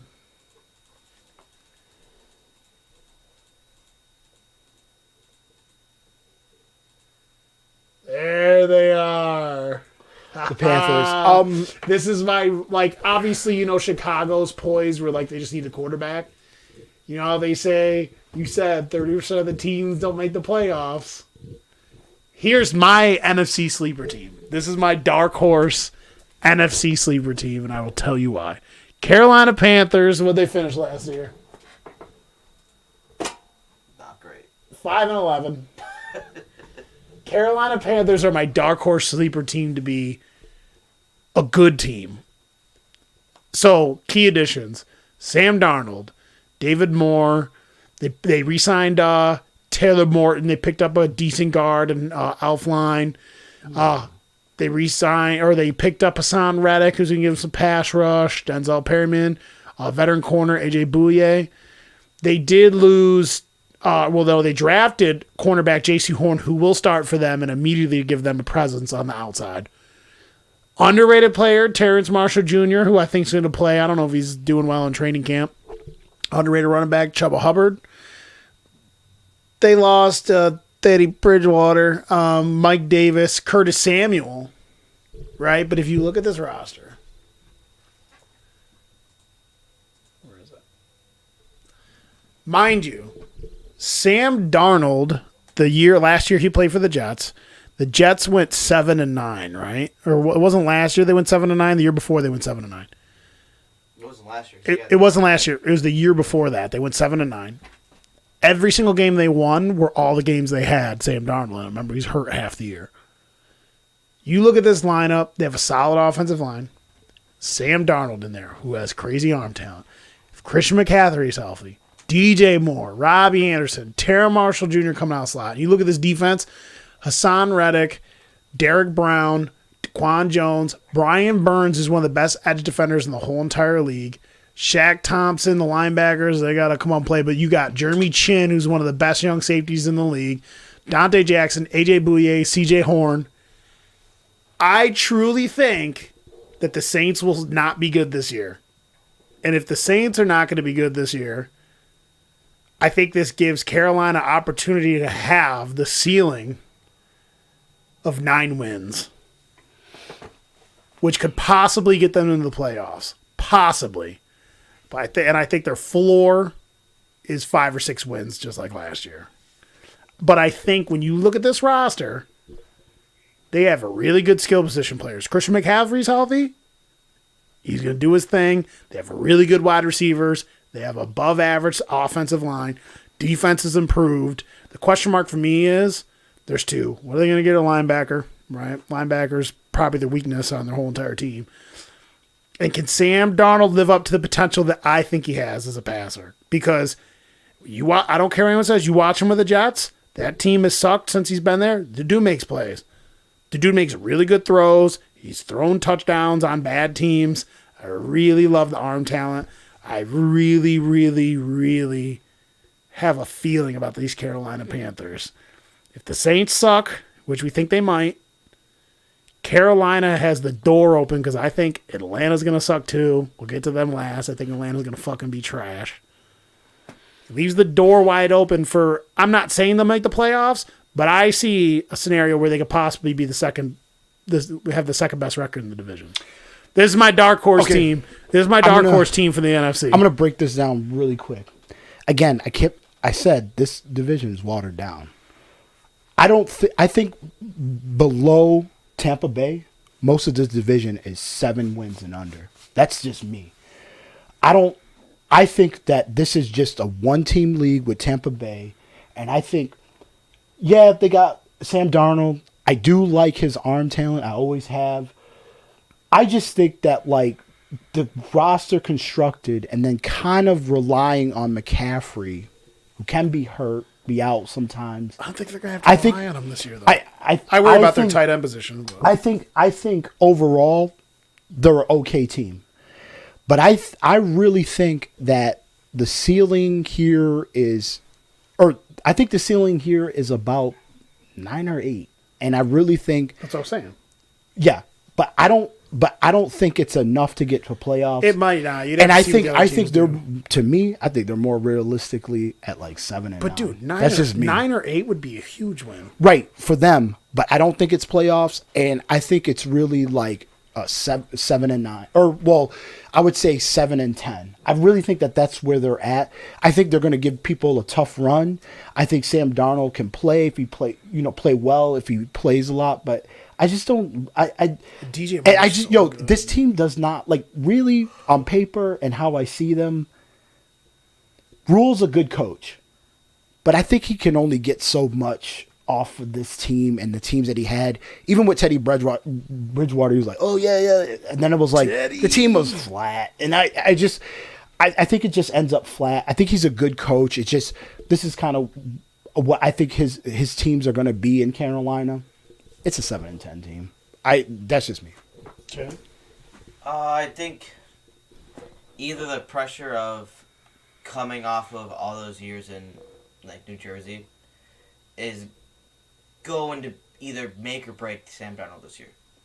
Either the pressure is going to be too much for him and he's not going to be able to do anything, or it's going to show that he isn't the quarterback that people thought he was, or this year is going to show that he is the quarterback because he has the weapons. Like a McCaffrey adding to you, that's not just a running back. That you got a wide receiver on your hands. Yeah, one of the only players to ever get all-pro at both positions in a single season. He's going to have a wide receiver and running back within McCaffrey. The injury's an anomaly. He was never injured his first 3 or 4 seasons. So, and then even Robbie Anderson, he was good last year with getting yards, at least getting catches and touchdowns. He's underrated. Wasn't bad.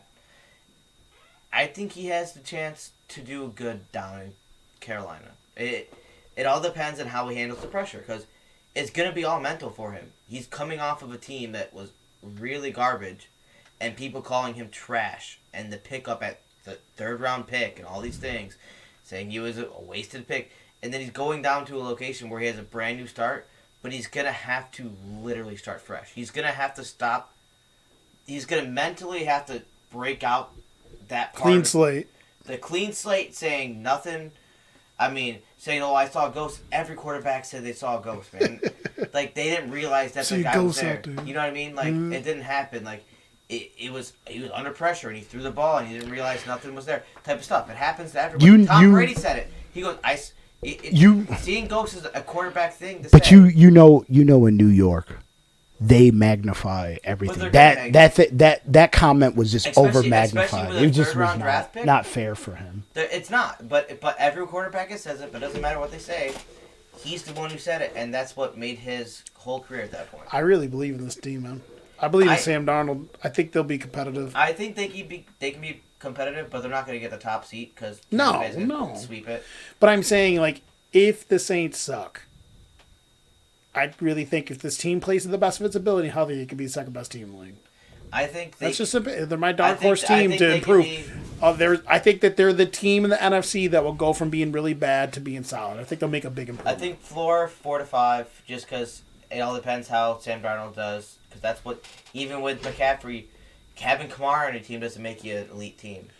You have to have a all around. You can't have one running back that's going to change the world. McCaffrey's a little bit different than Kamara, but they're kind of the same. Well, McCaffrey's usually more available than Kamara. This is the first year McCaffrey's ever had her interchangeable. You know what I mean? Like when they're both healthy, McCaffrey's better. McCaffrey is better, but I mean Kamara was also Kamara's good. He gets most offensive yards. But I love this wide receiver core, man. I see the I see the top side being. I would even go like, I would say 9 to 11. Only because you think 11?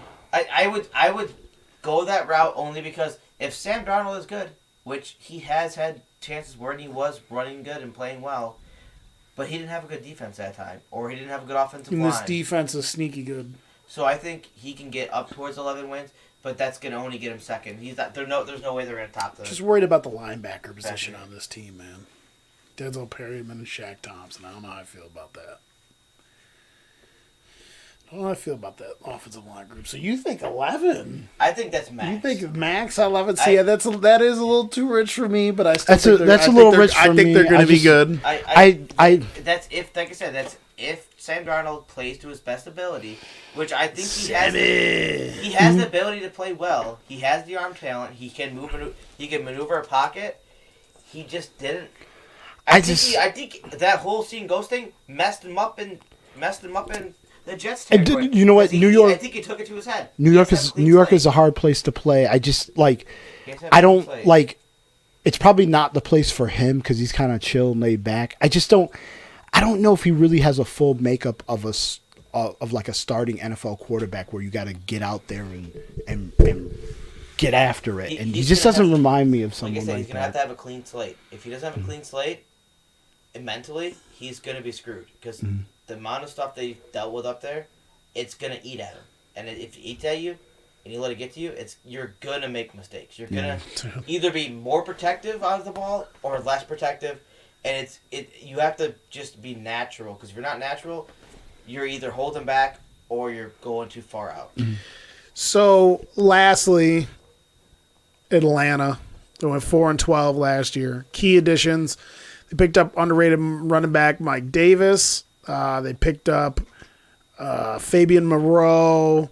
Not too many decent signings, but they picked up one of the best players in the draft, I think. I really do think Kyle Pitts is like a blue-chip plug-and-play player.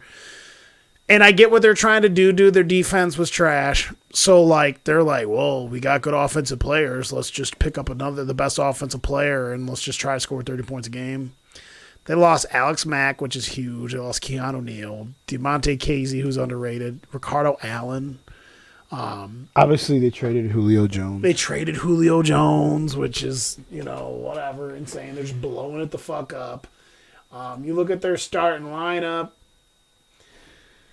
Their offensive line looks like it's going to be solid. Chris Lindrom's good. Jalen Mayfield's a rookie. Jake Matthews is solid. But, that offensive line looks like it could be anywhere, all over the board.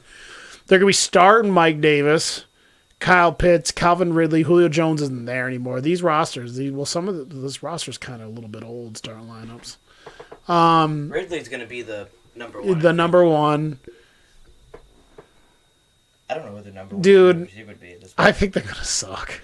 They're gonna be horrible. I think they're gonna suck. I think their defense is gonna be so bad that they're gonna be forced to be in these fucking play from behind shootouts, and I don't think their offense is that good to do that. And I think they're gonna be just as bad as they were last year.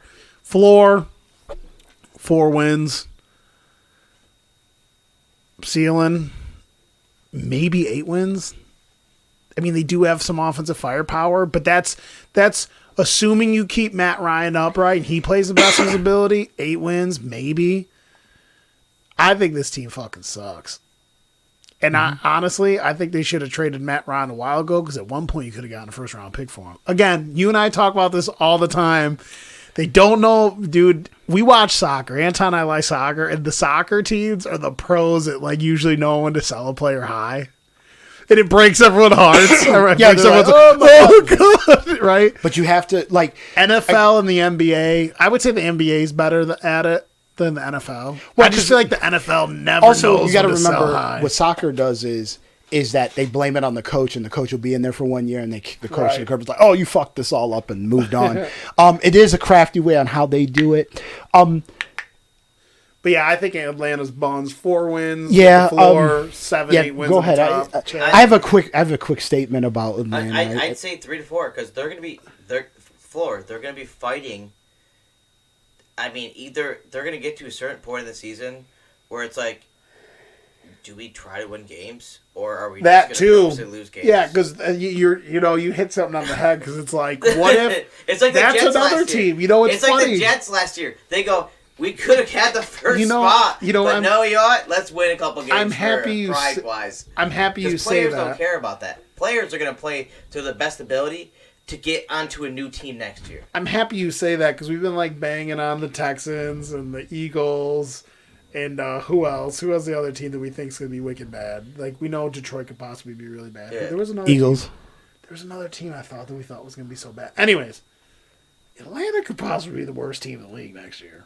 They easily could. If Matt Ryan goes down, that ship is sunk. If Matt Ryan goes down, I see if Matt Ryan wasn't losing money by retiring, he would retire halfway through this year. Like who's the dude that did for the Colts? Who's the corner that retired during the game?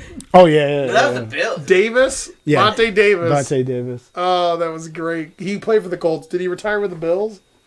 I know a quarter. I know it was Vontae Davis retired. Vontae Davis did it for the Bills because they're like he was in the middle of the game. He went halftime and he retired. Imagine being on a team that you thought was that bad. Like, Vernon Davis. I can't fucking do this. Yeah. I see Matt Ryan if he wasn't losing money, getting halfway through the season, being like a 2-6 team or 1-7 team, and being like, ain't worth it anymore. They sold Julio Jones out. They wouldn't bring him back. You know what? I'm sick of this shit. I'm done. I think to me he has too much pride for that.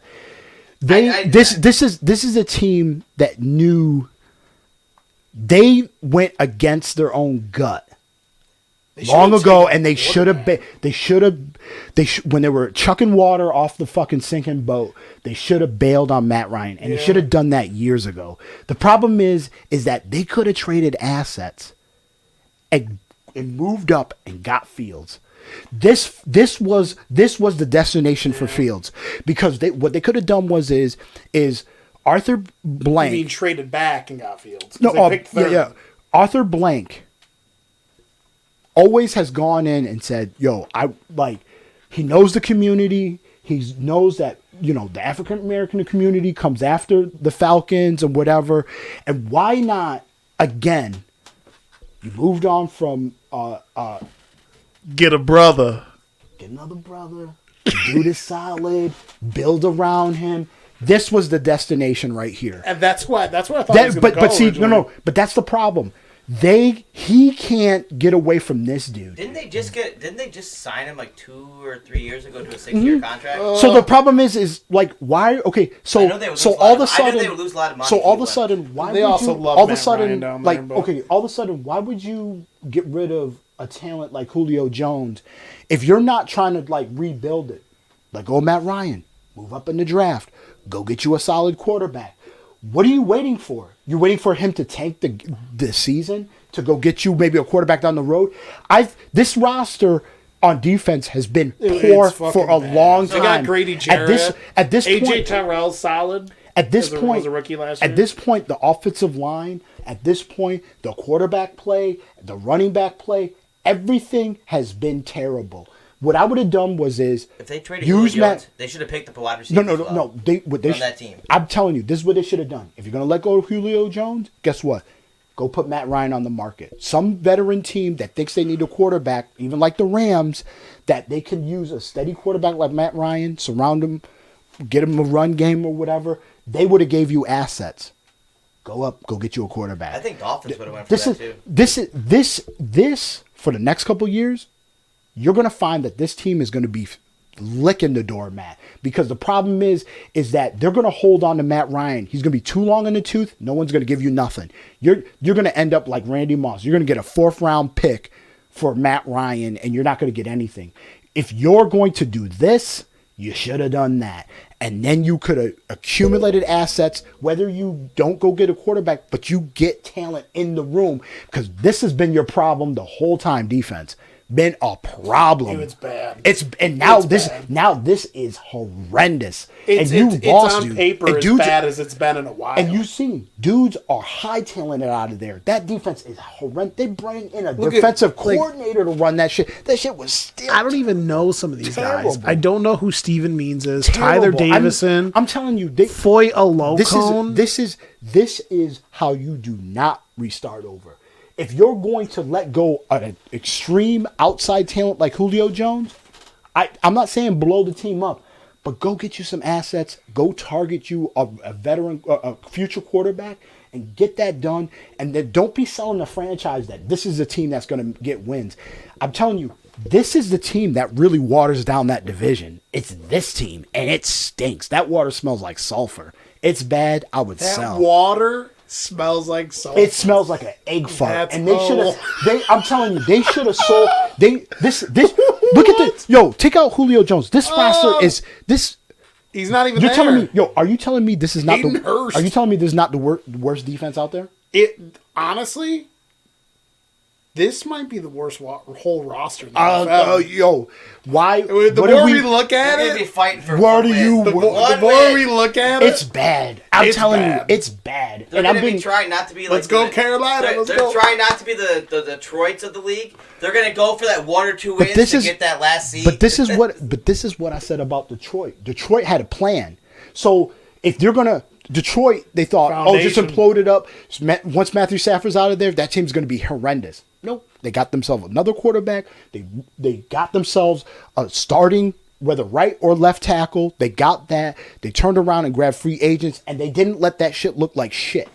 This it looks like fucking dog shit. it's bad. That's dog shit. And I don't care how. But again, this is when you're not using your brain. Let go of Julio Jones. Okay, so now Calvin Ridley's going to be this, and with or without Julio Jones, this hasn't worked anyway. Yeah. Yeah, no. They've been Make a transition. You're gonna bring a new coach in. Guess what? Get a new identity. Get a new idea on how you're gonna do this team. And the one thing I would do, and he's been steady. He's probably gonna go into the Hall of Fame because of his numbers. But again, I think he's an overachiever and based on numbers. But really, in the real world, he's an average quarterback and got you to 1 Super Bowl. I think this is a mistake. I think And then still he threw away holding. another Super Bowl. I think Matt Ryan is average at best. And I think you another should thing move is, on. Why not move on? One thing I think that's helped Matt Ryan is, and we'll end the Falcons on this. Matt Ryan came in at a time when the league was starting to transition to not letting defensive backs put their hands on receivers. The game became more of a sharp thinking, reading, analytical game. And one thing I've always said about Matt Ryan is I would say he has an above average arm talent, but he's always been one of the more intelligent quarterbacks in the league. And that's really taken him far in a league where now it's way easier to pick apart defenses and stuff and create mismatches. When the Falcons were at their height, they had a good enough defense and enough playmakers around him where he could make the right decisions to get the balls to guys. He would have never survived in the early 2000s. But Like when here's- you were in here's- your 20s and we were kids. Here's where I'll match him would up. have never survived. Here's where I'll match him up to. He's basically, you're giving him credit as almost Matt Stafford, but got some playoff wins. The problem is that Matt Stafford is he don't have the arm talent as Matt. And Matt Stafford. I think Matt Stafford is better. It's just Way better. what they had around the team was not as good. Matt Stafford played for Detroit. But this is what I'm saying. He's giving more. They're giving him more credit because they did get some weapons around He's him. getting And they all the shit around him, and they yeah. got some playoff wins. But outside of that, when you really break it down, I mean, I'm taking Matt Stafford over Matt Ryan, and it's not like because It's I not don't even like close. that I don't like Matt Ryan. I just don't think he's just as good. I just think there's just 2 different quarterbacks that have been 2 different situations. One's worked a little bit better than the other, but when you got this roster, you're gonna see how ugly this looks. I don't care if you add Pitts or not. They might be able to, but again, I think the ceiling is only 7. And to be honest, it's not worth running with this team if you think you can only get 7. I just don't think they have a definitive plan, and they're just rolling it out until maybe they find an answer on who they're going to get as a new quarterback. Roster, like It's just not like good. what is like you don't even have an identity with this roster. No, Like, it's what just the fuck not you good. even doing? It's not good. It's not a game plan, and that's why I said Detroit is on a better path. But when you look Detroit on paper, and it's like, yo, they came in with a game plan, and something dropped to them. They figured it out. They went there. This I don't. Why give up Julio Jones if you think you still have a chance at that division? I just don't understand that move. Dude, we totally just shit on Atlanta. No, We just tore Atlanta apart. I mean, look at Atlanta, the team, though. Atlanta shit I on know. them. They Atlanta make it shit on easy on themselves. you. I just don't Okay, you tell me this. You let's say if you have a Calvin Johnson. No, or they Julio suck. Jones. I'm not saying it's a bad thing. What would be the purpose of giving away your best outside talent, one of the best outside talents in the league? What would be your purpose for it? You would get assets to get something. create a foundation to build. Look at the Detroit trade. They traded a quarterback for a quarterback and got picks and stuff in return. Yeah. Why? I mean, not that Tennessee didn't have wide receivers to pick from. Why would you not get Julio Jones for one of their top wide receivers? And another selling then get other point. picks on top of because Julio Jones that much better. I'm just saying, whatever they were thinking, did not work. No. And if you're going to do that again, that's why Detroit came out. Not saying necessarily go get you a quarterback back, but with the picks and the assets that they got the best available stuff with those assets. And this is not a move that I think. If you're going to trade Julio, do it early. I don't know I don't know what you're. Any Atlanta Falcons fan, I don't know what you're telling them by trading him away and nothing in return. And another thing that I think is weird, where this franchise is all fucked up, is everyone made a big deal out of trading Matt Stafford. Your time when Matt Stafford's up, you had him, he was amazing, you couldn't make it work. So you decide you want to trade Matt Stafford, right? One thing that people are worried about is the cap hit. If you trade Matt Stafford, the cap hit. It's but if you get a quarterback back and you get tons of draft capital and other assets, it's a salary cap league. These football teams make a lot of money. It's for the most part. It's why not move off that, take the cap hit, build your foundation, and make more money on the back end another day when you're established. That's another reason probably why they fuck up and they give Matt Ryan the contract. I wonder what the cap hit is on that. And these owners, some of these owners are stingy. They're if we trade him, it's a $30 million cap hit. Again, so what? Remember, my team, the Vikings, that's all guaranteed with Kirk Cousins. But this is the problem. What they're doing is they do actually a good job in the draft, and they do a good job of getting free agents, and they do a good job building their team the way their coach wants to build it. But the problem is that some of these teams can't think outside the box. That's why I think that Detroit, that's why it's so interesting to me, because they just totally thought outside the box. And without imploding the team, they basically were hey, we can put a decent team here, but again, we get a young quarterback, we get some free agents, we're going to get a young, solid cornerstone on our offensive line. And that takes a little bit of thinking outside the box. When you just throw a ton of money, but you got to remember that money hamstrings your team. Right. But again, you gave him a contract to pay him a ton of money. But the problem here is, okay, you gave him up. What did you do with those assets in return? And I don't see it. And that's why this is, if those are the moves you're doing, this is not good, because this is still not good. This offensive line is still not good. These two lines are terrible. What do you? I mean, Lindstrom's okay. This team pulls that whole division down. Jake Matthews is okay, but you got question marks. I guess what I'm really saying with this team is the moves that you're making, I don't know how it makes sense. And again, maybe this team overachieves, but I'm just saying that you guys, the rumblings have been that you want to move on from Matt Ryan. Then you turn around and you moved on from Julio Jones. I'm just wondering what do you plan to do with this team? It just does not make a lot of sense. You turned over to a new coach. You got a new GM. I'm not understanding what's going on. I have a feeling this is one of those situations where the decisions they made that didn't pan out could just bury this franchise for a while. Dude, they're so bad. It could. They're going to be the new Jets of the whole NFL. Yep. But that is the conclusion of the NFC side to our preseason playoff and NFL prediction. Maybe next weekend or the weekend after. We'll do it before the season starts. We'll do the AFC and get that on and popping. I'm hoping to stay consistent throughout the NFL season and try to do at least one episode every week after Monday night. Maybe like do it Tuesday or Wednesday night.